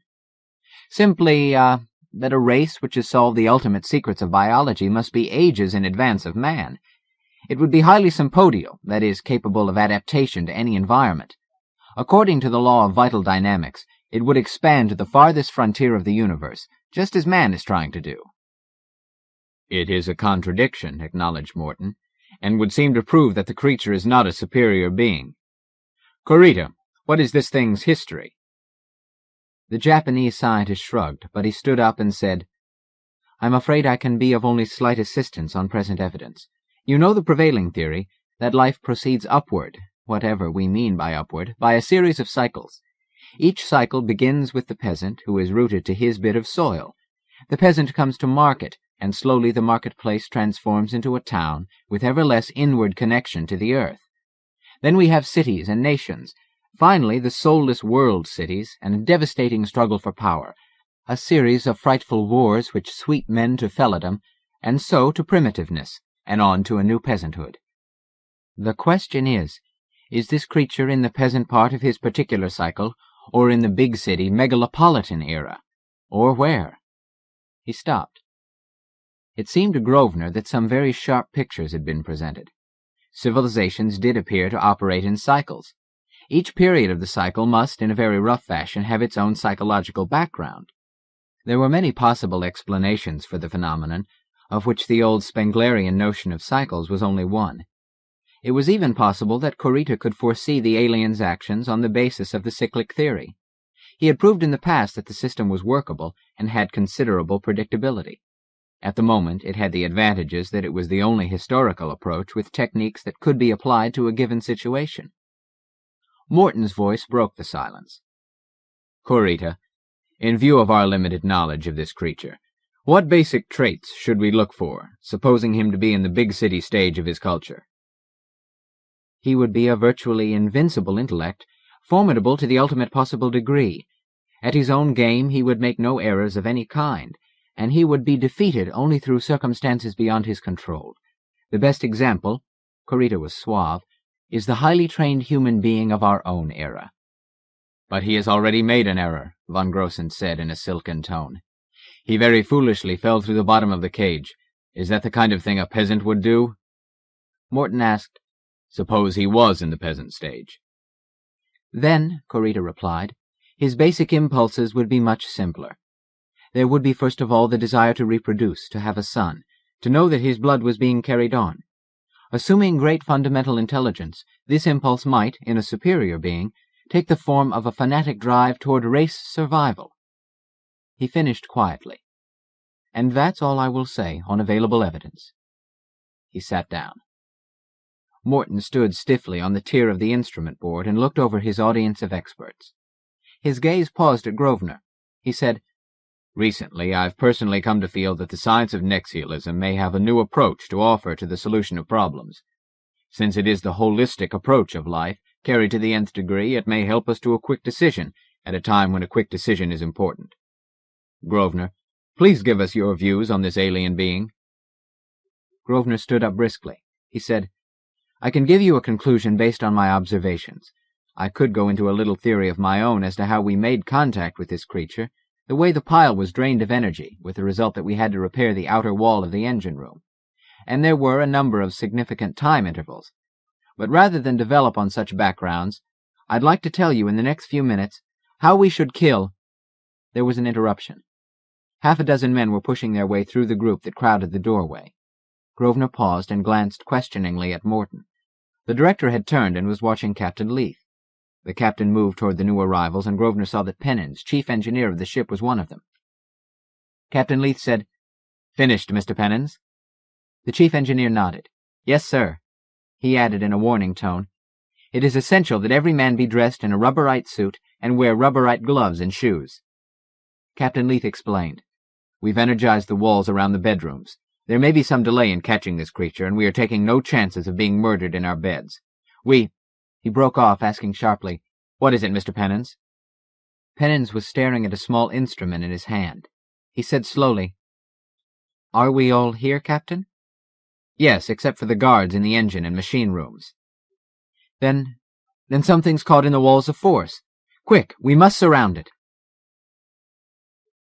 Chapter 17. To Eastel, returning to the upper floors from exploring the lower ones, the shock was devastating, the surprise complete. One moment he was thinking complacently of the metal sections in the hold of the ship where he would secrete his jewels. The next moment he was caught in the full, sparkling, furious center of an energy screen. His mind went black with agony. Clouds of electrons broke free inside him. They flashed from system to system, seeking union, only to be violently repelled by atom systems fighting stubbornly to remain stable. During those long, fateful seconds, the wonderfully balanced flexibility of his structure nearly collapsed. What saved him was that even this dangerous eventuality had been anticipated by the collective genius of his race. In forcing artificial evolution upon his body, and their own, they had taken into account the possibility of a chance encounter with violent radiation. Like lightning, his body adjusted and readjusted, each new-built structure carrying the intolerable load for a fraction of a microsecond. And then he had jerked back from the wall, and was safe. He concentrated his mind on the immediate potentialities. The defensive wall of force would have an alarm system connected to it. That meant the men would be bearing down on all the adjacent corridors in an organized attempt to corner him. Eastel's eyes were glowing pools of fire as he realized the opportunity. They would be scattered, and he would be able to catch one of them, investigate him for his jewel properties, and use him for his first jewel. There was no time to waste. He darted into the nearest unenergized wall, a tall, gaudy, ungraceful shape. Without pausing, he sped through room after room, keeping roughly parallel to a main corridor. His sensitive eyes followed the blurred figures of the men as they raced by. 1, 2, 3, 4, 5 in this corridor. The fifth man was some distance behind the others. Comparatively, it was a slight advantage, but it was all Eastel needed. Like a wraith, he glided through the wall just ahead of the last man and pounced forth in an irresistible charge. He was a rearing, frightful monstrosity with glaring eyes and ghastly mouth. He reached out with his 4 fire-colored arms and with his immense strength clutched the human being. The man squirmed and jerked in one contorted effort, and then he was overwhelmed and flung to the floor. He lay on his back, and Eastel saw that his mouth opened and shut in an uneven series of movement. Every time it opened, Eastel felt a sharp tingling in his feet. The sensation was not hard to identify. It was the vibrations of a call for help. With a snarl, Eastel pounced forward. With one great hand, he smashed at the man's mouth. The man's body sagged, but he was still alive and conscious as Eastel plunged 2 hands into him. The action seemed to petrify the man. He ceased to struggle. With widened eyes, he watched as the long, thin arms vanished under his shirt and stirred around in his chest. Then, horrified, he stared at the blood-red, cylindrical body that loomed over him. The inside of the man's body seemed to be solid flesh, and Eastel's need was for an open space, or one that could be pressed open so long as the pressing did not kill his victim. For his purposes, he needed living flesh. Hurry, hurry. His feet registered the vibrations of approaching footsteps. They came from one direction only, but they came swiftly. In his anxiety, Eastel made the mistake of actually speeding up his investigation. He hardened his searching fingers momentarily into a state of semi-solidity. In that moment, he touched the heart. The man heaved convulsively, shuddered, and slumped into death. An instant later, Eastel's probing fingers discovered the stomach and intestines. He drew back in a violence of self-criticism. Here was what he wanted, and he had rendered it useless. He straightened slowly, his anger and dismay fading, for he had not anticipated that these intelligent beings could die so easily. It changed and simplified everything. They were at his mercy, not he at theirs. No need for him to be more than casually cautious in dealing with them. 2 men with drawn vibrators whipped around the nearest corner and slid to a halt at the sight of the apparition that snarled at them across the dead body of their companion. Then, as they came out of the momentary paralysis, Eastel stepped into the nearest wall. One instant he was a blur of scarlet in that brightly lighted corridor. The next he was gone, as if he had never been. He felt the transmitted vibration from the weapons as the energy tore futilely at the walls behind him. His plan was quite clear now. He would capture 6 men and make jewels of them. Then he could kill all the others, since they would not be necessary to him. That done, he could proceed on to the galaxy toward which the ship was evidently heading, and there take control of the first inhabited planet. After that, domination of the entire reachable universe would be a matter of a short time only. Grosvenor stood in front of a wall communicator with several other men, and watched the image of the group that had gathered around the dead technician. He would have liked to be on the scene, but it would have taken him several minutes to get there. During that time, he would be out of touch. He preferred to watch, to see and hear everything. Director Morton stood nearest the sending plate, less than 3 feet from where Dr. Eggert was bending over the dead man. He looked tense. His jaw was clenched. When he spoke, his voice was little more than a whisper, yet the words cut across the silence like a whiplash. "Well, Doctor?" Dr. Eggert rose up from his kneeling position beside the body and turned to Morton. The action brought him to face the sending plate. Grosvenor saw that he was frowning. "Heart failure," he said. "Heart failure? All right, all right." The doctor put up his hands as if to defend himself.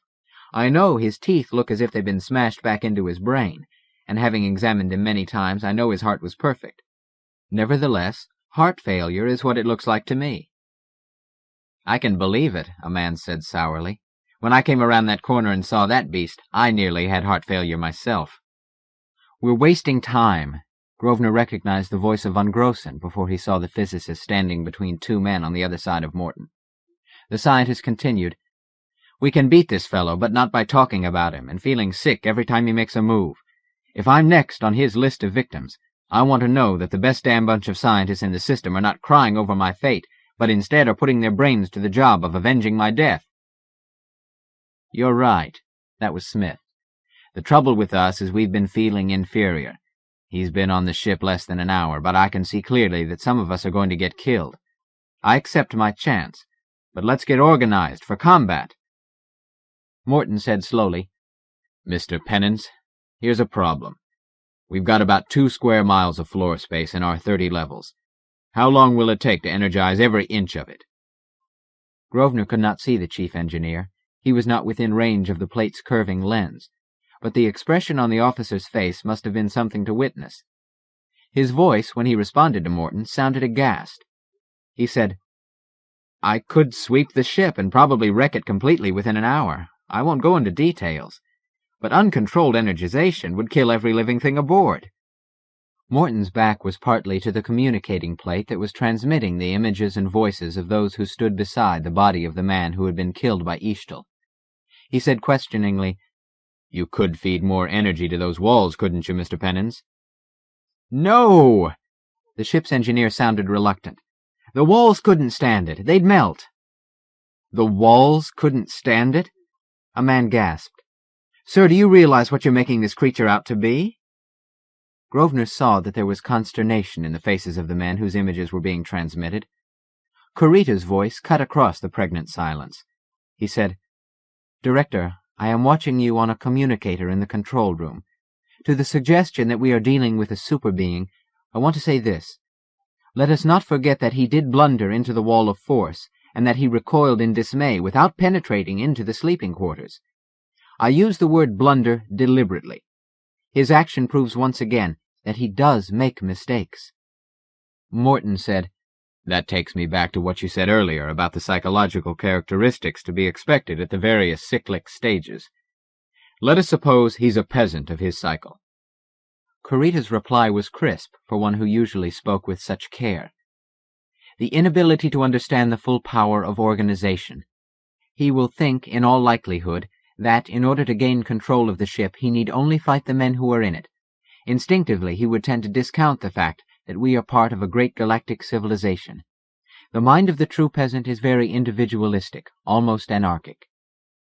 His desire to reproduce himself is a form of egoism, to have his own blood particularly carried on. This creature, if he is in the peasant stage of his development, will very possibly want to have numbers of beings similar to himself to help him with his fight. He likes company, but he doesn't want interference. Any organized society can dominate a peasant community because its members never form anything more than a loose union against outsiders." "A loose union of those fire eaters ought to be enough," a technician commented acidly. His words tailed into a yell. His lower jaw sagged open. His eyes, plainly visible to Grosvenor, took on a goggly stare. All the men who could be seen in the plate retreated several feet. Full into the center of the viewing plate stepped Eshtal. Chapter 18. He stood there, forbidding spectre from a scarlet hell. His eyes were bright and alert, though he was no longer alarmed. He had sized up these human beings, and he knew contemptuously that he could plunge into the nearest wall before any of them could loose a vibration on him. He had come for his first jewel. By snatching that jewel from the center of the group, he would to some extent demoralize everybody aboard. Grosvenor felt a wave of unreality sweep over him as he watched the scene. Only a few of the men were within the field of the plate. Von Grossen and 2 technicians stood nearest Eshtal. Morton was just behind von Grossen, and part of the head and body of Smith could be seen near one of the technicians. As a group, they looked like insignificant opponents of the tall, thick, cylindrical monstrosity that towered above them. It was Morton who broke the silence. Deliberately, he held his hand away from the translucent handle of his vibrator, and said in a steady voice, "Don't try to draw on him. He can move like a flash, and he wouldn't be here if he thought we could blast him. Besides, we can't risk failure. This may be our only chance." He continued swiftly in an urgent tone, "All emergency crews listening in on this get above and below and around this corridor. Bring up the heaviest portables, even some of the semi-portables, and burn the walls down. Cut a clear path around this area, and have your beams sweep that space at narrow focus. Move!" "Good idea, Director." Captain Leith's face appeared for a moment on Grosvenor's communicator, superseding the image of Eshtal and the others. "We'll be there if you can hold that hellhound 3 minutes." His face withdrew as swiftly as it had come. Grosvenor deserted his own viewing plate. He had been acutely aware that he was too far from the scene for the kind of precise observation on which a nexialist was supposed to base his actions. He was not a part of any emergency crew, and so his purpose was to join Morton and the other men in the danger area. As he ran, he passed other communicators and realized that Corita was giving advice from a distance. "Morton, take this chance, but do not count on success. Notice that he has appeared once again before we have been able to prepare against him. It doesn't matter whether he is pressing us intentionally or accidentally. The result, whatever his motivation, is that we are on the run, scurrying this way and that, futilely. So far, we have not clarified our thoughts." Grosvenor had been in an elevator going down. Now he flung open the door and raced out. "I am convinced," Corita's voice continued from the next corridor communicator, "that the vast resources of this ship can defeat any creature. I mean, of course, any single creature that has ever existed." If Corita said anything after that, Grosvenor didn't hear it. He had rounded the corner, and there ahead were the men, and beyond them Eshtal. He saw that von Grossen had finished sketching something on his notebook. As Grosvenor watched with misgivings, von Grossen stepped forward and held the sheet out to Eshtal. The creature hesitated, then accepted it. He took one glance at it and stepped back with a snarl that split his face. Morton yelled, "What the devil have you done?" Von Grossen was grinning tensely. "I've just shown him how we can defeat him," he said softly. His words were cut off. Grosvenor, still in the rear, saw the entire incident merely as a spectator. All the others in the group were involved in the crisis. Morton must have realized what was about to happen. He stepped forward, as if instinctively trying to interpose his big body in front of von Grossen. A hand with long wire-like fingers knocked the director against the men behind him. He fell, unbalancing those nearest him. He recovered himself, clawed for his vibrator, and then froze with it in his hand. As through a distorted glass, Grosvenor saw that the thing was holding von Grossen in 2 fire-colored arms. The 220-pound physicist squirmed and twisted vainly. The thin, hard muscles held him as if they were so many manacles. What prevented Grosvenor from discharging his own vibrator was the impossibility of hitting the creature without also hitting von Grossen. Since the vibrator could not kill a human being but could render him unconscious, the conflict inside him was, should he activate the weapon, or try in a desperate bid to get information from von Grossen? He chose the latter. He called to the physicist in an urgent voice. "Von Grossen, what did you show him? How can we defeat him?" Von Grossen heard because he turned his head. That was all he had time for. At that moment, a mad thing happened. The creature took a running dive and vanished into the wall, still holding the physicist. For an instant it seemed to Grosvenor that his vision had played a trick on him, but there were only the hard, smooth, gleaming wall and 11 staring, perspiring men, 7 of them with drawn weapons, which they fingered helplessly. "We're lost," a man whispered. "If he can adjust our atomic structures and take us with him through solid matter, we can't fight him." Grosvenor saw that Morton was irritated by the remark. It was the irritation of a man who is trying to maintain his balance under trying circumstances. The director said angrily, "While we're living, we can fight him." He strode to the nearest communicator and asked, "Captain Leith, what's the situation?" There was a delay, then the commander's head and shoulders came into focus on the plate. "Nothing," he said succinctly. "Lieutenant Clay thinks he saw a flash of scarlet disappearing through a floor going down. We can for the time being narrow our search down to the lower half of the ship. As for the rest, we were just lining up our units when it happened. You didn't give us enough time." Morton said grimly, "We didn't have anything to say about it." It seemed to the listening Grosvenor that the statement was not strictly true. Von Grossen had hastened his own capture by showing the creature a diagram of how he could be defeated. It was a typically egotistical human action with little survival value. More than that, it pointed up his own argument against the specialist, who acted unilaterally and was incapable of cooperating intelligently with other scientists. Behind what von Grossen had done was an attitude centuries old. That attitude had been good enough during the early days of scientific research, but it had a limited value now that every development required knowledge and coordination of many sciences. Standing there, Grosvenor questioned that von Grossen had actually evolved a technique for defeating Ichtel. He questioned that a successful technique would be limited to the field of a single specialist. Any picture von Grossen had drawn for the creature would probably have been limited to what a physicist would know. His private thought ended as Morton said, "What I'd like is some theory as to what was drawn on the sheet of paper von Grossen showed the creature." Grosvenor waited for someone else to reply. When no one did, he said, "I think I have one, Director." Morton hesitated the barest moment, then said, "Go ahead." Grosvenor began, "The only way one could gain the attention of an alien would be to show him a universally recognized symbol. Since von Grossen is a physicist, the symbol he would have used suggests itself." He paused deliberately and looked around him. He felt as if he were being melodramatic, but it was unavoidable.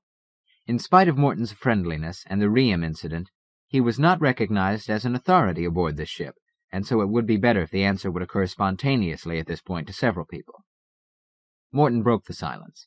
Come, young man, don't keep us in suspense." "An atom," said Grosvenor. The faces around him looked blank. "But that doesn't mean anything," said Smith. "Why should he show him an atom?" Grosvenor said, "Not just any atom, of course. I'll wager that von Grossen drew for the creature a structural representation of the eccentric atom of the metal that makes up the outer shell of the Beagle." Morton said, "You've got it." "Just a minute," Captain Leith spoke from the communicator plate. "I confess I'm no physicist, but I'd like to know just what it is that he's got." Morton explained. "Grosvenor means that only two parts of the ship are composed of that incredibly tough material, the outer shell and the engine room. If you had been with us when we first captured the creature, you would have noticed that when it slipped through the floor of the cage, it was stopped short by the hard metal of the outer shell of the ship. It seems clear that it cannot pass through such metal. The fact that it had to run for the airlock in order to get inside is further proof. The wonder is that we didn't all of us think of that right away."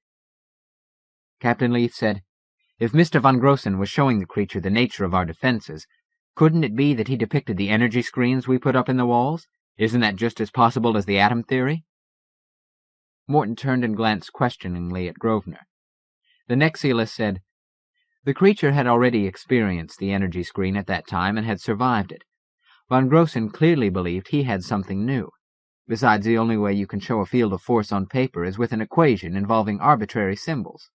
Captain Leith said, "This is very welcome reasoning. We have at least one place aboard where we are safe, the engine room, and possibly somewhat lesser protection from the wall screens of our sleeping quarters. I can see why Mr. von Grossen would feel that gave us an advantage. All personnel on this ship will hereafter concentrate only in those areas, except by special permission or command." He turned to the nearest communicator, repeated the order, and then said, "Heads of departments, be prepared to answer questions relating to their specialties. Necessary duties will probably be assigned to suitably trained individuals. Mr. Grosvenor, consider yourself in this latter category. Dr. Eggert, issue anti-sleep pills where required. No one can go to bed until this beast is dead." "Good work, Captain," Morton said warmly. Captain Leith nodded and disappeared from the communicator plate. In the corridor, a technician said hesitantly, "What about von Grossen?" Morton said harshly, "The only way we can help von Grossen is by destroying his captor." Chapter 19. In that vast room of vast machines, the men seemed like dwarfs in a hall of giants. Grosvenor blinked involuntarily at each burst of unearthly blue light that sparkled and coruscated upon the great glistening sweep of ceiling, and there was a sound that rasped his nerves as much as the light affected his eyes. It was imprisoned in the air itself, a hum of terrifying power, a vague rumble like thunder from the horizon, a quivering reverberation of an inconceivable flow of energy. The drive was on. The ship was accelerating, going ever deeper and faster through the gulf of blackness that separated the spiral galaxy, of which Earth was one tiny spinning atom, from another galaxy of almost equal size. That was the background to the decisive struggle that was now taking place. The largest, most ambitious exploratory expedition that had ever set out from the solar system was in the gravest danger of its existence. Grosvenor believed that firmly. This was no Curl, whose overstimulated body had survived the murderous wars of the dead race that had performed biological experiments upon the animals of the cat planet. Nor could the danger from the Riem folk be compared. After their first misguided effort at communication, he had controlled every subsequent action in what he had thought of as the struggle between one man and a race. The Scarlet Monster was clearly and unmistakably in a class by himself. Captain Leith climbed up a metal stairway that led to a small balcony. A moment later, Morton joined him and stood looking down at the assembled men. He held a sheaf of notes in his hand, divided by one interposed finger into two piles.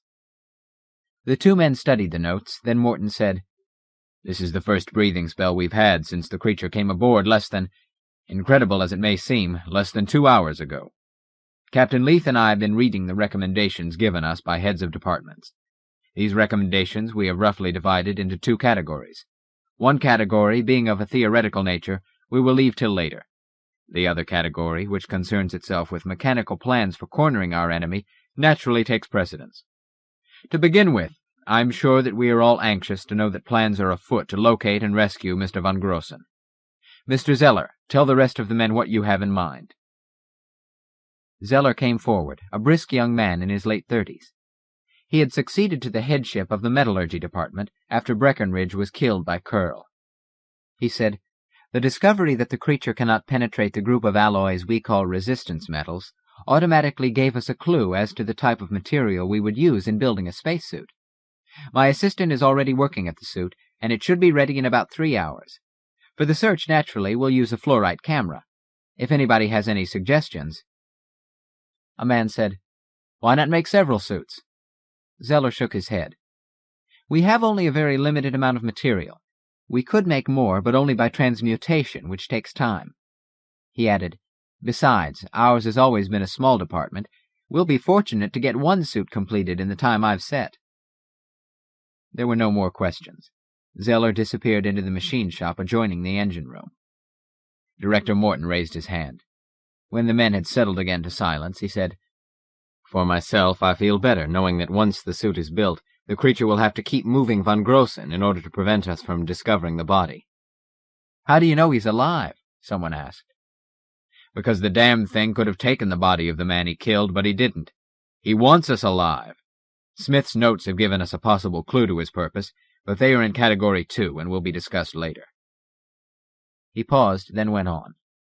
"Among the plans put forward for actually destroying the creature, I have here one offered by 2 technicians of the physics department, and one by Elliott Grosvenor. Captain Leith and I have discussed these plans with Chief Engineer Pennins and other experts, and we have decided that Mr. Grosvenor's idea is too dangerous to human beings, and so will be held as a last resort. We will begin immediately on the other plan, unless important objections to it are raised. Several additional suggestions were made, and these have been incorporated. While it is customary to let individuals expound their own ideas, I think time will be saved if I briefly outline the plan as it's been finally approved by the experts.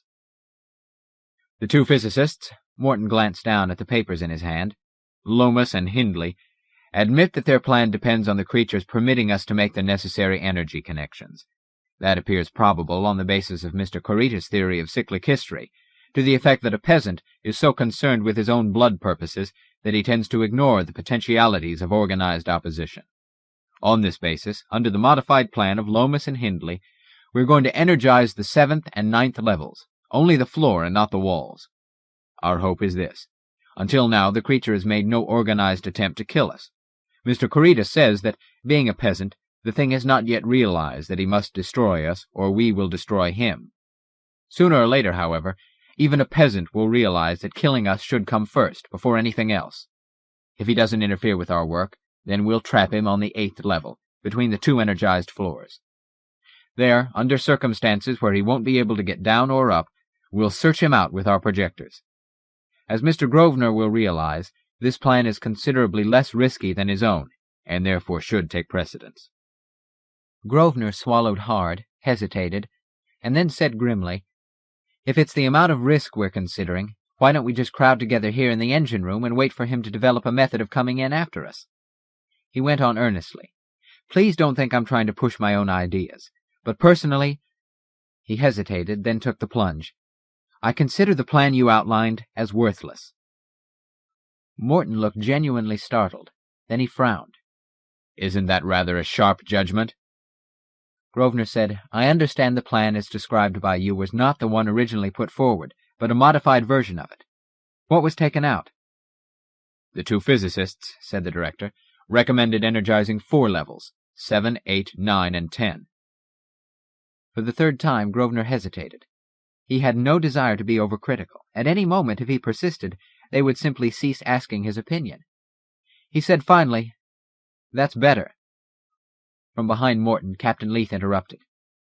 "Mr. Pennons, tell the group why it would be inadvisable to energize more than 2 floors." The chief engineer stepped forward. He said with a frown, "The principal reason is that it would take an extra 3 hours, and we're all agreed that time is of the essence. If time were not a factor, it would be much better to energize the entire ship under a controlled system, walls as well as floors. That way he couldn't escape us. But it would require about 50 hours. As I stated previously, uncontrolled energization would be suicide. There's another factor involved that we discuss purely as human beings. The reason the creature will seek us out will be that he wants more men, so that when he starts down, he'll have one of us with him. We want that man, whoever he is, to have a chance for life." His voice grew harsh. "During the 3 hours it will take us to put the modified plan into effect, we'll be helpless against him, except for high-powered mobile vibrators and heat projectors. We dare not use anything heavier inside the ship, and those will have to be used with care since they can kill human beings. Naturally, each man is expected to defend himself with his own vibrator." He stepped back. "Let's get going." Captain Leith said unhappily, "Not so fast. I want to hear more of Mr. Grosvenor's objections."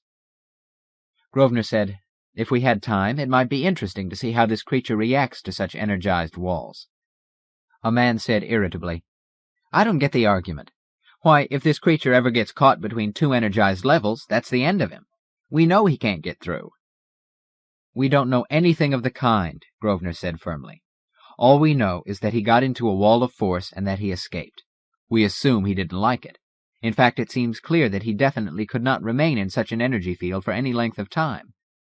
It's our misfortune, however, that we cannot use a full force screen against him. The walls, as Mr. Pennons pointed out, would melt. My point is, he escaped from what we've got." Captain Leith looked disconcerted. "Gentlemen," he said, "why was this point not brought out at the discussion? It is certainly a valid objection."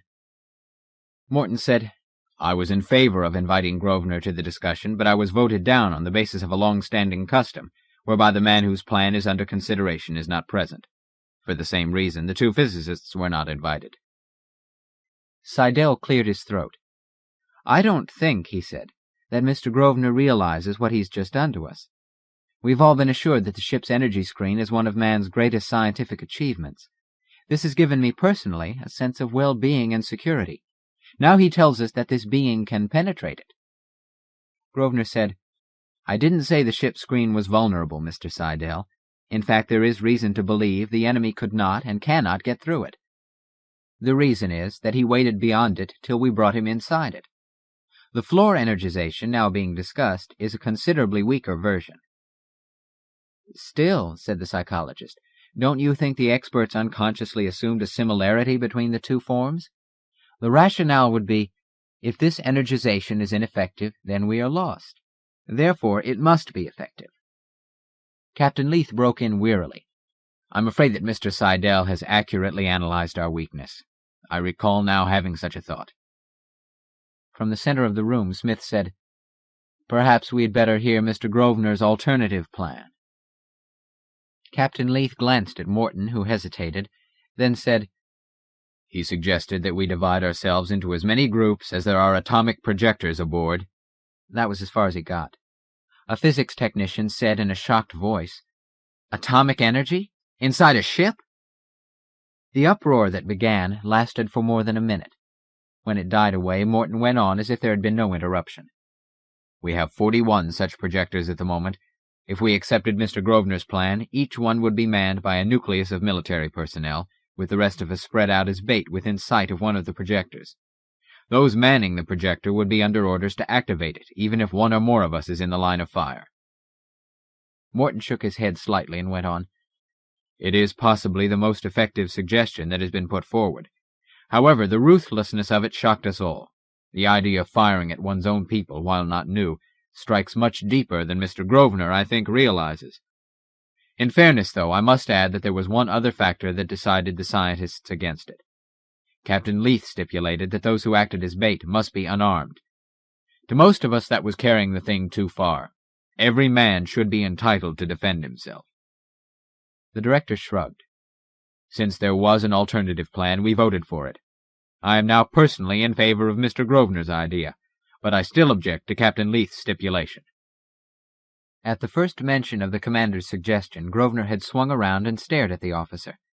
Captain Leith looked back steadily, almost grimly. After a moment, Grosvenor said aloud in a deliberate tone, "I think you ought to take the risk, Captain." The commander acknowledged the words with a slight formal bow. "Very well," he said.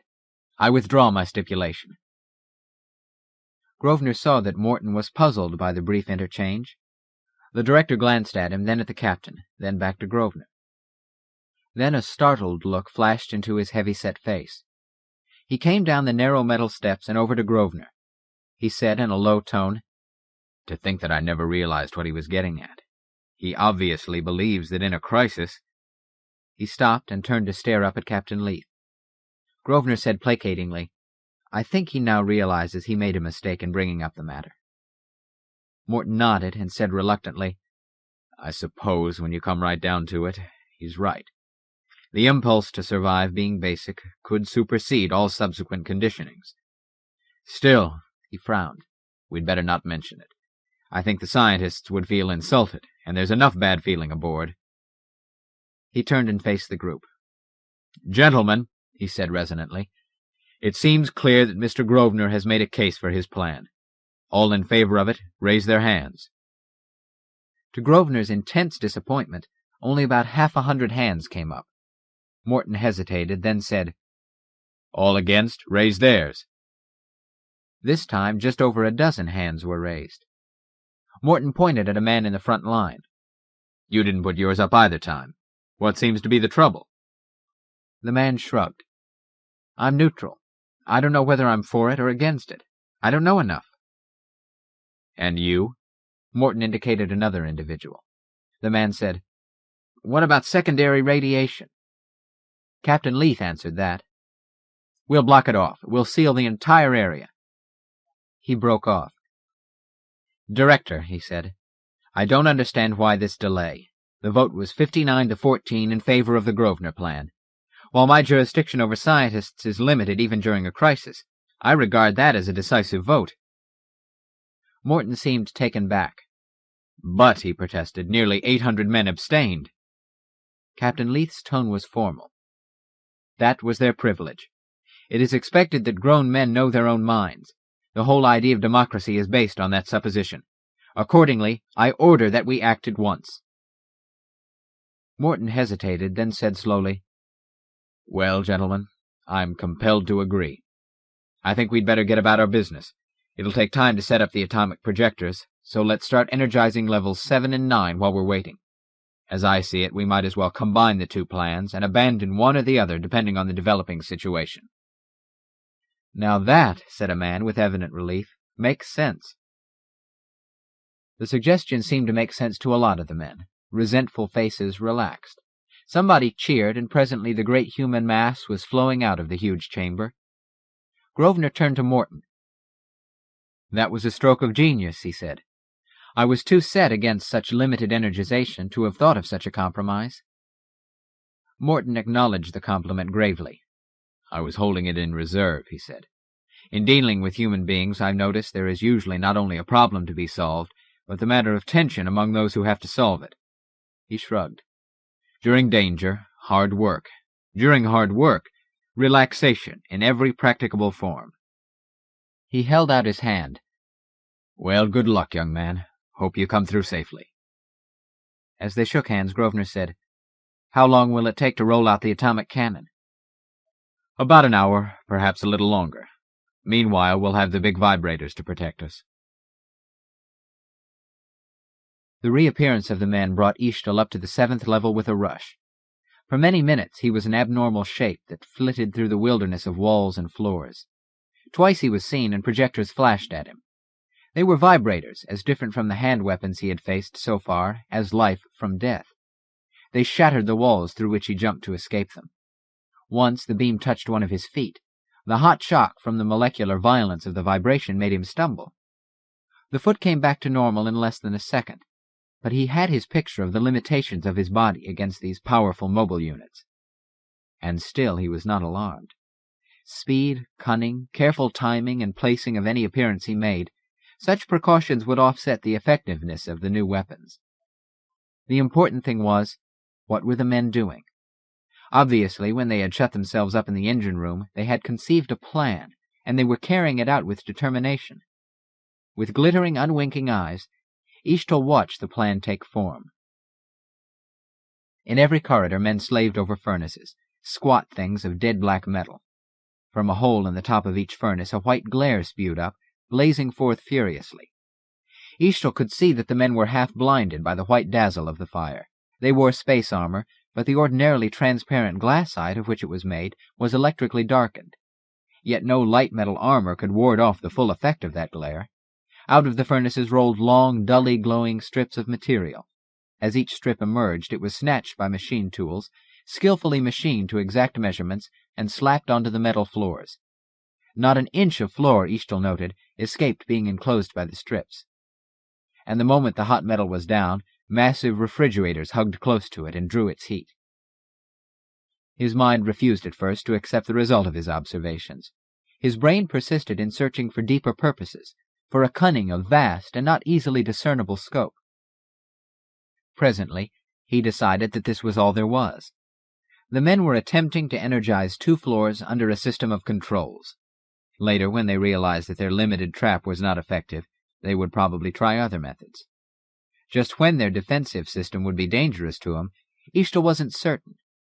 The important thing was that as soon as he did regard it as dangerous, it would be a simple matter to follow the men about and tear loose their energization connections. Contemptuously, Eshtal dismissed the problem from his mind.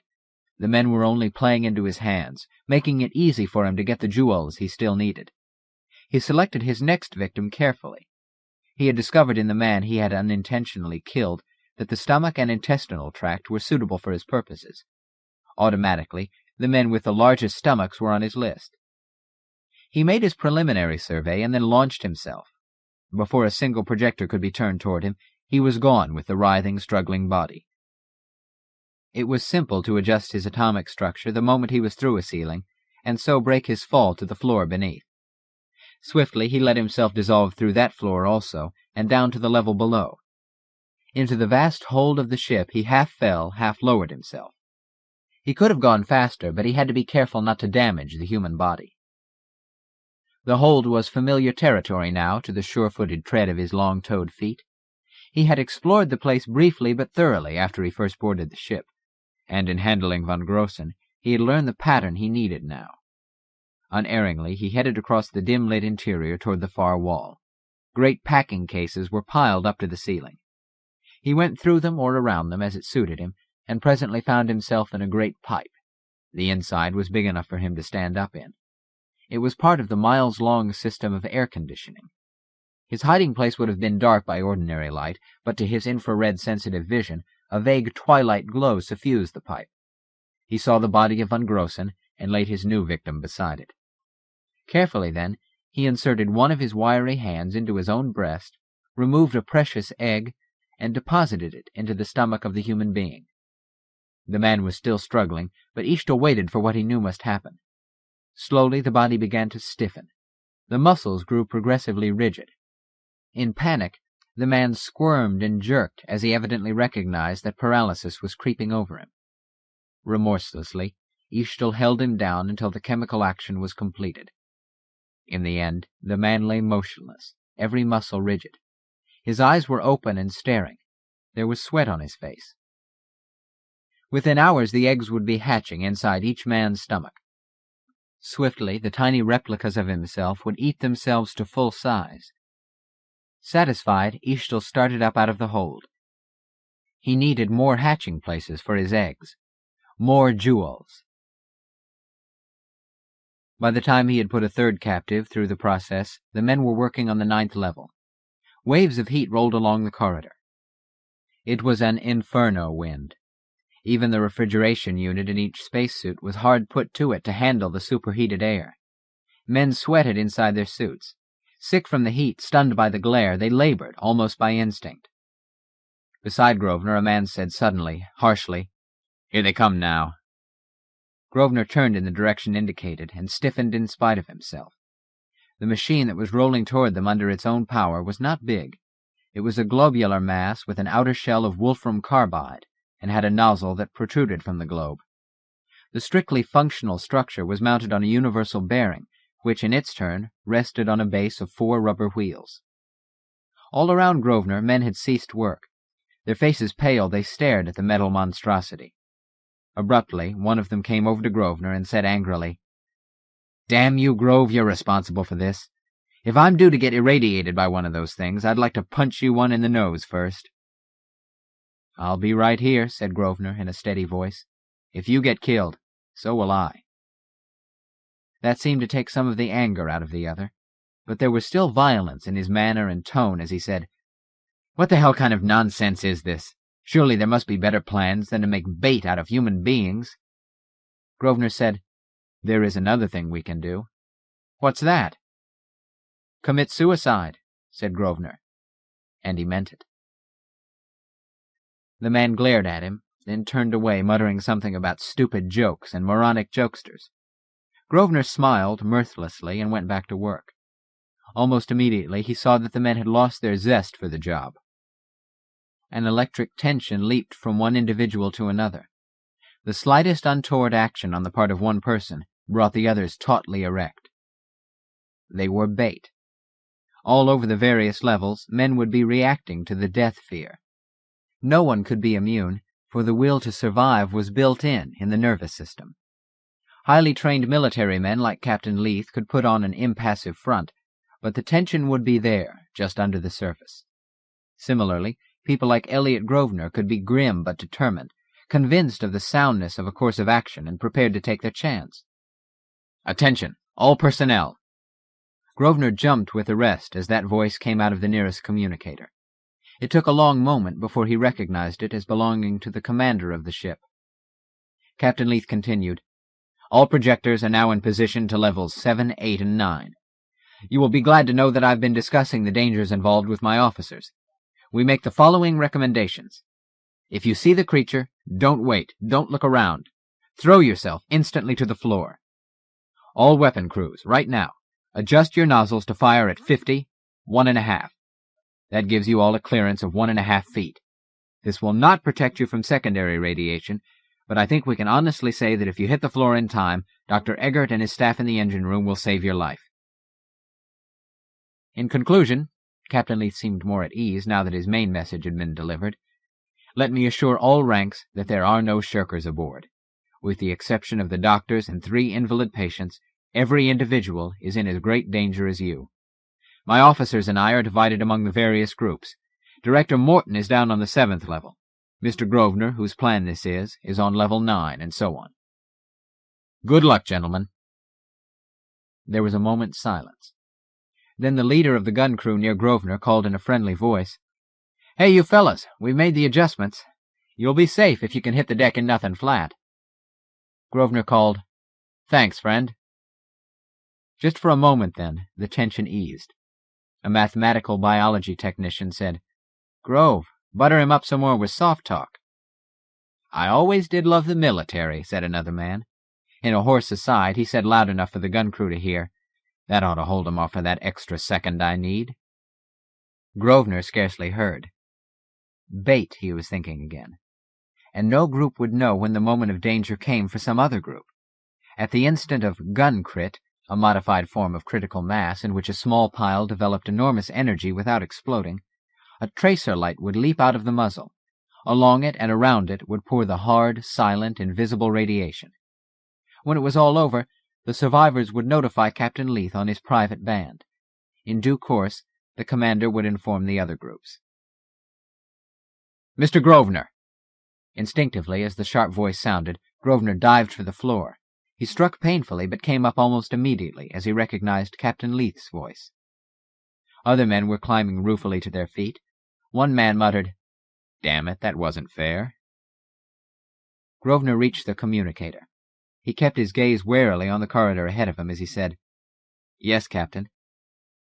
"Will you come down to level 7 at once? Central corridor. Approach from 9 o'clock." "Yes, sir."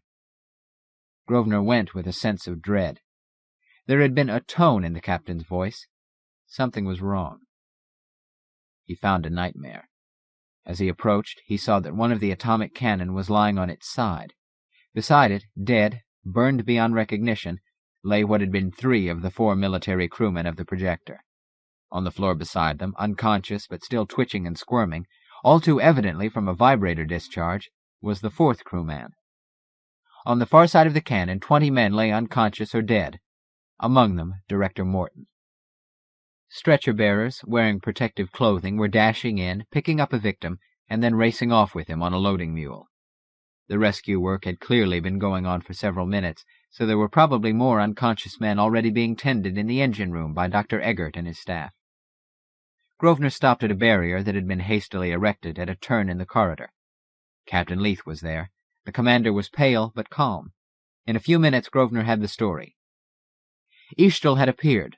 A young technician, Captain Leith did not name him, forgot in panic that safety lay on the floor. As the muzzle of the cannon came up inexorably, the hysterical youngster fired his vibrator at the crew, stunning them all. Apparently they had hesitated slightly when they saw the technician in their line of fire. The next instant, each crewman was unknowingly contributing his bit to the disaster. 3 of them fell against the cannon, and instinctively clinging to it, swung it over on its side. It rolled away from them, dragging the 4th man along. The trouble was, he had hold of the activator, and for what must have been nearly a second he pressed it. His 3 companions were in the direct line of fire. They died instantly. The cannon finished rolling over on its side, spraying one wall. Morton and his group, though never in the direct line of fire, were caught by the secondary radiation. It was too soon to tell how badly they were injured, but at a conservative estimate, they would all be in bed for a year. A few would die. "We were a little slow," Captain Leith confessed. "This apparently happened a few seconds after I finished talking, but it was nearly a minute before somebody who heard the crash of the cannon toppling grew curious and glanced around this corner." He sighed wearily. "At the very worst, I never expected anything as bad as an entire group being wiped out." Grosvenor was silent. This was why, of course, Captain Leith had wanted the scientists unarmed. In a crisis, a man protected himself. He couldn't help it. Like an animal, he fought blindly for his life. He tried not to think of Morton, who had realized that the scientists would resist being disarmed, and who had thought up the modus operandi that would make use of atomic energy acceptable to all. He said steadily, "Why did you call me?" "My feeling is that this failure affects your plan. What do you think?" Grosvenor nodded reluctantly. "The surprise element is gone," he said.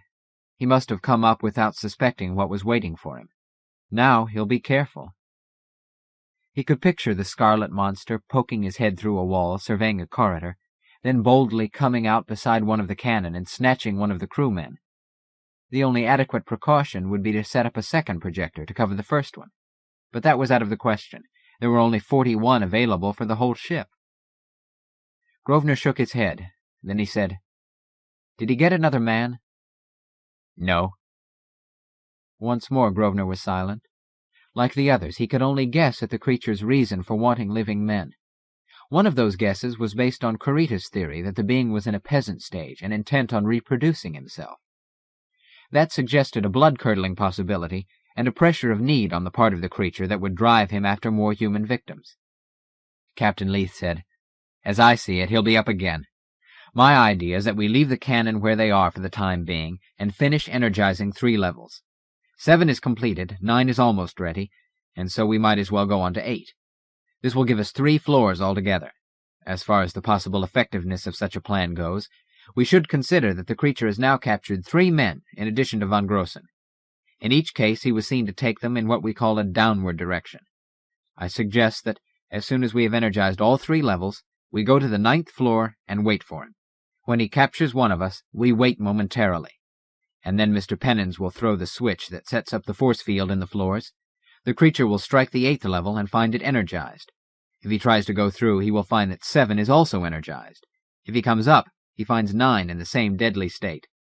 Either way, we force him to make contact with 2 energized floors. The commander paused, looked thoughtfully at Grosvenor, and then said, I know you considered that contact with only 1 level would not kill him. You were not so positive about 2. He stopped and waited questioningly. Grosvenor said after a moment of hesitation, I'll buy that. Actually, we can only guess how it will affect him. Maybe we'll all be pleasantly surprised. He didn't believe that.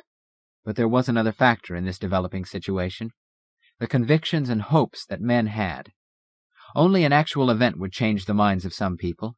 When their ideas were altered by reality, then, and then only, they would be emotionally ready for more drastic solutions. It seemed to Grosvenor that he was learning slowly but surely how to influence men. It was not enough to have information and knowledge, not enough to be right. Men had to be persuaded and convinced. Sometimes that might take more time than could safely be spared. Sometimes it couldn't be done at all. And so civilizations crumbled, battles were lost, and ships destroyed because the men or group with the saving ideas would not go through the long drawn-out ritual of convincing others. If he could help it, that was not going to happen here. He said, We can keep the atomic projectors in place till we finish energizing the floors. Then we'll have to move them. Energization would bring gun crit even without the nozzle being open. They'd blow up. As deliberately as that, he withdrew the Grosvenor plan from the battle against the enemy. Chapter 20. Eshtel came up twice during the hour and 3/4 that was needed to do level 8. He had 6 eggs left, and he intended to use all except 2 of them. His only annoyance was that each duel took more time. The defense against him seemed more alert, and the presence of atomic cannon made it necessary for him to go after the men who actually manned the projectors. Even with that limitation rigidly observed, each escape turned out to be an achievement in timing. Nevertheless, he was not worried. These things had to be done. In due course, he would attend to the men. When the 8th level was completed, the cannon withdrawn, and everyone on the 9th level, Grosvenor heard Captain Leith say curtly, "Mr. Pennins, are you ready to use power?" "Yes, sir." The engineer's voice was a dry rasp on the communicators. He finished even more harshly. 5 men gone and 1 to go. We've been lucky, but there is at least 1 more to go. Do you hear that, gentlemen? 1 to go. One of us will be bait, whether he likes it or not. It was a familiar voice, but one that had long been silent. The speaker went on gravely. "This is Gregory Kent, and I'm sorry to have to say that I'm speaking to you from the safety of the engine room. Dr. Eggert tells me it'll be another week before I'm off the invalid list. The reason I'm speaking to you now is that Captain Leith has turned Director Morton's papers over to me, and so I'd like Kelly to elaborate on the note of his that I have here. It will clear up something very important. It will give us a sharper picture of what we're facing. We might as well all know the worst." The cracked voice of the sociologist sounded on the communicators. "Here's my reasoning. When we discovered the creature, it was floating 250,000 light-years from the nearest star system, apparently without means of spatial locomotion.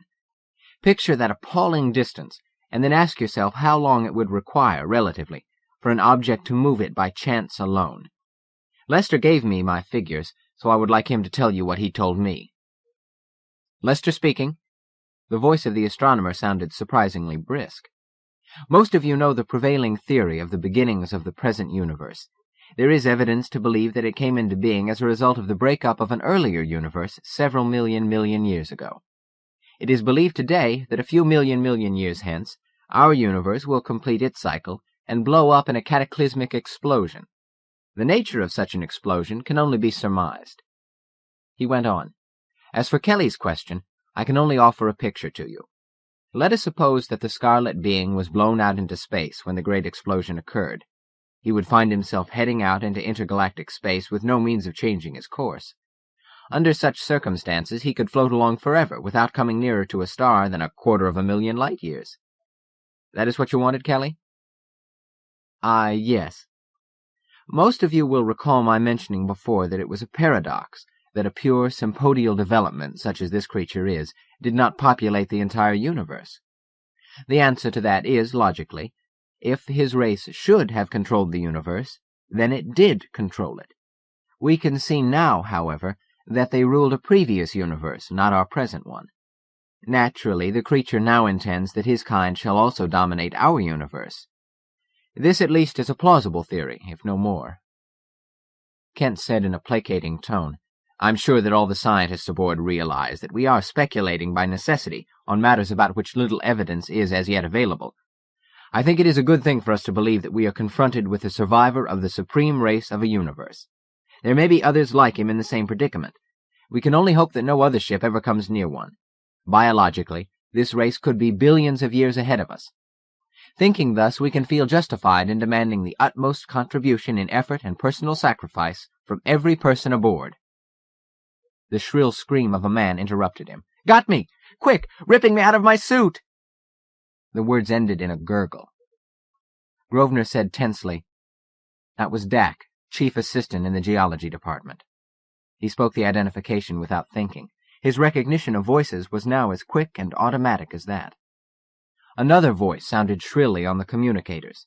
He's going down. I saw him go down. The power, said a third calmer voice, is on. That was Pennon's. Grosvenor found himself staring curiously at his feet. Sparkling, brilliant, beautiful blue fire shimmered there. Little tendrils of the pretty flame reared up hungrily a few inches from his rubberite suit, as if baffled by some invisible force protecting the suit. Now there was no sound. With almost blank mind, he gazed along a corridor that was alive with the unearthly blue fire. Just for a moment, he had the illusion that he was looking not out at it, but down into the depths of the ship. With a rush, his mind came back into focus, and with fascinated eyes he watched the blue ferocity of the energization that was struggling to break through his protected suit. Pennon spoke again, this time in a whisper. If the plan worked, we've now got that devil on the 8th or 7th level. Captain Leith commanded efficiently. All men whose last names begin with the letter A to L follow me to the 7th group level. Group M to Z follow Mr. Pennon's to the 8th level. All projector crews remain at their posts. Camera teams carry on as ordered. The men ahead of Grosvenor stopped short at the second corner from the elevators on the 7th level. Grosvenor was among those who went forward and stood staring down at the human body that sprawled on the floor. It was seemingly held to the metal by brilliant fingers of blue fire. Captain Leith broke the silence. Pull him loose. Two men stepped gingerly forward and touched the body. The blue flame leaped at them as if trying to fight them off. The men jerked and the unholy bonds yielded. They carried the body up in an elevator to the unenergized 10th level. Grosvenor followed with the others and stood silently by as the body was laid on the floor. The lifeless thing continued to kick for several minutes, discharging torrents of energy, then gradually took on the quietness of death. I'm waiting for reports, Captain Leith spoke stiffly. Pennon said after a second's silence, The men are spread out over the 3 levels according to plan. They're taking continuous pictures with fluorite cameras. If he's anywhere around, he'll be seen. It will take at least 30 more minutes. Finally, the report came. Nothing. Pennon's tone reflected his dismay. Commander, he must have got through safely. Somewhere, a voice sounded plaintively on the momentarily open circuit of the communicators. Now what are we going to do? It seemed to Grosvenor that the words probably expressed the doubt and anxiety of every person on the Space Beagle. Chapter 21. The silence grew long. The great men of the ship, who were ordinarily so articulate, seemed to have lost their voices. Grosvenor shrank a little from the purpose, the new plan in his own mind. And then slowly he faced up to the reality that now confronted the expedition. But still he waited, for it was not up to him to speak first. It was Chief Chemist Kent who finally broke the spell. It would appear, he said, that our enemy can pass through energized walls as easily as through unenergized ones. We can continue to assume that he does not care for the experience, but that his recuperation is so swift that what he feels in one floor has no effect on him by the time he falls through the air to the next one. Captain Leith said, "I should like to hear from Mr. Zeller. Where are you now, sir?" "Zeller speaking." The brisk voice of the metallurgist sounded on the communicators. "I've finished the resistance suit, Captain, and I've started my search at the bottom of the ship." "How long would it take to build resistance suits for everybody on the ship?" Zeller's reply was slow in coming. "We'd have to set up a production unit," he said finally. "First, we'd have to make the tools that would make such suits in quantity from any metal. Simultaneously, we would start one of the hot piles to the task of making resistance metal. As you probably know, it comes out radioactive with a half-life of 5 hours, which is a long time. My guess is that the first suit would roll off the assembly line in about 200 hours from now." To Grosvenor, it sounded like a conservative estimate. The difficulty of machining resistance metal could hardly be overstated. Captain Leith seemed to have been struck into silence by the metallurgist's words. It was Smith who spoke. "Then that's out." The biologist sounded uncertain. "And since the complete energization would also take too long, we've shot our bolt. We've got nothing else." The usually lazy voice of Gourlay, the communications expert, snapped, "I don't see why those ways are out. We're still alive. I suggest we get to work and do as much as we can as soon as we can." "What makes you think," Smith asked coldly, "that the creature is not capable of smashing down resistance metal? As a superior being, his knowledge of physics probably transcends our own. He might find it comparatively simple to construct a beam that could destroy anything we have. Don't forget, Pussy could pulverize resistance metal, and heaven knows there are plenty of tools available in the various laboratories." Gourlay said scornfully, "Are you suggesting that we give up?" "No!" The biologist was angry. "I want us to use common sense. Let's not just work blindly toward an unrealizable goal." Kurita's voice sounded on the communicators and ended the verbal duel. "I am inclined to agree with Smith. I say further that we are now dealing with a being who must shortly realize that he cannot allow us time for anything important. For that and other reasons, I believe the creature would interfere if we attempted to prepare the ship for complete controlled energization." Captain Leith remained silent. From the engine room, Kent's voice came again. "What do you think he will do when he begins to understand that it's dangerous to let us continue organizing against him?" "He'll start to kill. I can't think of any method by which we can stop him, short of retreating into the engine room. And I believe with Smith that he will be able to come in there after us, given time." "Have you any suggestions?" That was Captain Leith. Kurita hesitated. "Frankly, no. I would say we mustn't forget we are dealing with a creature who seems to be in the peasant stage of his particular cycle. To a peasant, his land and his son, or to use a higher level of abstraction, his property and his blood, are sacred. He fights blindly against encroachment. Like a plant, he attaches himself to a piece of property, and there he sinks his roots and nourishes his blood." Kurita hesitated, then said, "That is the generalized picture, gentlemen. At the moment, I have no idea how it should be applied." Captain Leith said, "I seriously can't see how it can help us. Will each department head consult on his private band with his lower echelon executives? Report in 5 minutes if anybody has come up with a worthwhile idea." Grosvenor, who had no assistants in his department, said, "I wonder if I could ask Mr. Kurita a few questions while the departmental discussions are in progress." Captain Leith shook his head. "If no one else objects, you have my permission." There were no objections, so Grosvenor said, "Mr. Kurita, are you available?" "Who is this?" "Grosvenor."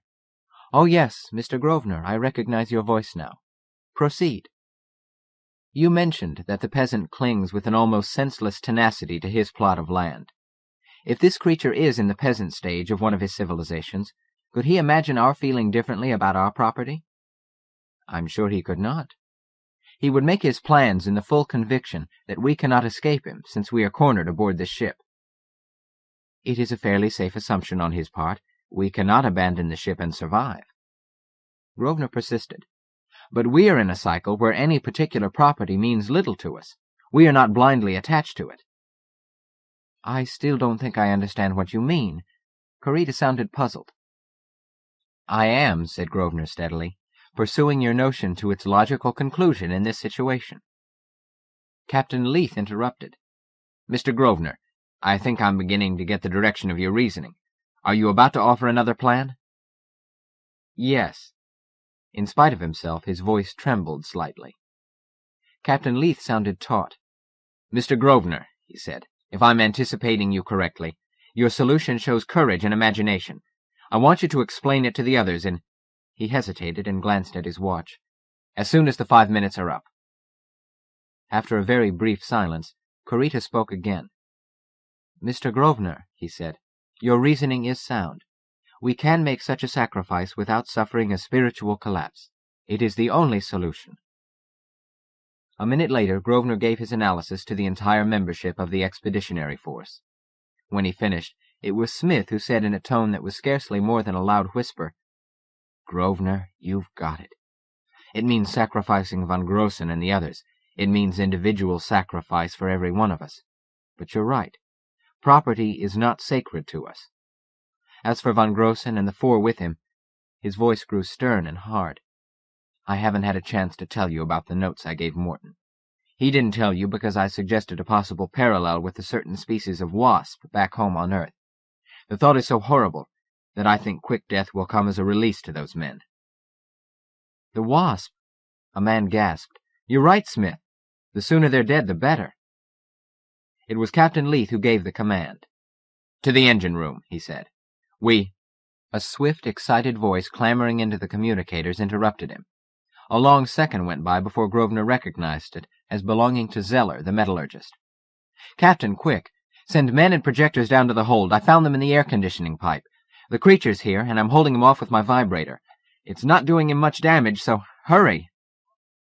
Captain Leith snapped orders with machine-gun speed as the men swarmed toward the elevators.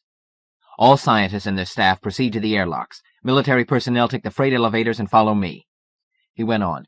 "We probably won't be able to corner him or kill him in the hold.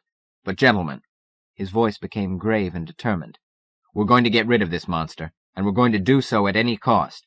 We can no longer consider ourselves." Eshtal retreated reluctantly as the man carried off his jewels.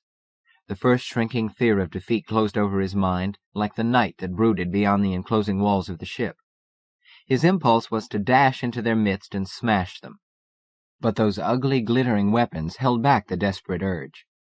He retreated with a sense of disaster. He had lost the initiative.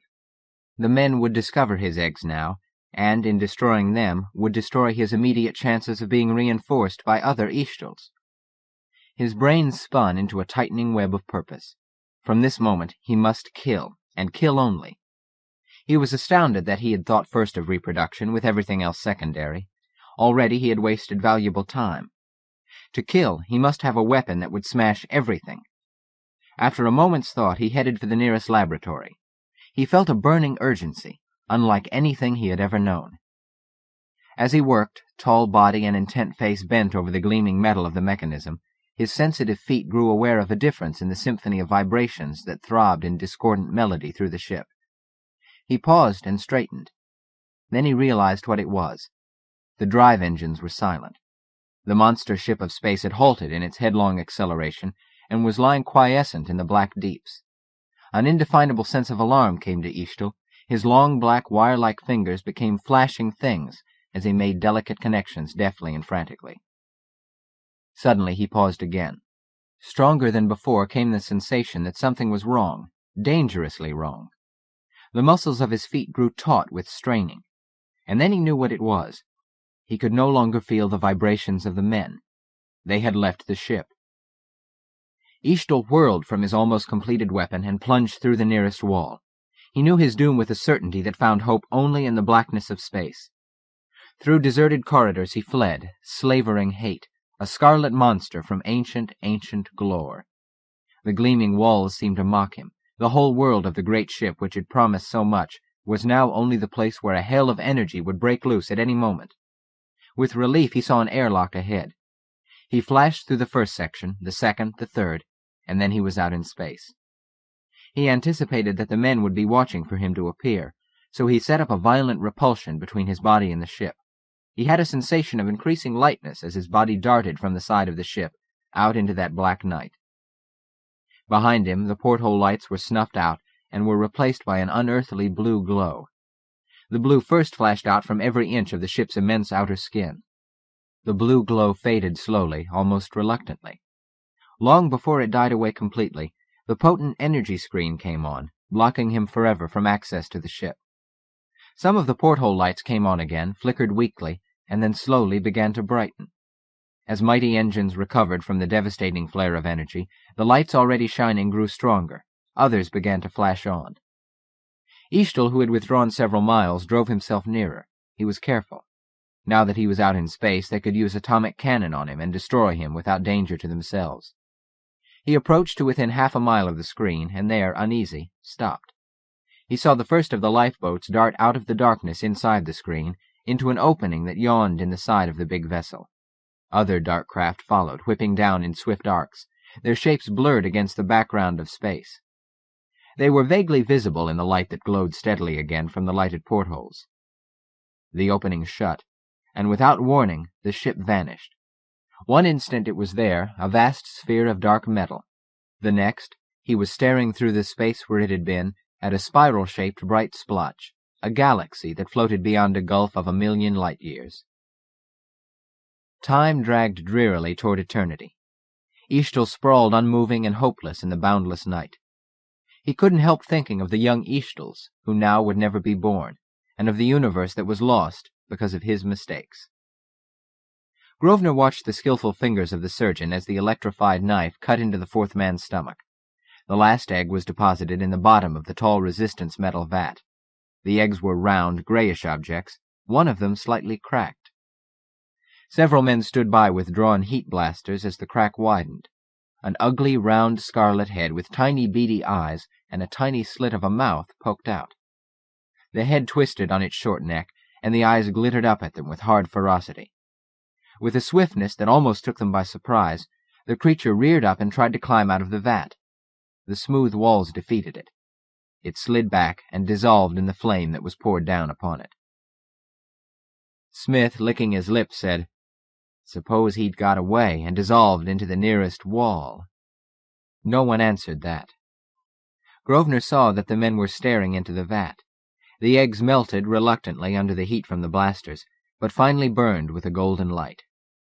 "Ah," said Dr. Eggert, and attention turned to him and to the body of von Grossen over which he was bending. "His muscles are beginning to relax, and his eyes are open and alive. I imagine he knows what's going on. It was a form of paralysis induced by the egg, and fading now that the egg is no longer present. Nothing fundamentally wrong. They'll be all right shortly. What about the monster?" Captain Leith replied, "The men in 2 lifeboats claim to have seen a flash of red emerge from the main lock just as we swept the ship with uncontrolled energization. It must have been our deadly friend, because we haven't found his body. However, Pennins is going around with the camera staff taking pictures with fluorite cameras, and we'll know for certain in a few hours. Here he is now. Well, Mr. Pennins?"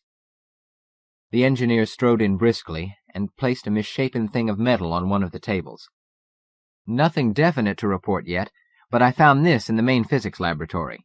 What do you make of it?" Grosvenor was pushed forward by department heads who drew in around the table for a closer look. He frowned down at the fragile-looking object with its intricate network of wires. There were 3 distinct tubes that might have been muzzles running into and through 3 small round balls that shone with a queer silvery light. The light penetrated the table, making it as transparent as glassite. And strangest of all, the balls absorbed heat like a thermal sponge. Grosvenor reached out toward the nearest ball and felt his hands stiffen as the heat was drawn from them. He drew back quickly. Pennins nodded, and Smith carried on the thought. It would appear that the creature was working on it when he suspected that something was amiss. He must have realized the truth, for he left the ship. That seems to discount your theory, Carita. You said that, as a true peasant, he couldn't even imagine what we were going to do." The Japanese archaeologist smiled faintly through the fatigue that paled his face. "Mr. Smith," he said politely, "there is no question but that this one did imagine it. The probable answer is that the peasant category amounted to an analogy. The red monster was, by all odds, the most superior peasant we have yet encountered." Pennons groaned. "I wish we had a few peasant limitations. Do you know that it will take us 3 months at least to get this ship properly repaired after those 3 minutes of uncontrolled energization? For a time I was afraid that—" His voice trailed off doubtfully. Captain Leith said with a grim smile, "I'll finish that sentence for you, Mr. Pennons. You were afraid the ship would be completely destroyed. I think that most of us realized the risk we were taking when we adopted Mr. Grosvenor's final plan. We knew that our lifeboats could be given only partial anti-acceleration, so we'd have been stranded here, 250,000 light-years from home." A man said, "I wonder whether, if the Scarlet Beast had actually taken over this ship, it would have gotten away with its obvious intent to take over the galaxy. After all, man is pretty well established in it, and pretty stubborn, too." Smith shook his head. "It dominated once, and it could dominate again. You assume far too readily that man is a paragon of justice, forgetting, apparently, that he has a long and savage history. He has killed other animals not only for meat, but for pleasure. He has enslaved his neighbors, murdered his opponents, and obtained the most unholy sadistical joy from the agony of others. It is not impossible that we shall, in the course of our travels, meet other intelligent creatures far more worthy than man to rule the universe." "By heaven," said a man, "no dangerous-looking creature should ever be allowed aboard this ship again. My nerves are all shot, and I'm not so good a man as I was when I first came aboard the Beagle." "You speak for us all," came the voice of Acting Director Kent over the communicator. Chapter 22. Somebody whispered in Grosvenor's ear, so softly that he could not catch the words. The whisper was followed by a trilling sound, as gentle as the whisper and equally meaningless. Involuntarily, Grosvenor looked around. He was in the film room of his own department, and there was nobody in sight. He walked uncertainly to the door that led to the auditorium door, but no one was there either. He came back to his workbench, frowning, wondering if someone had pointed an encephalo-adjuster at him. It was the only comparison he could think of, for he had seemed to hear a sound. After a moment, that explanation struck him as improbable. Adjusters were effective at short ranges only. More important, his department was shielded against most vibrations. Besides, he was only too familiar with the mental process involved in the illusion he had experienced. That made it impossible for him to dismiss the incident. As a precaution, he explored all 5 of his rooms and examined the adjusters in his technique room. They were, as they ought to be, properly stored away. In silence, Grosvenor returned to the film room and resumed his study of the hypnotic light pattern variations, which he had developed from the images that the Ream had used against the ship. Terror struck his mind like a blow. Grosvenor cringed, and then there was the whisper again, as soft as before, yet somehow angry now, and unthinkably hostile. Amazed, Grosvenor straightened. It must be an encephalo-adjuster.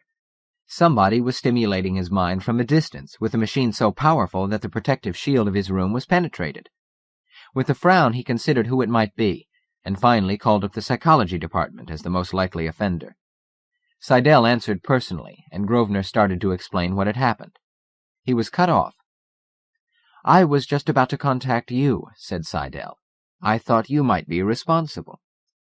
"You mean everybody's affected?" Grosvenor spoke slowly, trying to imagine the implications.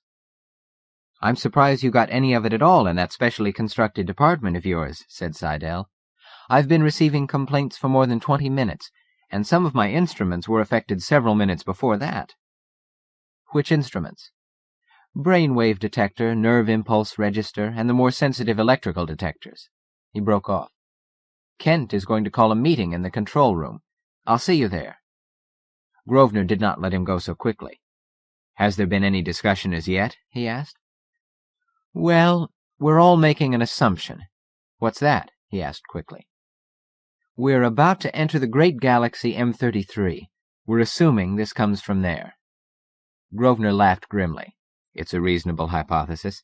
I'll think about it and see you in a few minutes." "Be prepared for a shock when you first go out into the corridor. The pressure out here is continuous. Sounds, light, flashes, dreams, emotional turmoil. We're really getting a dose of stimulation." Grosvenor nodded and broke the connection. By the time he had put away his films, Kent's announcement of the meeting was coming over the communicator. A minute later, as he opened his outer door, He realized what Seidel had meant. He paused as the barrage excitations instantly began to affect his brain. Then, uneasily, he headed for the control room. He sat presently with the others, and the night whispered, the immense night of space that pressed against the hurtling ship. Capricious and deadly, it beckoned and it warned.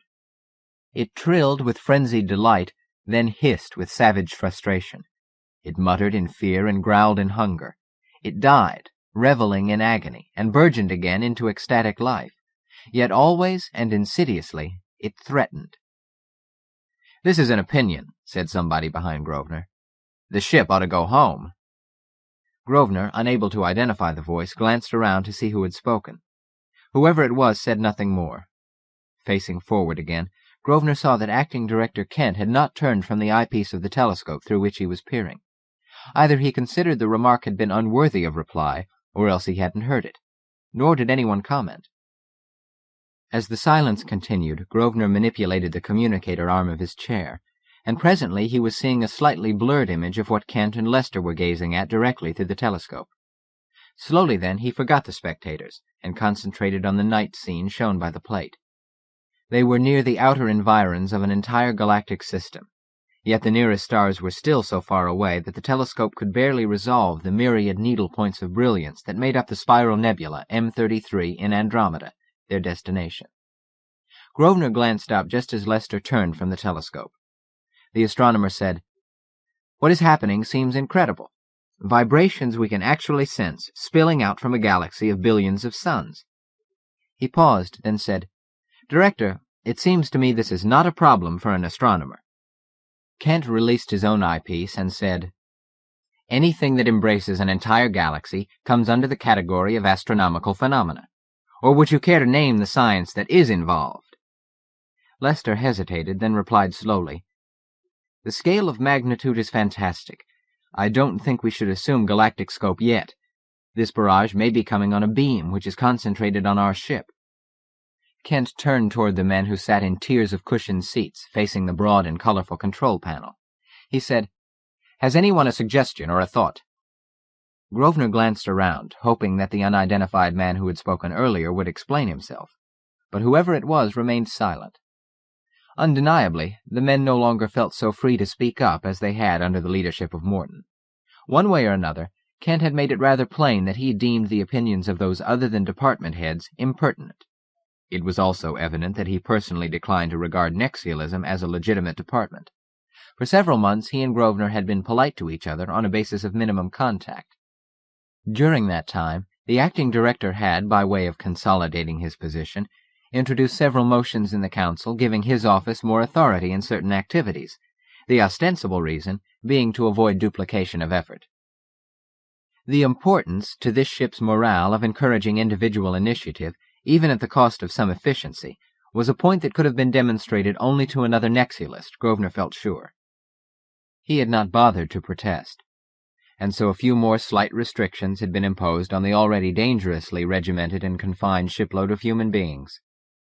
From the rear of the control room, Smith was the first to answer Kent's request for suggestions.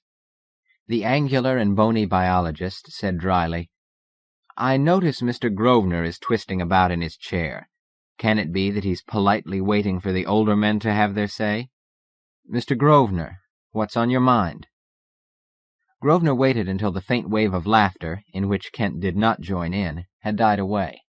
Then he said, "A few minutes ago someone suggested that we turn around and go home. I'd like whoever did so to give his reasons." There was no reply. Grosvenor saw that Kent was frowning. It did seem strange that there was anyone aboard unwilling to acknowledge an opinion, however briefly held, however quickly discarded.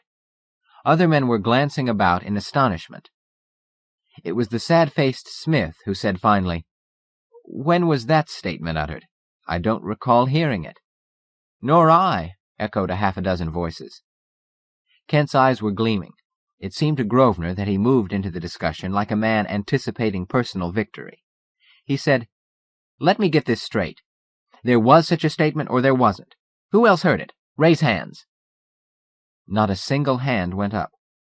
Kent's voice was subtly malicious as he said, "Mr. Grosvenor, what exactly did you hear?" Grosvenor said slowly, "As I remember them, the words were, 'This is an opinion. The ship should go home.'" He paused. When there was no comment, he went on. "It seems clear that the words themselves came as the result of stimulation of the auditory centers of my brain.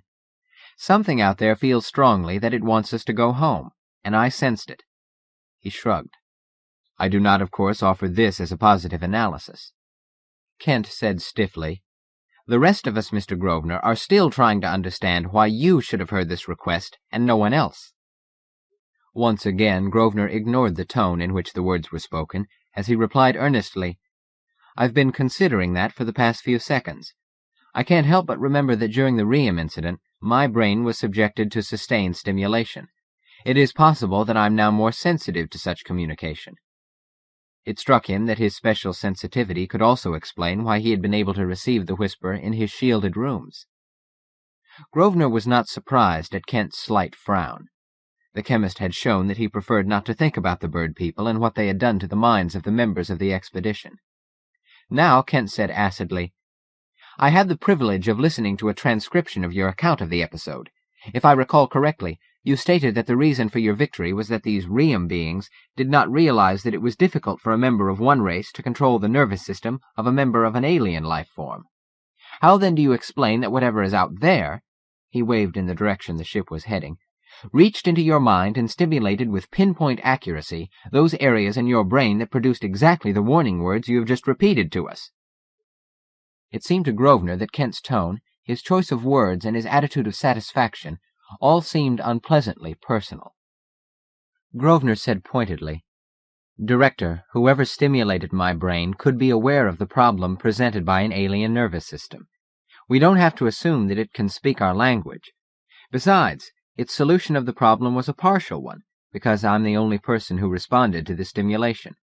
My feeling is that we should not at the moment discuss how I received it, but why, and what are we going to do about it?" Chief Geologist McCann cleared his throat and said, "Grosvenor is right. I think, gentlemen, we had better face the fact that we have entered somebody else's stamping ground, and it's somebody." The acting director bit his lip, seemed about to speak, then hesitated. In the end he said, "I think we should be careful about letting ourselves believe that we have evidence enough to draw a conclusion. But I do feel that we should act as if we are confronted by an intelligence larger than man, larger than life as we know it." There was silence in the control room. Grosvenor noticed that men were unconsciously bracing themselves. Their lips tightened and their eyes narrowed. He saw that others also had observed the reaction. Kelly, the sociologist, said softly, "I am glad to see that no one shows any sign of wanting to turn back. That's all to the good. As servants of our government and our race, it is our duty to investigate the potentialities of a new galaxy, particularly now that its dominating life form knows we exist. Please note that I am adopting Director Kent's suggestion, and talking as if we actually are dealing with a sentient being. Its ability to stimulate more or less directly the mind of even one person aboard indicates that it has definitely observed us, and therefore knows a great deal about us. We cannot permit that type of knowledge to be one-sided." Kent was at ease again as he said, "Mr. Kelly, what do you think of the environment we're heading into?" The balding sociologist adjusted his pince-nez. "That, is a large one, Director. But this whispering could be the equivalent of crisscrossing radio waves that blanket our own galaxy. They, may be simply the outward signs, like coming out of a wilderness into an area of cultivation." Kelly paused. When no one commented, he went on. "Remember, man also has left his imperishable imprint on his own galaxy. In the process of rejuvenating dead suns, he has lighted fires in the form of novae that will be seen a dozen galaxies away. Planets have been led from their orbits. Dead worlds have come alive with verdure. Oceans now swirl where deserts lay lifeless under suns hotter than Sol. And even our presence here in this great ship is an emanation of man's power, reaching out farther than these whispers around us have ever been able to go." Gourlay of the Communications Department said, "Man's imprints are scarcely permanent in the cosmic sense. I don't see how you can speak of them in the same breath with this. These pulsations are live. Their thought forms so strong, so all-pervading, that the whole of space whispers at us. This is no tentacled pussy, no scarlet monstrosity, no fella race confined to one system. It could be an inconceivable totality of minds speaking to each other across the miles and the years of their space-time. This is the civilization of the second galaxy, and if a spokesman for it has now warned us— Gourlay broke off with a gasp and flung up an arm as if to defend himself. He was not the only one who did just that. All over the room men crouched or slumped in their seats, as Director Kent, in a single spasmodic movement, snatched his vibrator and fired it at his audience. It was not until Grosvenor had instinctively ducked that he saw that the tracer beam from the weapon pointed over his head, not at it. Behind him there was a thunderous howl of agony, and then a crash that shook the floor. Grosvenor whirled with the others and stared with a sense of unreality at the 30-foot armored beast that lay squirming on the floor a dozen feet behind the last row of seats. The next instant, a red-eyed replica of the first beast materialized in mid-air and landed with a thud 10 feet away. A third devil-faced monster appeared, slid off the second, rolled over and over, and got up, roaring. Seconds later, there were a dozen of the things. Grosvenor drew his own vibrator and discharged it. The bestial roaring redoubled in intensity. Metal-hard scales scraped metal wall and metal floors. Steely claws rattled and heavy feet stamped. All around Grosvenor now men were firing their vibrators, and still more beasts materialized. Grosvenor turned and scrambled over 2 rows of seats, then leaped to the lowest platform of the instrument board. The acting director ceased firing as Grosvenor climbed up to his level and yelled angrily, "Where the hell do you think you're going, you yellow dog?" His vibrator swung around, and Grosvenor knocked him down, mercilessly kicking the weapon out of his hands. He was furious, but said nothing. As he leaped to the next platform, he saw Kent crawling after the vibrator. There was no doubt in Grosvenor's mind that the chemist would fire at him. It was with a gasp of relief that he reached the switch that activated the great multiple energy screen of the ship, pulled it all the way over, and flung himself to the floor, just in time. The tracer beam of Kent's vibrator impinged on the metal of the control panel where Grosvenor's head had been. Then the beam snapped off. Kent climbed to his feet and shouted above the uproar, "I didn't realize what you were trying to do." As an apology, it left Grosvenor cold. The acting director had evidently believed that he could justify his murderous action on the grounds that Grosvenor was running from the battle. Grosvenor brushed by the chemist, too angry to talk. For months he had tolerated Kent, but now he felt that the man's behavior proved him unfit to be director. In the critical weeks ahead, his personal tensions might act as a trigger mechanism that could destroy the ship. As Grosvenor came down to the lowest platform, he again added the energy from his vibrator to that of the other men's. From the corner of his eye, he saw that 3 men were wrestling a heat projector into position. By the time the projector's intolerable flame poured forth, the beasts were unconscious from the molecular energy, and it was not difficult to kill them. The danger past, Grosvenor had time to realize that these monstrous things had been transported alive across light centuries. It was like a dream, too fantastic to have happened at all. But the odor of burning flesh was real enough, and so was the bluish-gray beast blood that slimed the floor. The final evidence was the dozen or so armored and scaly carcasses that were sprawled about the room. Chapter 23. When Grosvenor saw Kent again a few minutes later, the acting director was coolly and efficiently giving orders into a communicator. Cranes floated in and began to remove bodies. Communicators buzzed with a crisscross of messages.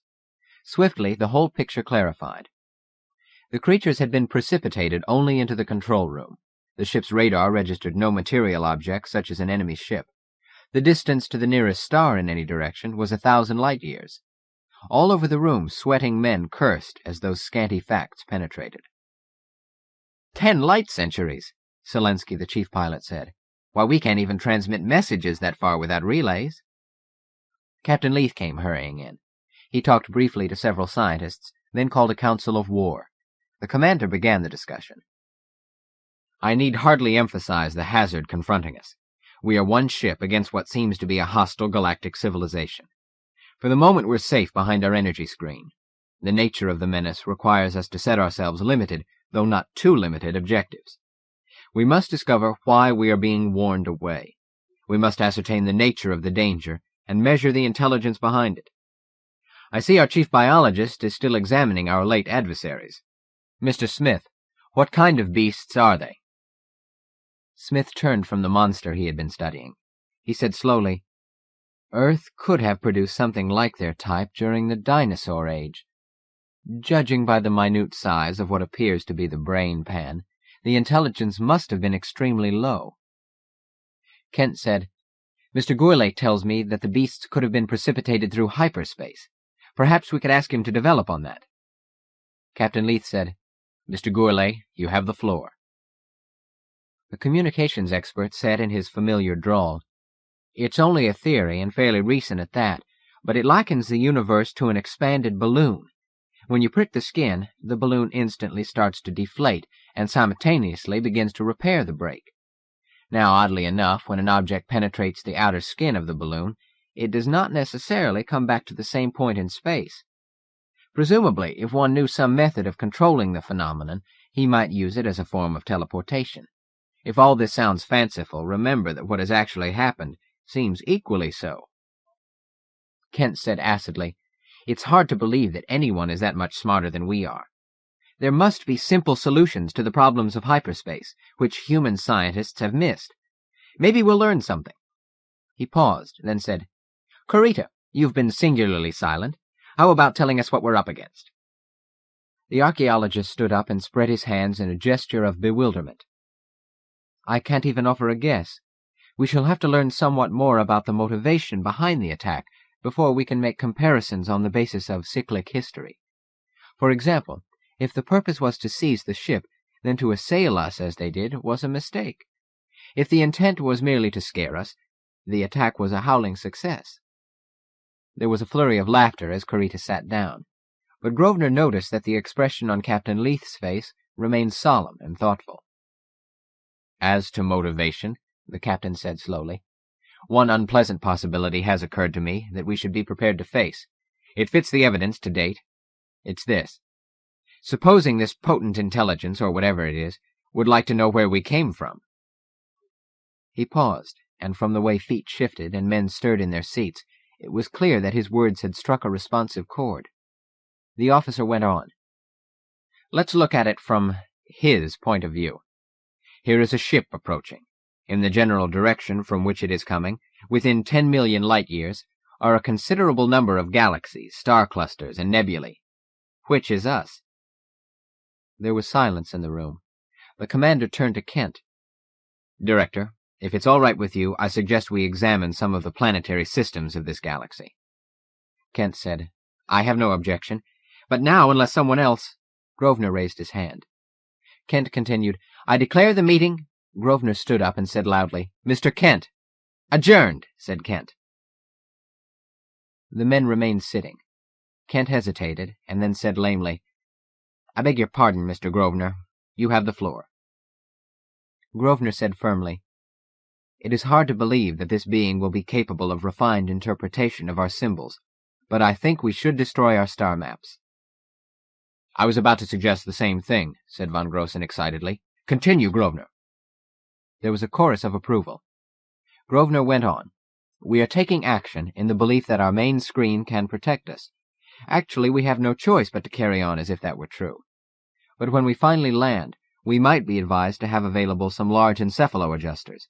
We could use them to create confusing brain waves, and so prevent any further mind-reading." Once more the audience made enough noise to show that they favored the suggestion. Kent said in a flat voice, "Anything else, Mr. Grosvenor?" "A general comment only," said Grosvenor. "The department heads might make a survey of material they control with the view to destroying any that might endanger our race, if the Beagle were captured." He sat down amid a chilling silence. As time went on, it seemed clear that the inimical intelligence was deliberately refraining from further action, or else that the screen was doing an effective job. No further incident occurred. Lonely and remote were the suns at this distant rim of the galaxy. The first sun grew big out of space, a ball of light and heat that burned furiously into the great night. Lester and his staff located 5 planets close enough to the parent body to be worth investigating. One of the 5, all were visited, was habitable, a world of mists and jungles and giant beasts. The ship left it after flying low over an inland sea and across a great continent of marsh growth. There was no evidence of civilization of any kind, much less the stupendous one whose existence they had reason to suspect. The Space Beagle sped 300 light-years and came to a small sun with 2 planets crowding up close to its cherry-red warmth. One of the 2 planets was habitable, and it also was a world of mists and jungles and saurian-like beasts. They left it unexplored after darting down low over a marshy sea and a land choked with riotous growth. There were more stars now. They pinpointed the blackness of the next 150 light-years. A large blue-white sun with a retinue of at least 20 planets attracted Kent's eye, and the swift ship flashed toward it. The 7 planets nearest the sun were burning hells without hope of supporting life. The ship spiraled past 3 close-together planets that were habitable, and then sped off to interstellar vastness without investigating the others. Behind them, 3 steamy jungle planets whirled in their orbits around the hot sun that had spawned them, and on board, Kent called a meeting of the heads of departments and their chief assistants. He began the discussion without preamble. He said, "Personally, I don't think the evidence is very significant as yet, but Lester has urgently requested me to call you." He shrugged. "Perhaps we'll learn something." He paused, and Grosvenor, watching him, was puzzled by a faint aura of satisfaction that radiated from the little man. He thought, what is he up to? It seemed odd that the acting director had taken the trouble to disclaim in advance all credit for any good results that might come from the meeting. Kent was speaking again, and his tone was friendly. "Gunley, will you come up here and explain yourself?" The astronomer climbed to the lower platform. He was a man as tall and thin as Smith. He had eyes of royal blue set in an expressionless face, but there was a hint of emotion in his voice as he spoke. "Gentlemen, the 3 habitable planets of that last system were identical triplets, and it was an artificially induced state. I don't know how many of you are familiar with the current theory regarding the formation of planetary systems. Those of you who are not will perhaps take my word for it that the distribution in mass in the system we have just visited is dynamically impossible. I can say definitely that 2 of the 3 habitable planets of that sun were moved into their present position. In my opinion, we should go back and investigate. Somebody seems to be deliberately creating primeval planets. For what reason, I don't pretend to guess." He stopped and glared belligerently at Kent. The chemist came forward, a faint smile on his face. He said, "Gunley came to me and asked me to order that we return to one of those jungle planets. In view of his feeling on the matter, I now call for a discussion and a vote." So that was it. Grosvenor sighed, not exactly with admiration for Kent, but at least with appreciation. The acting director had made no attempt to build up a case for his opposition. It was quite possible that he did not really oppose the astronomer's plan. But by calling a meeting when his own views would be overruled, he was proving that he regarded himself as subject to democratic procedure. It was an adroit, if somewhat demagogic means of maintaining the goodwill of his supporters. Actually, there were valid objections to Lester's request. It was hard to believe that Kent knew of them, for that would mean he was deliberately ignoring possible danger for the ship. He decided to give Kent the benefit of the doubt and waited patiently while several scientists asked the astronomer questions of minor importance. When those had been answered, when it seemed clear that the discussion was over except for himself, Grosvenor stood up and said, "I should like to argue in favor of Mr. Kent's viewpoint in this matter." Kent replied coldly, "Really, Mr. Grosvenor, the attitude of the group seems to be indicated by the briefness of the discussion so far, and taking up any more time—" At that point he stopped. The real meaning of Grosvenor's words must finally have penetrated. A thunderstruck expression came into his face. He made an uncertain gesture toward the others as if appealing for help. When no one spoke, he dropped his arm to his side and muttered, "Mr. Grosvenor, you have the floor." Grosvenor said firmly, "Mr. Kent is right. It is too soon. So far we have visited 3 planetary systems. It should be not less than 30, taken at random. This is the minimum number, with respect to the order of magnitude of our search, that could have any conclusive significance. I shall be glad to turn over my mathematics to the mathematics department for corroboration. Moreover, in landing we would have to come out from inside our protective energy screen. We would have to be prepared to resist a surprise attack by an intelligence that can use the instantaneous medium of hyperspace to deliver his forces. I have a mental picture of 1 billion tons of matter projected down upon us as we sit helpless on some planet. Gentlemen, as I see it, there is a good month or two of detailed preparation ahead of us. During that time, naturally, we should visit as many suns as we can. If their habitable planets also are exclusively, or even predominantly, the primeval type, then we shall have a sound basis for Mr. Lester's idea that it is an artificial state. Grosvenor paused, then finished. Mr. Kent, have I expressed what you had in mind? Kent had full control of himself again. Almost precisely, Mr. Grosvenor. He glanced about him. Unless there are any further comments, I move that we vote on Gunley's proposal. The astronomer stood up. I withdraw it, he said. I confess I hadn't considered some of the points against an early landing. He sat down. Kent hesitated, then said, If someone cares to take up Gunley's proposal— When, after several seconds, no one had spoken, Kent continued confidently. I want each department head to prepare for me a detailed account of what he can contribute to the success of the landing we must eventually make. That's all, gentlemen. In the corridor outside the control room, Grosvenor felt a hand on his arm. He turned and recognized McCann, the chief geologist. McCann said, We've been so busy doing repair work this last few months that I haven't had a chance to invite you to come to my department. I anticipate that when we finally make a landing, the equipment of the geology department will be used for purposes for which it was not precisely intended. A nexialist could come in very handy. Grosvenor considered that, then nodded his acceptance. I'll be there tomorrow morning. I want to prepare my recommendations for the acting director. McCann looked at him, quickly, hesitated, and then said, You don't think he'll be interested, do you? So others had noticed Kent's dislike of him. Grosvenor said slowly, Yes, because he won't have to give individual credit. McCann nodded. Well, good luck to you, my boy. He was turning away when Grosvenor stopped him. Grosvenor said, What, in your opinion, is the basis for Kent's popularity as a leader? McCann hesitated and seemed to be deliberating. Finally he said, He's human. He has likes and dislikes. He gets excited about things. He has a bad temper. He makes mistakes and tries to pretend that he didn't. He's desperately anxious to be director.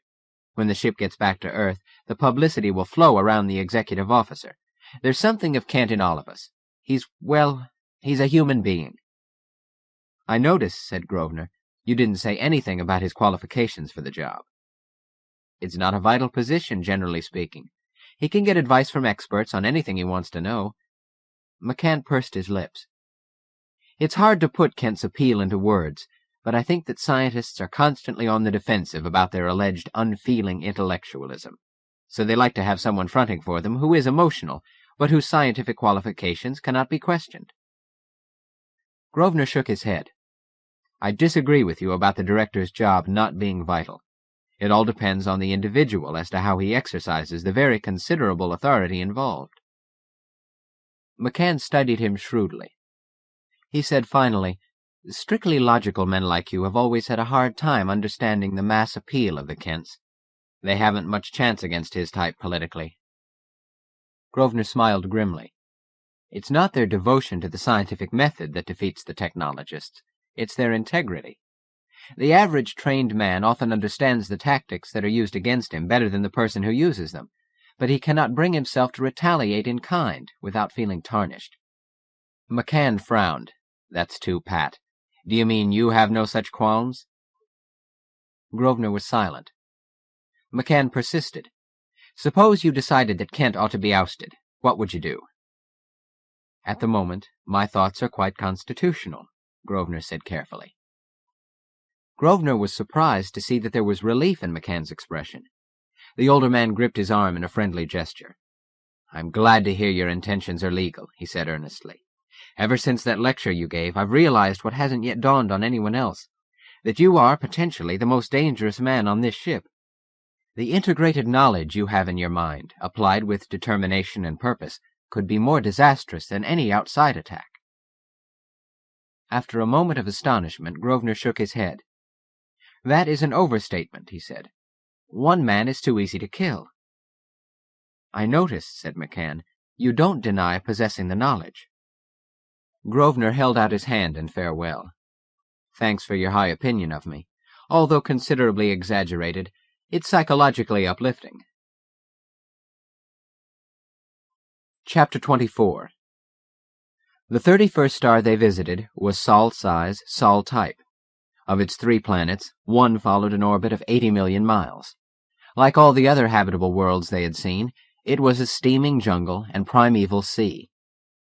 The Space Beagle settled through its gaseous envelope of air and water vapor and began to fly along at a low level, a great alien ball of metal in a fantastic land. In the geology laboratory, Grosvenor watched a bank of instruments that metered the nature of the terrain below. It was a complex job which demanded the closest attention, since much of the interpretation of the data called for the associative processes of a highly trained mind. The constant stream of reflections of the ultrasonic and shortwave signals being sent out had to be channeled into the proper computing devices at precisely the right time for comparative analysis. To the standard techniques with which McCann was familiar, Grosvenor had added certain refinements in accordance with Nexial principles, and an amazingly complete picture of the planet's outer crust was being tabulated. For an hour Grosvenor sat there, deeply involved in his educated guesswork. The facts emerging varied widely in detail, but consideration of molecular structure, arrangement, and distribution of the different elements indicated a certain geologic sameness. Mud, sandstone, clay, granite, organic debris, probably coal deposits, silicates in the form of sand overlying rock, water. Several needles on the dials before him swung over sharply and held steady. Their reaction showed indirectly the presence of metallic iron in large quantities, with traces of carbon, molybdenum. Steel! Grosvenor snatched at a lever which precipitated a series of events. A bell started to ring. McCann came running. The ship stopped. A few feet from Grosvenor, McCann began to talk to Acting Director Kent. "Yes, Director," he was saying. "Steel, not just iron ore." He did not mention Grosvenor by name, but went on. "We set our instruments at 100 feet maximum. This could be a city, buried or hidden in a jungle mud." Kent said matter-of-factly, "We'll know in a few days." Cautiously, the ship was kept well above the surface, and the necessary equipment was lowered through a temporary gap in its energy screen. Giant shovels, cranes, mobile conveyors were set up, along with supplementary devices. So carefully had everything been rehearsed that 30 minutes after the ship started to disgorge material, it was again heading out into space. The entire excavating job was done by remote control. Trained men watched the scene in communicator plates and operated the machines on the ground. In 4 days, the highly integrated mass of implements had dug a hole 250 feet deep by 400 feet wide and 800 feet long. What was exposed then was not so much a city as the incredible rubble of what had been a city. The buildings looked as if they had crumpled under the weight of a burden too great for them to carry. The street level was at the full 250-foot depth, and there they began to turn up bones. Cease digging orders were given, and several lifeboats made their way down through the muggy atmosphere. Grosvenor went along with McCann, and presently he was standing with several other scientists beside what was left of one of the skeletons. "Rather badly crushed," said Smith, "but I think I can piece it together." His trained fingers arranged bones into a rough design. "Four-legged," he said. He brought a fluoroscopic device to bear on one of the limbs. He said presently, "This one seems to have been dead about 25 years. Grosvenor turned away. The shattered relics that lay around might hold the secret of the fundamental physical character of a vanished race, but it was unlikely that the skeletons held any clue as to the identity of the unimaginably merciless beings who had murdered them. These were the pitiful victims, not the arrogant and deadly destroyers. He made his way gingerly to where McCann was examining soil dug up from the street itself. The geologist said, "I think we'll be justified in taking a stratigraphic survey from here on down, several hundred feet." At his word, a drill crew sprang into action. During the next hour, as the machine tore its way through rock and clay, Grosvenor was kept busy. A steady trickle of soil samplings passed under his eyes. Occasionally he put a bit of rock or earth through a chemical breakdown process. By the time the lifeboats headed back to the parent ship, McCann was in a position to give a fairly accurate generalized report to Kent. Grosvenor stayed out of the receptive field of the communicator plate while McCann gave the report. "Director, you will recall that I was particularly asked to check if this could be an artificial jungle planet. It seems to be. The stratum below the mud appears to be that of an older, less primitive planet. It's hard to believe that a layer of jungle could have been skimmed from some distant planet and superimposed on this one, but the evidence points in that direction. Kent said, "What about the city itself? How was it destroyed?" "We have made a few calculations, and we can cautiously say that the enormous weight of rock and soil and water could have done all the damage we saw." "Have you found any evidence to indicate how long ago this catastrophe took place?" "We have a little geomorphological data. In several places we examined, the new surface has formed depressions in the old one, indicating that the extra weight is forcing down weaker areas below. By identifying the type of landfault that would sag under such circumstances, we have some figures that we intend to feed into a computing machine. A competent mathematician," he meant Grosvenor, "has roughly estimated that the pressure of the weight was first applied not more than 100 years ago. Since geology deals in events that require thousands and millions of years to mature, all the machine can do is to check the manual calculation. It cannot give us a closer estimate." There was a pause, and then Kent said formally, "Thank you. I feel that you and your staff have done a good job. One more question. In your investigation, did you find anything that might be a clue to the nature of the intelligence that could bring about such a cataclysmic destruction?" "Speaking only for myself, without having consulted with my assistants, no." It was, Grosvenor reflected, just as well that McCann had so carefully limited his denial. For the geologist, the investigation of this planet was the beginning of the search for the enemy. For himself, it had proved to be the final link in a chain of discovery and reasoning that had started when they first began to hear the strange murmurings in space. He knew the identity of the most monstrous alien intelligence conceivable. He could guess its terrible purpose. He had carefully analyzed what must be done. His problem was no longer, what is the danger? He had reached the stage where he needed above all to put over his solution without compromise. Unfortunately, men who had knowledge of only one or two sciences might not be able or even willing to comprehend the potentialities of the deadliest danger that had ever confronted all the life of the entire intergalactic universe. The solution itself might become the center of a violent controversy. Accordingly, Grosvenor saw the problem as both political and scientific. He analyzed with a sharp awareness of the possible nature of the forthcoming struggle, that his tactics must be carefully thought out and carried through with the utmost determination. It was too soon to decide how far he would have to go, but it seemed to him that he dared not place any limitation upon his actions. He would do what was necessary. Chapter 25. When he was ready to act, Grosvenor wrote a letter to Kent. Acting Director, Administrative Offices, Expeditionary Ship Space Beagle. Dear Mr. Kent, I have an important communication to make to all heads of departments. The communication relates to the alien intelligence of this galaxy, about the nature of which I have accumulated evidence adequate for action on the largest scale. Would you please call a special meeting so that I may present my suggested solution? He signed it, Sincerely yours, Elliott Grosvenor, and wondered if Kent would notice that he was offering a solution, but not supporting evidence. While he waited for a reply, he quietly moved the rest of his personal belongings from his cabin to the Nexial department. It was the last act in a defense plan that included the possibility of a siege. The answer arrived the following morning. Dear Mr. Grosvenor, I have communicated to Mr. Kent the gist of your memo of yesterday afternoon. He suggests that you make a report on the enclosed form, A-16-4, and expressed surprise that you had not done so as a matter of course. We are in receipt of other evidence and theory on this matter. Yours will be given careful consideration along with the rest. Will you please submit the form, properly filled out, as soon as possible? Yours truly, John Foran, for Mr. Kent. Grosvenor read the letter grimly. He did not doubt that Kent had made sharp remarks to the secretary about the only Nexialist on the ship. Even as it was, Kent had probably restrained his language. The turmoil, the reservoir of hatred that was in the man, was still suppressed. If Kurita was right, it would come out in a crisis. This was the winter period of man's present civilization, and entire cultures had been torn to pieces by the vaulting egotism of individuals.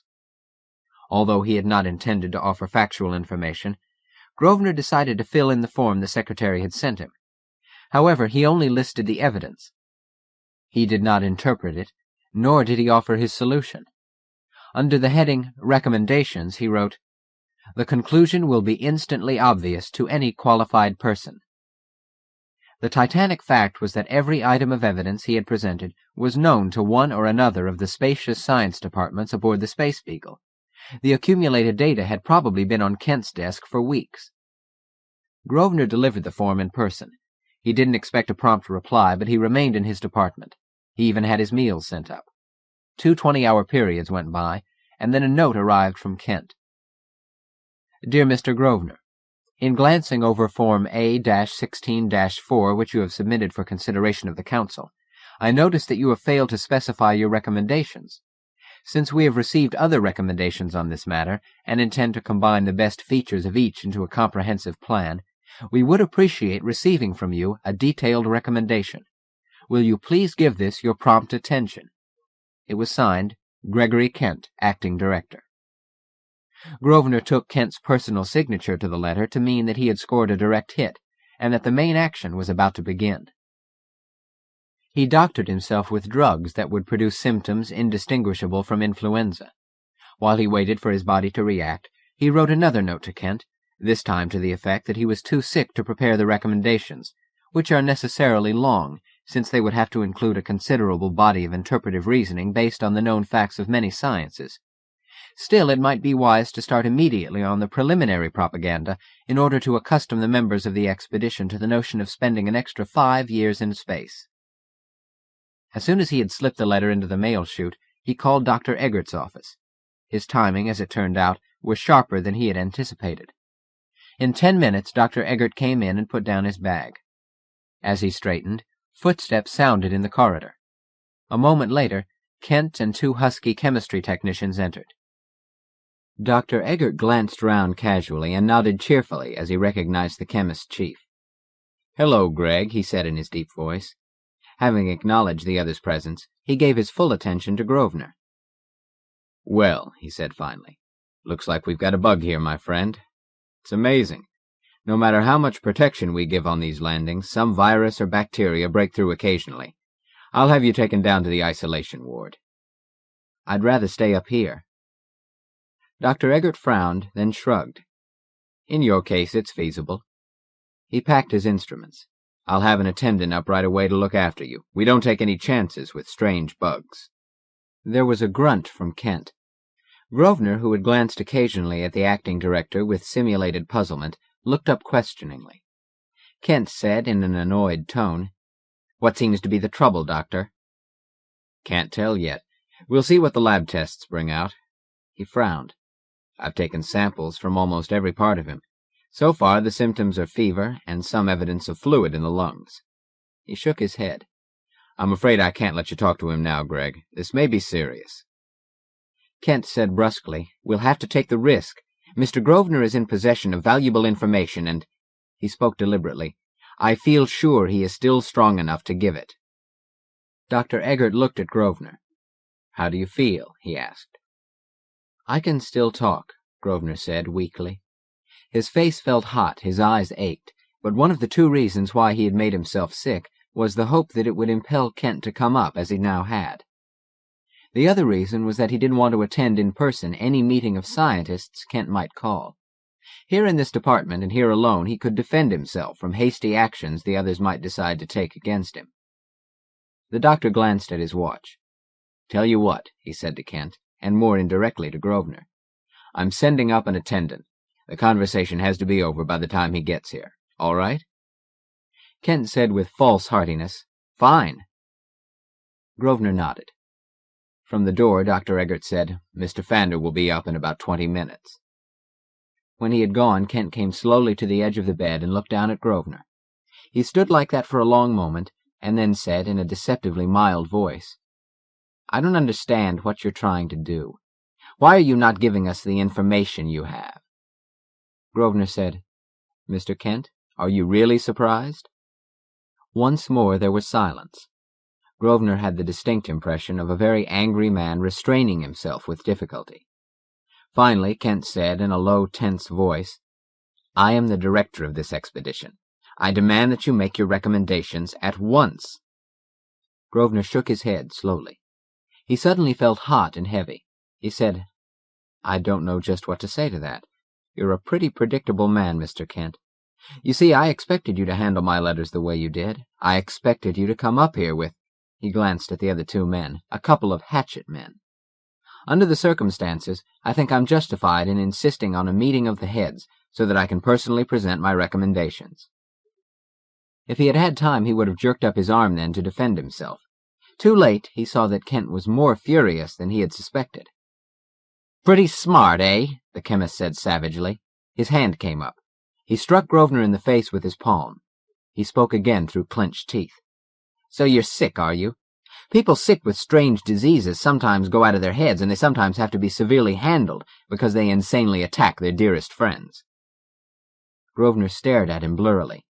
He put his hand up to his face, and because he was feverish and genuinely weak, he had trouble slipping the antidote into his mouth.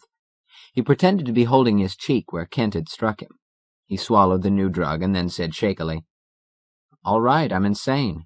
Now what?" If Kent was surprised by the reaction, his words did not show it. He asked curtly, "What do you really want?" Grosvenor had to fight a moment of nausea. When that was past, he replied, "I want you to start propaganda to the effect that in your judgment, what has been discovered about the enemy intelligence will require the members of this ship to adjust themselves to staying in space 5 years longer than was anticipated. That's all for now. When you've done that, I'll tell you what you want to know." He was beginning to feel better. The antidote was working, the fever was down, and he meant exactly what he had said. His plan was not inflexible. At any stage, Kent, or later on the group, could accept his proposals, and that would end his series of stratagems. Twice now, Kent parted his lips as if he intended to speak. Each time he closed them again. Finally he said in a choked voice, "Is this all you're going to offer at this time?" Grosvenor's fingers under the blanket were poised on a button at one side of the bed, ready to press it. He said, "I swear you'll get what you want." Kent said sharply, "It's out of the question. I couldn't possibly commit myself to such madness. The men won't stand for even a 1-year extension of the voyage." Grosvenor said steadily, "Your presence here indicates that you don't think I have a mad solution." Kent clenched and unclenched his hands. "It's impossible.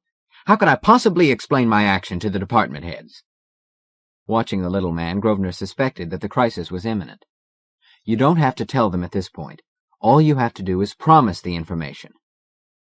One of the technicians who had been watching Kent's face spoke up.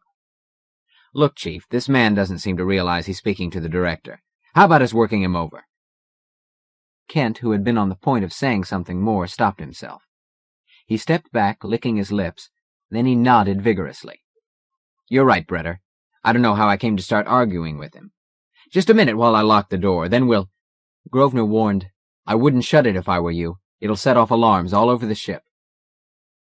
Kent, one hand on the door, stopped and turned. There was a set smile on his face. "All right, then," he said stiffly. "We'll take you apart with the door open. Start talking, my friend." The two technicians stepped forward quickly.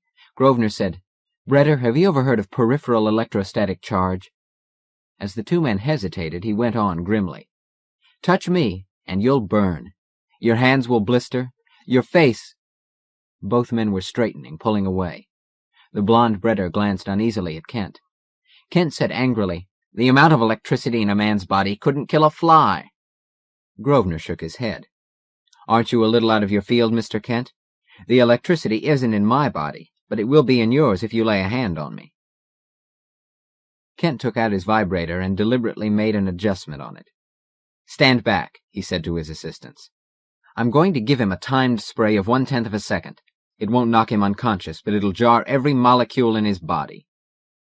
Grosvenor said quietly, "I wouldn't try it, Kent. I'm warning you." The man either did not hear him or was too angry to pay any attention. The tracer beam dazzled Grosvenor's eyes. There was a hiss and a crackle and a cry of pain from Kent. The light blinked out. Grosvenor saw that Kent was trying to shake the weapon from his hand. It clung stickily, but finally dropped to the floor with a metallic clatter. In evident agony, Kent grabbed his injured hand and stood there, swaying. Grosvenor said with a kind of angry sympathy, "Why didn't you listen? These wall plates are carrying a high electric potential, and since a vibrator ionizes the air, you got an electric shock that simultaneously nullified the energy you discharged, except near the muzzle. I hope it didn't burn you too badly." Kent had control of himself. He was white and tense, but calm. "This will cost you dearly," he said in a low voice, "when the others find out that one man is trying to force his ideas." He broke off and gestured imperiously to his two henchmen. "Come along. We're through here for the time being." Fully 8 minutes after they had gone, Fander came in.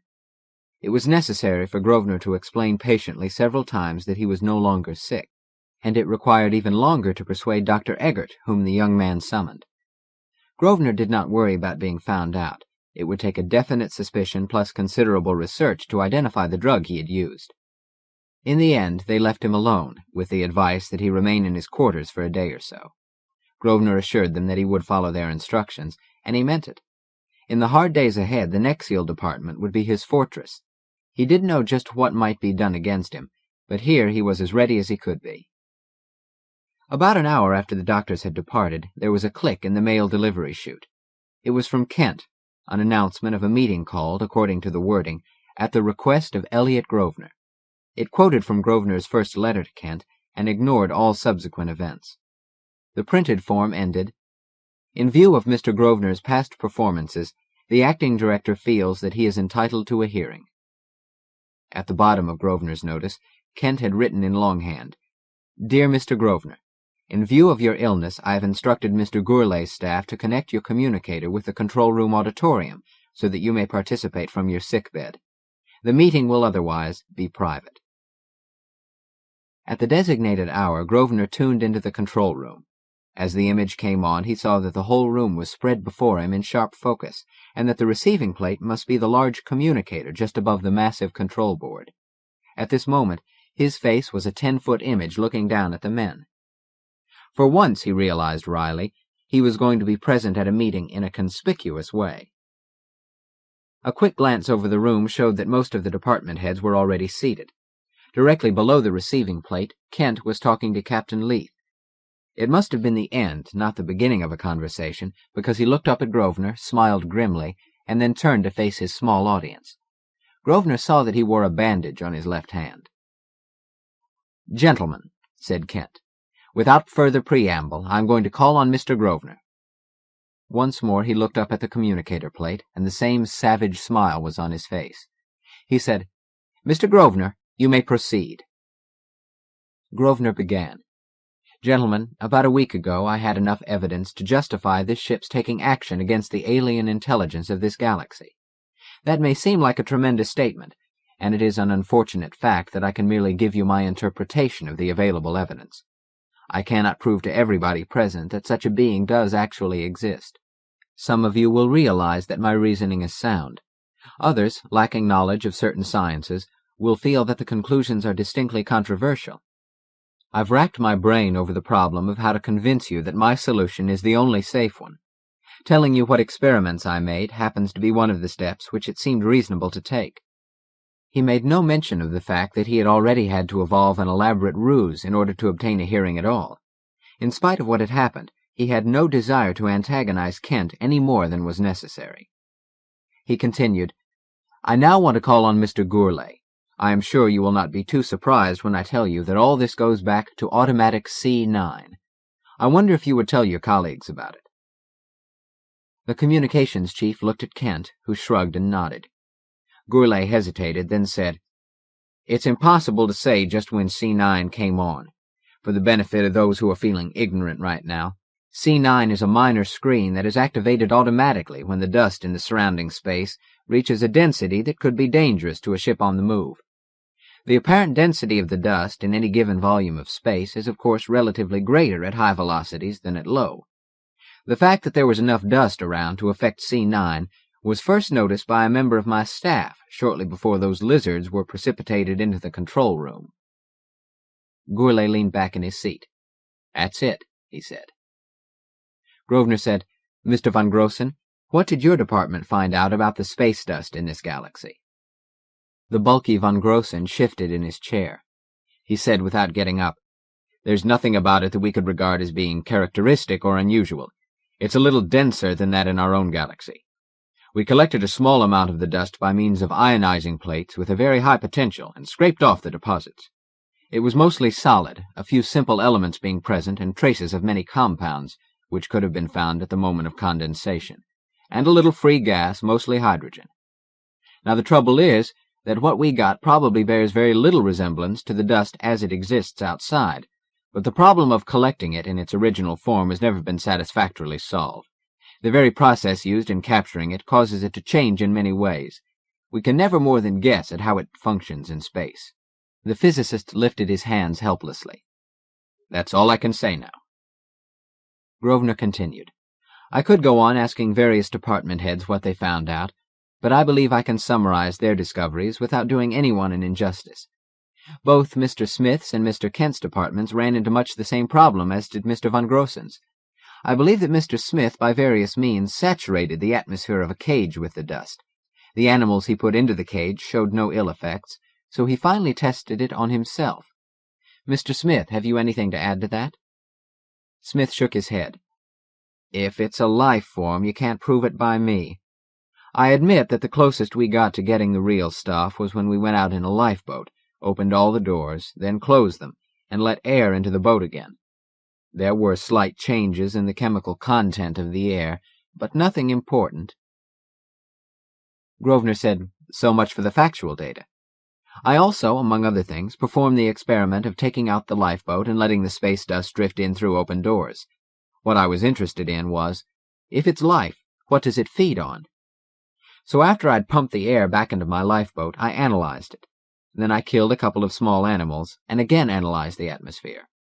I sent samples of the atmosphere as it was before and after to Mr. Kent, Mr. von Grossen, and Mr. Smith.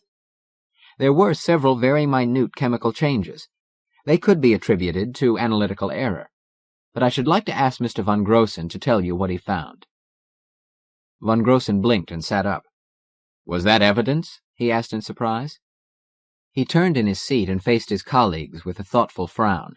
"I don't see the significance," he said, "but the molecules of air in the sample marked after carried a slightly higher electric charge." It was the decisive moment. Grosvenor gazed down at the upturned faces of the scientists and waited for the light of misunderstanding to come to at least one pair of eyes. The men sat solid, puzzled expressions on their faces. One individual said finally in a wry voice, "I suppose we're expected to jump to the conclusion that we're dealing with a nebular dust intelligence. That's too much for me to swallow." Grosvenor said nothing. The mental jump he wanted them to make was even more far-fetched than that, though the difference was subtle. Already the feeling of disappointment was strong in him. He began to stiffen himself for the next step. Kent said sharply, Come, Mr. Grosvenor, explain yourself, and then we will make up our minds." Grosvenor began reluctantly. "Gentlemen, your failure to see the answer at this point is very disturbing to me. I foresee that we're going to have trouble. Consider my position. I have given you the available evidence, including a description of the experiments which led me to identify our enemy. It is already clear that my conclusions will be regarded as distinctly controversial. And yet, if I'm right, I'm convinced of it. Failure to take the action I have in mind will be disastrous for the human race and for all other intelligent life in the universe. But here is the situation. If I tell you, then the decision is out of my hands. The majority will decide, and there will be no legal recourse from their decision, so far as I can see."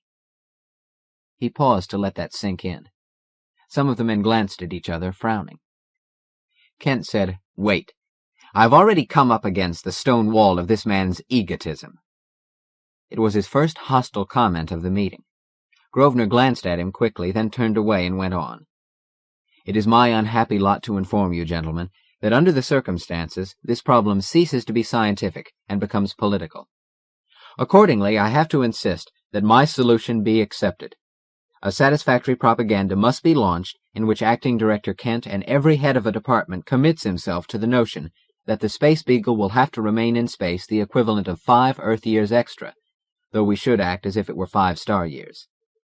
I'm going to give you my interpretation, but I want each head to adjust himself to the notion that he must irrevocably stake his reputation and good name on this matter. The danger, as I see it, is so all-embracing that any petty squabbling we do will be disgraceful according to the time we spend on it." Succinctly, he told them what the danger was. Then, without waiting for their reaction, he outlined his method of dealing with it. "We'll have to find some iron planets and set the productive capacity of our ship to the making of atomically unstable torpedoes. I foresee that we will have to spend nearly a year traversing this galaxy and sending out such torpedoes in great numbers at random. And then, when we have made this entire sector of space virtually untenable for him, we depart and offer him the opportunity of following us, this last at a time when he will have literally no recourse but to pursue our ship in the hope that we will lead him to another and better source of food than is available here. Most of our time will be taken up in making sure that we do not guide him back to our own galaxy." He paused, then said quietly, "Well, gentlemen, there you have it. I can see on various faces that the reaction is going to be a split one, and that we are in for one of those deadly controversies." He stopped. There was silence, and then a man said, 5 years. It was almost a sigh, and it acted like a cue. All over the room men stirred uneasily. Grosvenor said quickly, "Earth years." He had to keep pressing that. He had deliberately chosen what seemed the longer way of estimating time, so that when translated into star years it would seem somewhat less. The fact was that star time, with its 100-minute hour, its 20-hour day, and its 360-day year, was a psychological device. Once adjusted to the longer day, people tended to forget how much time was passing according to their older ways of thinking. In the same way, now, he expected them to feel relieved when they realized that the extra time would amount to just about 3 years, star time. Kent was speaking. "Any other comments?" Von Grossen said unhappily, "I cannot honestly accept Mr. Grosvenor's analysis. I have great respect for him in view of his past performances, but he is asking us to take on faith what I'm sure we could understand if he actually had valid evidence. I reject the notion that nexialism provides so sharp an integration of sciences that only individuals trained by its methods can hope to understand the more intricate interrelated phenomena." Grosvenor said curtly, "Aren't you rejecting rather hastily something which you have never troubled to investigate?" Von Grossen shrugged. "Perhaps." "The picture I have," said Zeller, "is of us spending many years and much effort, and yet not once will we have anything but the most indirect and insubstantial evidence that the plan is working." Grosvenor hesitated. Then he realized that he had no alternative but to continue to make antagonistic statements. The issue was too important. He could not consider their feelings. He said, "I'll know when we've been successful, and if some of you people will deign to come to the Nexial department and learn a few of our techniques, you'll know it also when the time comes." Smith said grimly, "Mr. Grosvenor has this in his favor. He is always offering to teach us how to be his equal." "Any more comments?" It was Kent, his voice shriller and edged with triumph. Several men made as if to speak, but seemingly thought better of it. Kent went on, "Rather than waste any time, I think we should take a vote as to what the majority feels about Mr. Grosvenor's proposal. I'm sure we all want to have a general reaction." He walked forward slowly. Grosvenor could not see his face, but there was arrogance in the way the man held himself. Kent said, "Let's have a showing of hands. All in favor of accepting Mr. Grosvenor's method, which involves remaining 5 extra years in space, please raise your hands." Not a single hand came up. A man said querulously, "It'll take a little while to think this through." Kent paused to answer that. "We're trying to get the as-of-now opinion. It's important to all of us to know what the chief scientists of this ship think." He broke off and called out, "Those definitely against, raise your hands." All except 3 hands came up. In a lightning glance, Grosvenor identified the 3 who had abstained. They were Corita, McCann, and Von Grossen. Belatedly, he saw that Captain Leith, who stood near Kent, had also abstained. Grosvenor said quickly, "Captain Leith, this is surely a moment when your constitutional right to take control of the ship would apply. The danger is obvious." "Mr. Grosvenor," said Captain Leith slowly, "that would be true if there were a visible enemy. As it is, I can act only on the advice of the scientific experts." "There is only one such expert aboard," said Grosvenor coldly. The others are a handful of amateurs who dabble around on the surface of things." The remark seemed to stun most of those in the room. Abruptly, several men tried to speak at once. They spluttered into angry silence. It was Captain Leith who said, finally, in a measured tone, "Mr. Grosvenor, I cannot accept your unsupported claim." Kent said satirically, "Well, gentlemen, we now have Mr. Grosvenor's true opinion of us." He seemed unconcerned with the insult itself. His manner was one of ironic good humor. He seemed to have forgotten that he had a duty as acting director to maintain an atmosphere of dignity and courtesy. Meader, head of the botany subsection, reminded him angrily, "Mr. Kent, I do not see how you can tolerate such an insolent remark." "That's right," said Grosvenor. "Stand up for your rights. The whole universe is in deadly danger, but your sense of dignity must be maintained." McCann spoke for the first time, uneasily. "Corita, if there were a kind of entity out there such as Grosvenor has described, how would that fit in with cyclic history?" The archaeologist shook his head unhappily.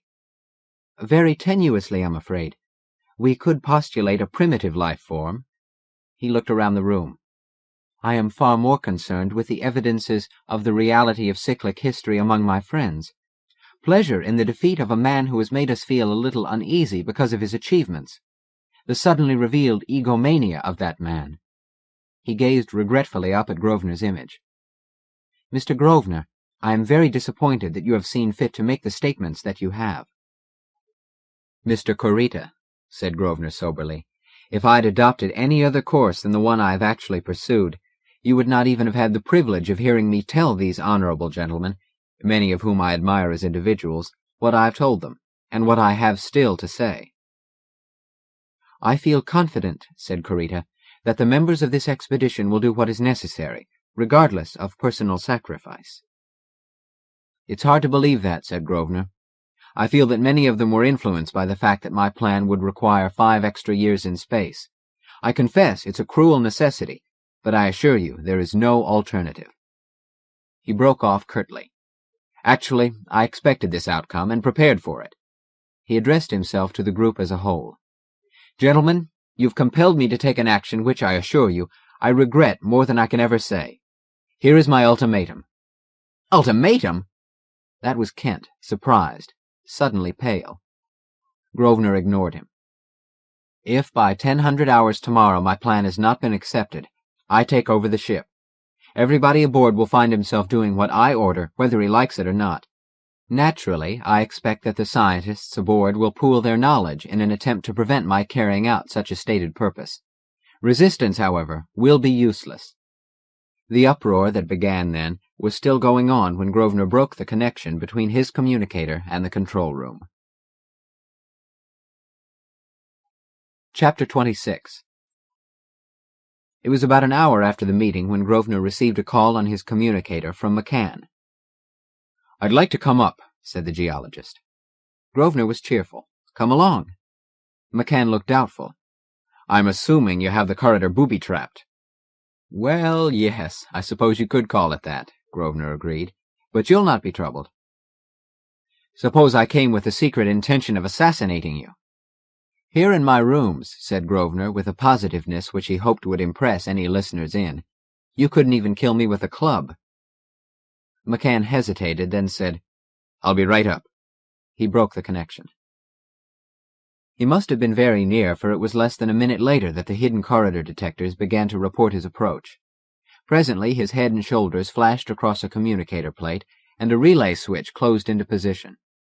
Since it was part of an automatic defense process, Grosvenor deactivated it manually. A few seconds later, McCann came through the open door. He paused on the threshold and then came forward, shaking his head. "I was worried there. Despite your reassurance, I had the feeling that batteries of weapons were pointing at me. And yet I saw nothing." He looked searchingly into Grosvenor's face. "Are you pulling a bluff?" Grosvenor said slowly, "I'm a little worried myself. Don, you've shaken my faith in your integrity. I honestly didn't expect you to come up here carrying a bomb." McCann looked blank. "But I'm not. If your instruments show any such—" He stopped. He took off his coat. He began to search himself. Suddenly his movements slowed. His face was pale as he brought up a wafer-thin gray object about 2 inches long. What is it? He asked. A stabilized plutonium alloy. Atomic? No, it's not radioactive, not as it is, but it can be dissolved into a radioactive gas by the beam from a high-frequency transmitter.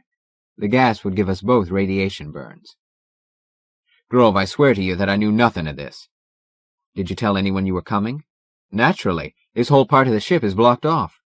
In other words, you had to get permission. Yes, from Kent. Grosvenor hesitated, then said, I want you to think hard about this. At any time during the interview with Kent, did you feel that the room was hot? Why, yes, I remember it now. I had the feeling that I was going to suffocate. How long did that last? A second or so. That means you were out probably 10 minutes. Out? McCann was scowling. Well, I'll be damned. That little wretch drugged me. I could probably find out for sure just how much of a dose you were given. Grosvenor spoke deliberately. A blood test would do it.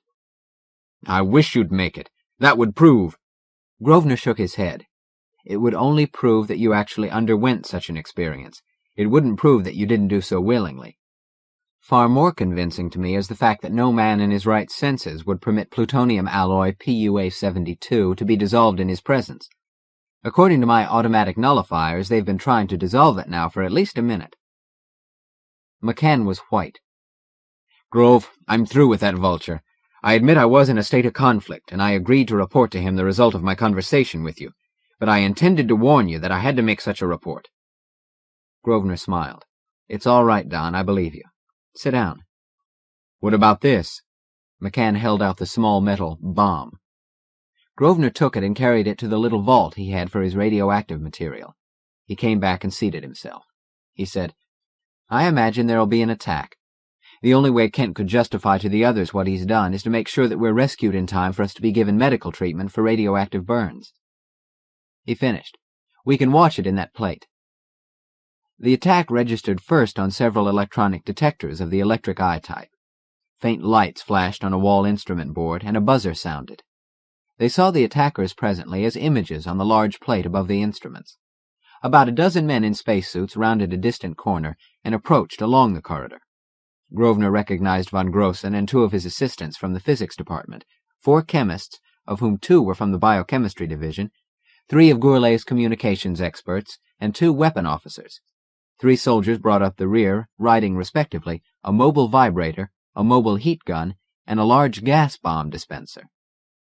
McCann stirred uneasily. Isn't there another entrance to this place? Grosvenor nodded. It's guarded. What about down and up? McCann indicated the floor and the ceiling. There's a storeroom above and a motion picture theater below. Both are taken care of. They fell silent. Then, as the group of men in the corridor stopped, McCann said, I'm surprised to see von Grossen out there. I think he admires you. Grosvenor said, I stung him when I called him and the others amateurs. He's come to see for himself what I can do. Out in the corridor, the group of attackers seemed to be consulting. Grosvenor went on. What specifically brought you up here? McCann's gaze was on the plate. I wanted you to know that you were not completely alone. Several executives asked me to tell you they were with you.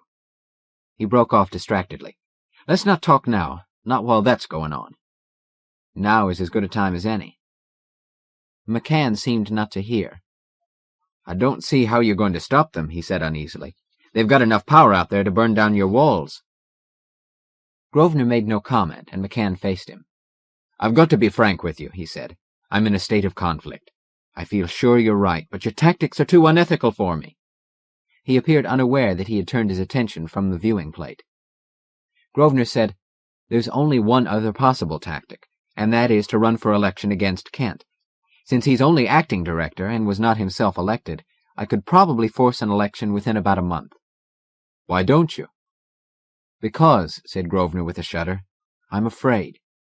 The thing, out there, is practically starving to death. At any time it's liable to make a try for another galaxy, and it might very well go for ours. We can't wait a month. And yet, McCann pointed out, your plan is to drive it from this galaxy, and you've estimated that will take a whole year. Have you ever tried to snatch food from a carnivore? Grosvenor asked. It tries to hold on to it, doesn't it? It will even fight for it.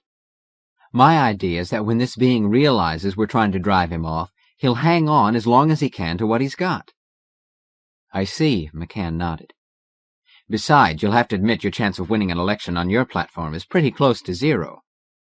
Grosvenor shook his head vigorously. "I'd win. You may not believe that on my say-so. But the fact is that people who are wrapped up in pleasure, excitement, or ambition are easily controlled. I didn't devise the tactics I'd use. They've been around for centuries. But historical attempts to analyze them just didn't get at the roots of the process. Until recently, the relation of physiology to psychology was on a fairly theoretical basis. Nexial training reduced it to definite techniques." McCann was silent, studying him. He said finally, "What kind of future do you envisage for man? Do you expect us all to become Nexialists?" "On board this ship, it's a necessity. For the race as a whole, it's still impractical. In the long run, however, there can be no excuse for any individual not knowing what it's possible for him to know. Why shouldn't he? Why should he stand under the sky of his planet and look up at it with the stupid eyes of superstition and ignorance, deciding vital issues on the basis of somebody's fooling him? The smashed civilizations of Earth's antiquity are evidence of what happens to a man's descendants when he reacts blindly to situations, or if he depends on authoritarian doctrines." He shrugged. "At the moment, a lesser goal is possible. We must make men skeptical. The shrewd though illiterate peasant who has to be shown concrete evidence is the spiritual forebear of the scientist. On every level of understanding, the skeptic partly makes up for his lack of specific knowledge by his attitude of, 'Show me. I've got an open mind, but what you say cannot by itself convince me.'" McCann was thoughtful. "You Nexialists are going to break through the cyclic history pattern. Is that what you have in mind?" Grosvenor hesitated, then said, "I confess I was not too conscious of its importance till I met Corita. I've been impressed. I imagine the theory can stand a great deal of revision. Such words as race and blood are particularly meaningless, but the general pattern seems to fit the facts." McCann had returned his attention to the attackers. He said, puzzled, "They seem to be taking a long time getting started. You'd think they'd have made their plans before they came this far." Grosvenor said nothing. McCann glanced at him sharply. "Just a moment," he said. "They haven't run up against your defenses, have they?" When Grosvenor still made no reply, McCann jumped to his feet, walked nearer to the plate, and peered into it at close range. He stared intently at two men who were down on their knees. "But what are they doing?" he asked helplessly. "What is stopping them?" Grosvenor hesitated, then explained. "They're trying to keep from falling through the floor." Despite his effort to remain calm, excitement put a tremor into his voice. The other didn't realize that what he was doing was new to him. He had had the knowledge, of course, for a long time, but this was practical application. He was taking action that had never been taken before, anywhere, in quite the same way. He had used phenomena from many sciences, improvising to fit his purpose and to suit the exact environment in which he was operating. It was working, as he had expected it would. His understanding, so sharp, so broadly based, left little room for error. But the physical reality exhilarated him in spite of his pre-knowledge. McCann came back and sat down. "Will the floor actually collapse?" Grosvenor shook his head. "You're not getting it. The floor is unchanged. They are sinking into it. If they proceed much further, they'll fall through." He laughed in sudden glee. "I'd like to have a good look at Gourlay's face when his assistants report the phenomenon. This is his balloon, teleportation, hyperspace motion, with an idea added from oil geology and 2 techniques of plant chemistry." "What's the geology notion?" McCann began. He stopped. "Well, I'll be damned. You mean the way to get oil these days without drilling. We just create a condition on the surface to which all oil in the vicinity has to come." He frowned. "But just a minute. There's a factor that—" "There are a dozen factors, my friend," said Grosvenor. He went on soberly. "I repeat, this is laboratory stuff. A lot of things work at close quarters on very little power." McCann said, "Why didn't you use a little of this trickery against Pussy and the Scarlet Monster?" "I've told you, I've rigged this situation. I worked through many a sleep hour installing my equipment, something which I never had a chance to do against our alien enemies. Believe me, if I had had control of the ship, we wouldn't have lost so many lives in either of those incidents." "Why didn't you take control?" It was too late. There wasn't time. Besides, this ship was built several years before there was an Nexial Foundation. We were lucky to get a department aboard. McCann said presently, I don't see how you're going to take over the ship tomorrow, since that'll involve coming out of your laboratory. He stopped and stared at the plate. Then he said breathlessly, They've brought up de-gravity rafts. They're going to float over your floor. Grosvenor made no reply. He had already seen. Chapter 27. De-gravity rafts operated on the same principle as the anti-acceleration drive.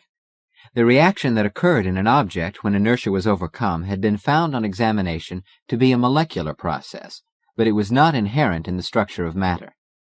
An anti-acceleration field shifted electrons in their orbits slightly. This, in turn, created a molecular tension, resulting in a small, though all-embracing, rearrangement. Matter so altered acted as if it were immune to the normal effects of speeding up or slowing down. A ship proceeding on anti-acceleration could stop short in mid-flight, even if it had been traveling at millions of miles a second. The group attacking Grosvenor's department merely loaded their weapons onto the long, narrow rafts, climbed aboard themselves, and activated them to a suitable field intensity. Then, using magnetic attraction, they drew themselves forward toward the open door 200 feet away. They proceeded about 50 feet, then slowed, came to a full stop, and began to back. Then they stopped again. Grosvenor, who had been busy at his instrument board, came back and sat down beside the puzzled McCann. The geologist asked, What did you do? Grosvenor answered without hesitation. As you saw, they propelled themselves forward by pointing directional magnets at the steel walls ahead. I set up a repeller field, which is nothing new in itself. But actually, this version of it is a part of a temperature process more related to the way you and I maintain our body heat than it is to heat physics. Now they'll have to use jet propulsion or ordinary screw propellers or even, he laughed, oars. McCann, his gaze on the viewing plate, said grimly, They're not going to bother. They're going to turn their heater loose. Better shut the door. Wait. McCann swallowed visibly. But the heat will come in here. We'll roast. Grosvenor shook his head. I've told you. What I did was part of a process involving temperature. Fed new energy, the whole metal environment will seek to maintain its equilibrium on a somewhat lower level. There, look. The mobile heat blaster was turning white. It was a white that made McCann curse softly under his breath. Frost, he mumbled. But how? As they watched, ice formed on the walls and the floors. The heater gleamed in its frozen casing, and a chill blast of air came through the door. McCann shivered. Temperature, he said vaguely. A somewhat lower equilibrium. Grosvenor stood up. I think it's time they went home. After all, I don't want anything to happen to them. He walked to an instrument that stood against one wall of the auditorium room and sank into a chair in front of a compact keyboard. The keys were small and of different colors. There were 25 to a row and 25 rows. McCann came over and stared down at the instrument. What is it? He asked. I don't recall seeing it before. With a quick, rippling, almost casual movement, Grosvenor depressed 7 of the keys, then reached over and touched a main release switch. There was a clear yet soft musical note. Its overtones seemed to stay in the air for several seconds after the basic note died away. Grosvenor looked up. What association did that bring to your mind? McCann hesitated. There was an odd expression on his face. I had a picture of an organ playing in a church.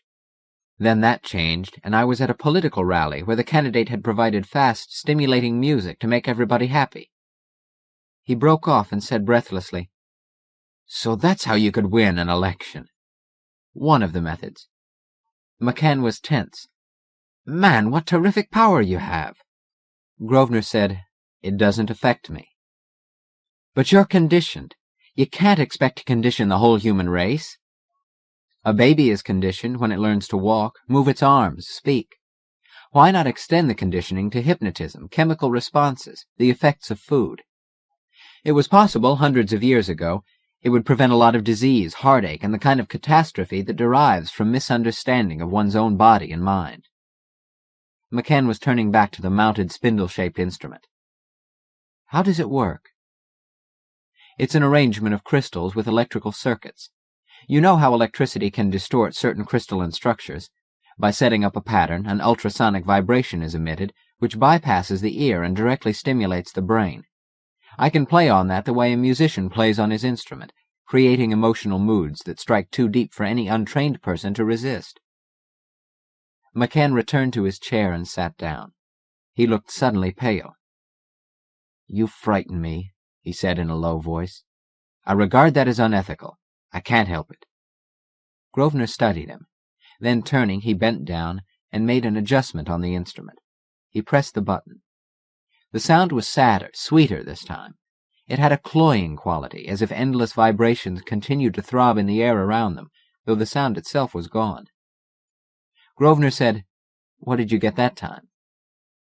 McCann hesitated again, then said suddenly, "I thought of my mother. I had a sudden desire to be back home.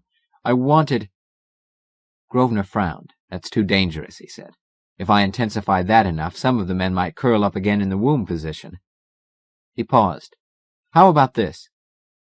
Rapidly, he set up a new pattern, and then touched the activating switch. He drew a bell-like sound with a soft, soft tinkling in the distant background. "I was a baby," said McCann, "and it was bedtime. Gosh, I'm sleepy." He seemed not to notice that he had reverted to the present tense. Involuntarily, he yawned. Grosvenor opened a drawer in a table beside the machine and took out 2 plastic headpieces.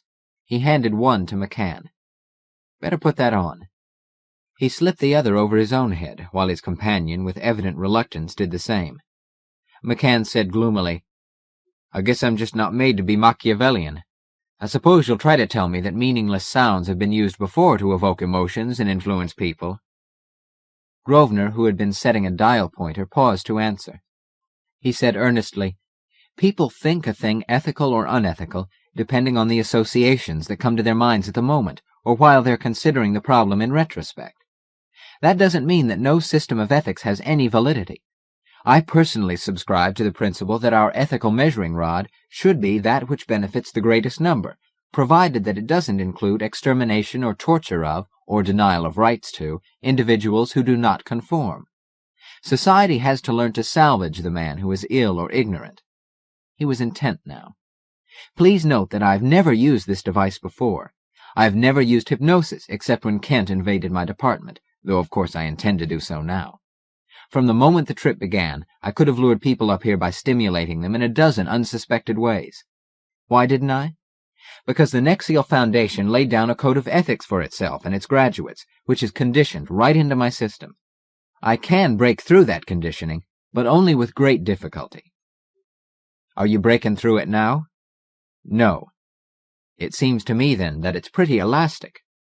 "That's exactly right. When I firmly believe, as I do now, that my actions are justified, there is no internal nervous or emotional problem." McCann was silent. Grosvenor went on.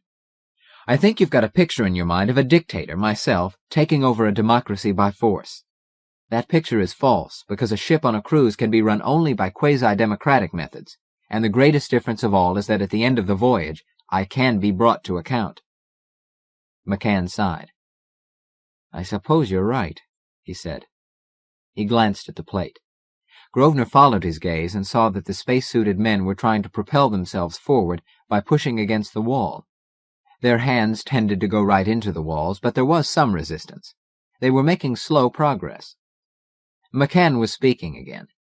"What are you going to do now?" "I intend to put them to sleep, like this." He touched the activating switch.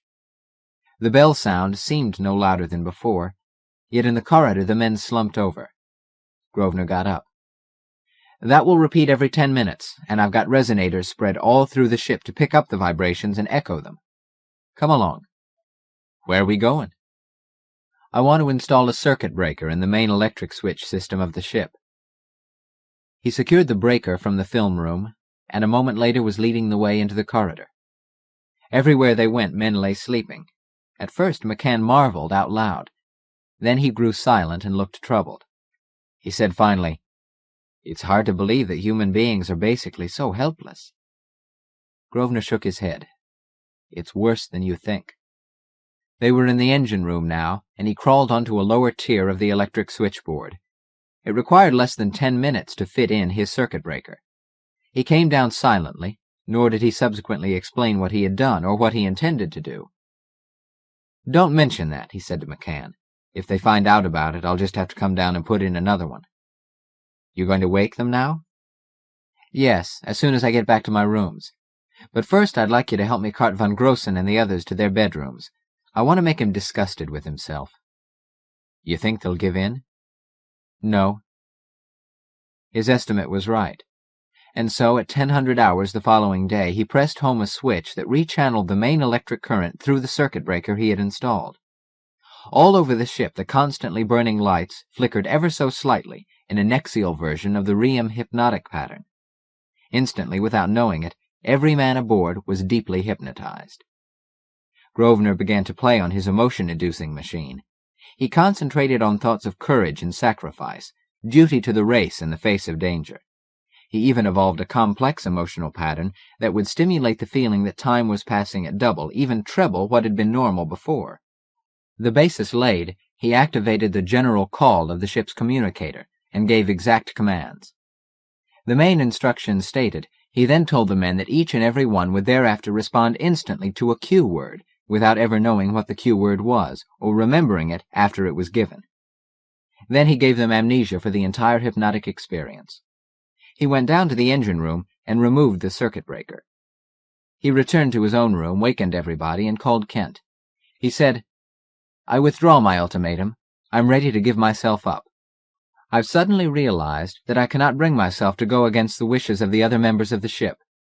I would like another meeting at which I will appear in person. Naturally, I intend to urge once more that we wage all-out warfare against the alien intelligence of this galaxy." He was not surprised when the ship's executives, strangely unanimous in their change of heart, agreed that after consideration they could see that the evidence was clear and that the danger was compellingly urgent. Acting Director Kent was instructed to pursue the enemy relentlessly and without regard for the comfort of the members of the ship. Grosvenor, who had not interfered with the overall personality of any individual, observed with grim amusement the reluctance with which Kent himself acknowledged that the action should be taken. The great battle between man and alien was about to begin. Chapter 28.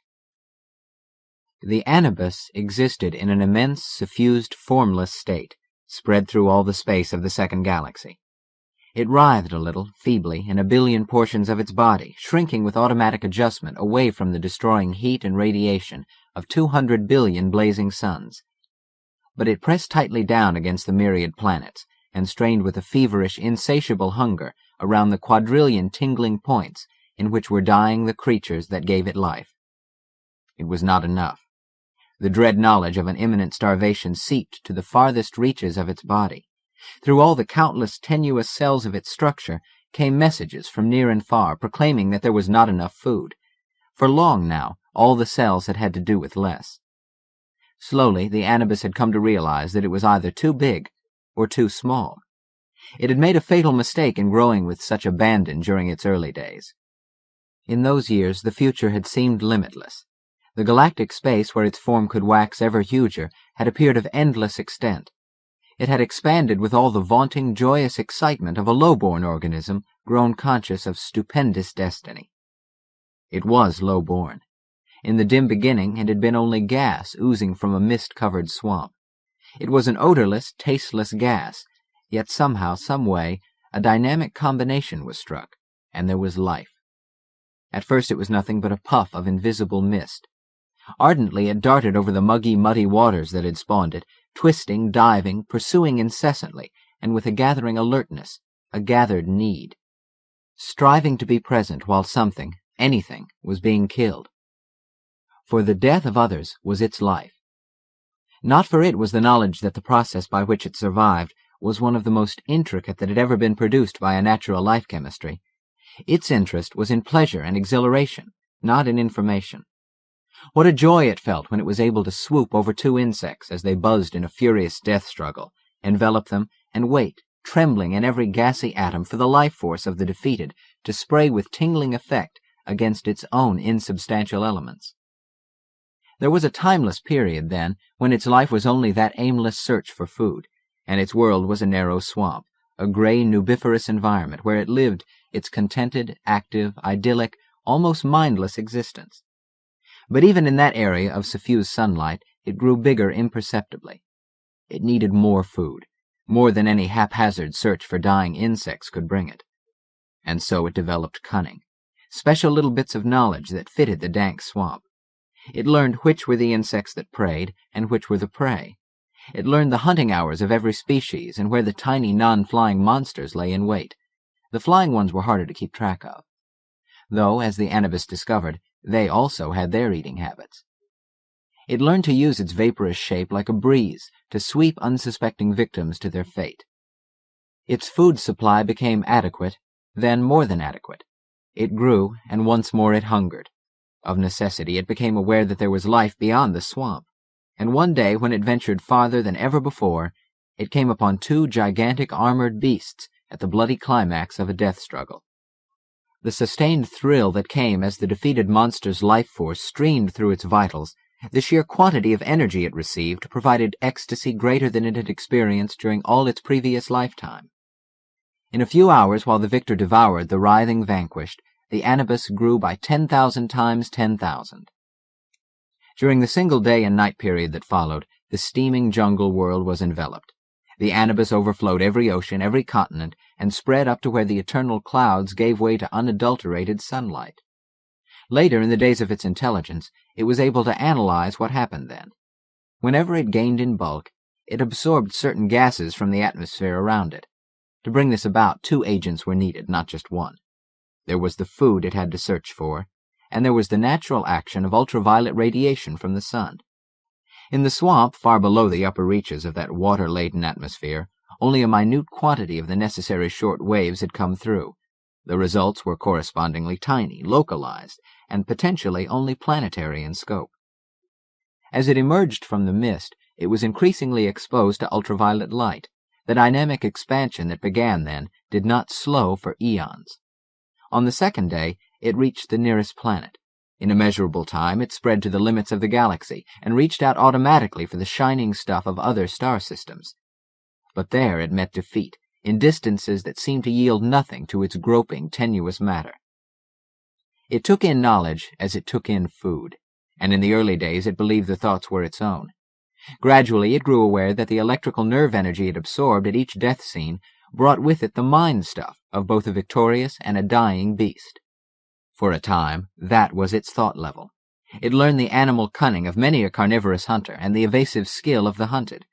But here and there on different planets, it made contact with an entirely different degree of intelligence. Beings who could think, civilization, science.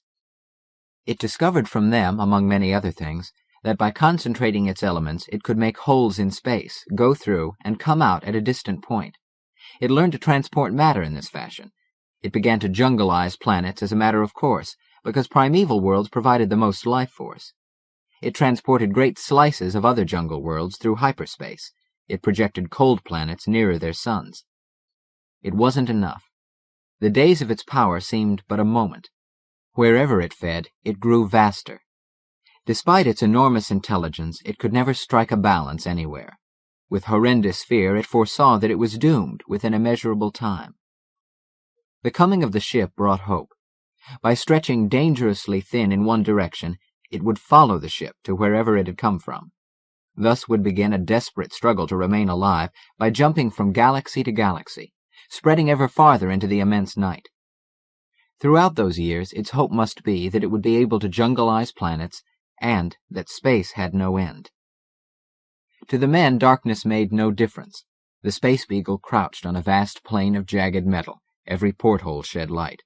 Great searchlights poured added illumination on rows of engines that were tearing enormous holes into the all-iron world. At the beginning, the iron was fed into a single manufacturing machine, which turned out unstable iron torpedoes at the rate of one every minute and immediately launched them into space. By dawn of the next morning, the manufacturing machine itself began to be manufactured, and additional robot feeders poured raw iron into each new unit. Soon 100, then thousands of manufacturing machines were turning out those slim, dark torpedoes. In ever greater numbers, they soared into the surrounding night, scattering their radioactive substance to every side. For 30,000 years, those torpedoes would shed their destroying atoms. They were designed to remain within the gravitational field of their galaxy, but never to fall on a planet or into a sun. As the slow red dawn of the second morning brightened the horizon, Engineer Pennons reported on the general call. "We're now turning out 9,000 a second, and I think we can safely leave the machines to finish the job. I've put a partial screen around the planet to prevent interference. Another 100 iron worlds, properly located, and our bulky friend will begin to have a hollow feeling in his vital parts. It's time we were on our way." The time came, months later, when they decided that their destination would be nebula NGC 50,437. Astronomer Lester explained the meaning of the selection. "That particular galaxy," he said quietly, "is 900 million light-years away. If this gas intelligence follows us, he'll lose even his stupendous self in a night that has almost literally no end." He sat down, and Grosvenor rose to speak. "I'm sure," he began, "we all understand that we are not going to this remote star system. It would take us centuries, perhaps thousands of years to reach it. All we want is to get this inimical life form out where he will starve. We'll be able to tell if he's following us by the murmurings of his thoughts, and we'll know he's dead when the murmurings stop." That was exactly what happened.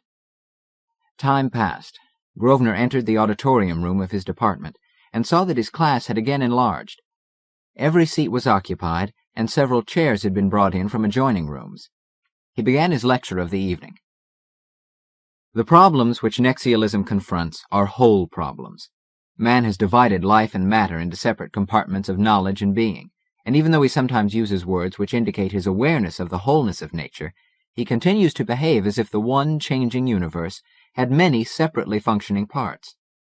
The techniques we will discuss tonight—" He paused. He had been looking out over his audience, and his gaze had suddenly fastened on a familiar figure well to the rear of the room. After a moment's hesitation, Grosvenor went on. "Will show how this disparity between reality and man's behavior can be overcome." He went on to describe the techniques, and in the back of the room, Gregory Kent took his first notes on the science of Nexialism. And, carrying its little bit of human civilization, the expeditionary ship Space Beagle sped at an ever-increasing velocity through a night that had no end and no beginning. End of The Voyage of the Space Beagle by A.E. Van Vogt.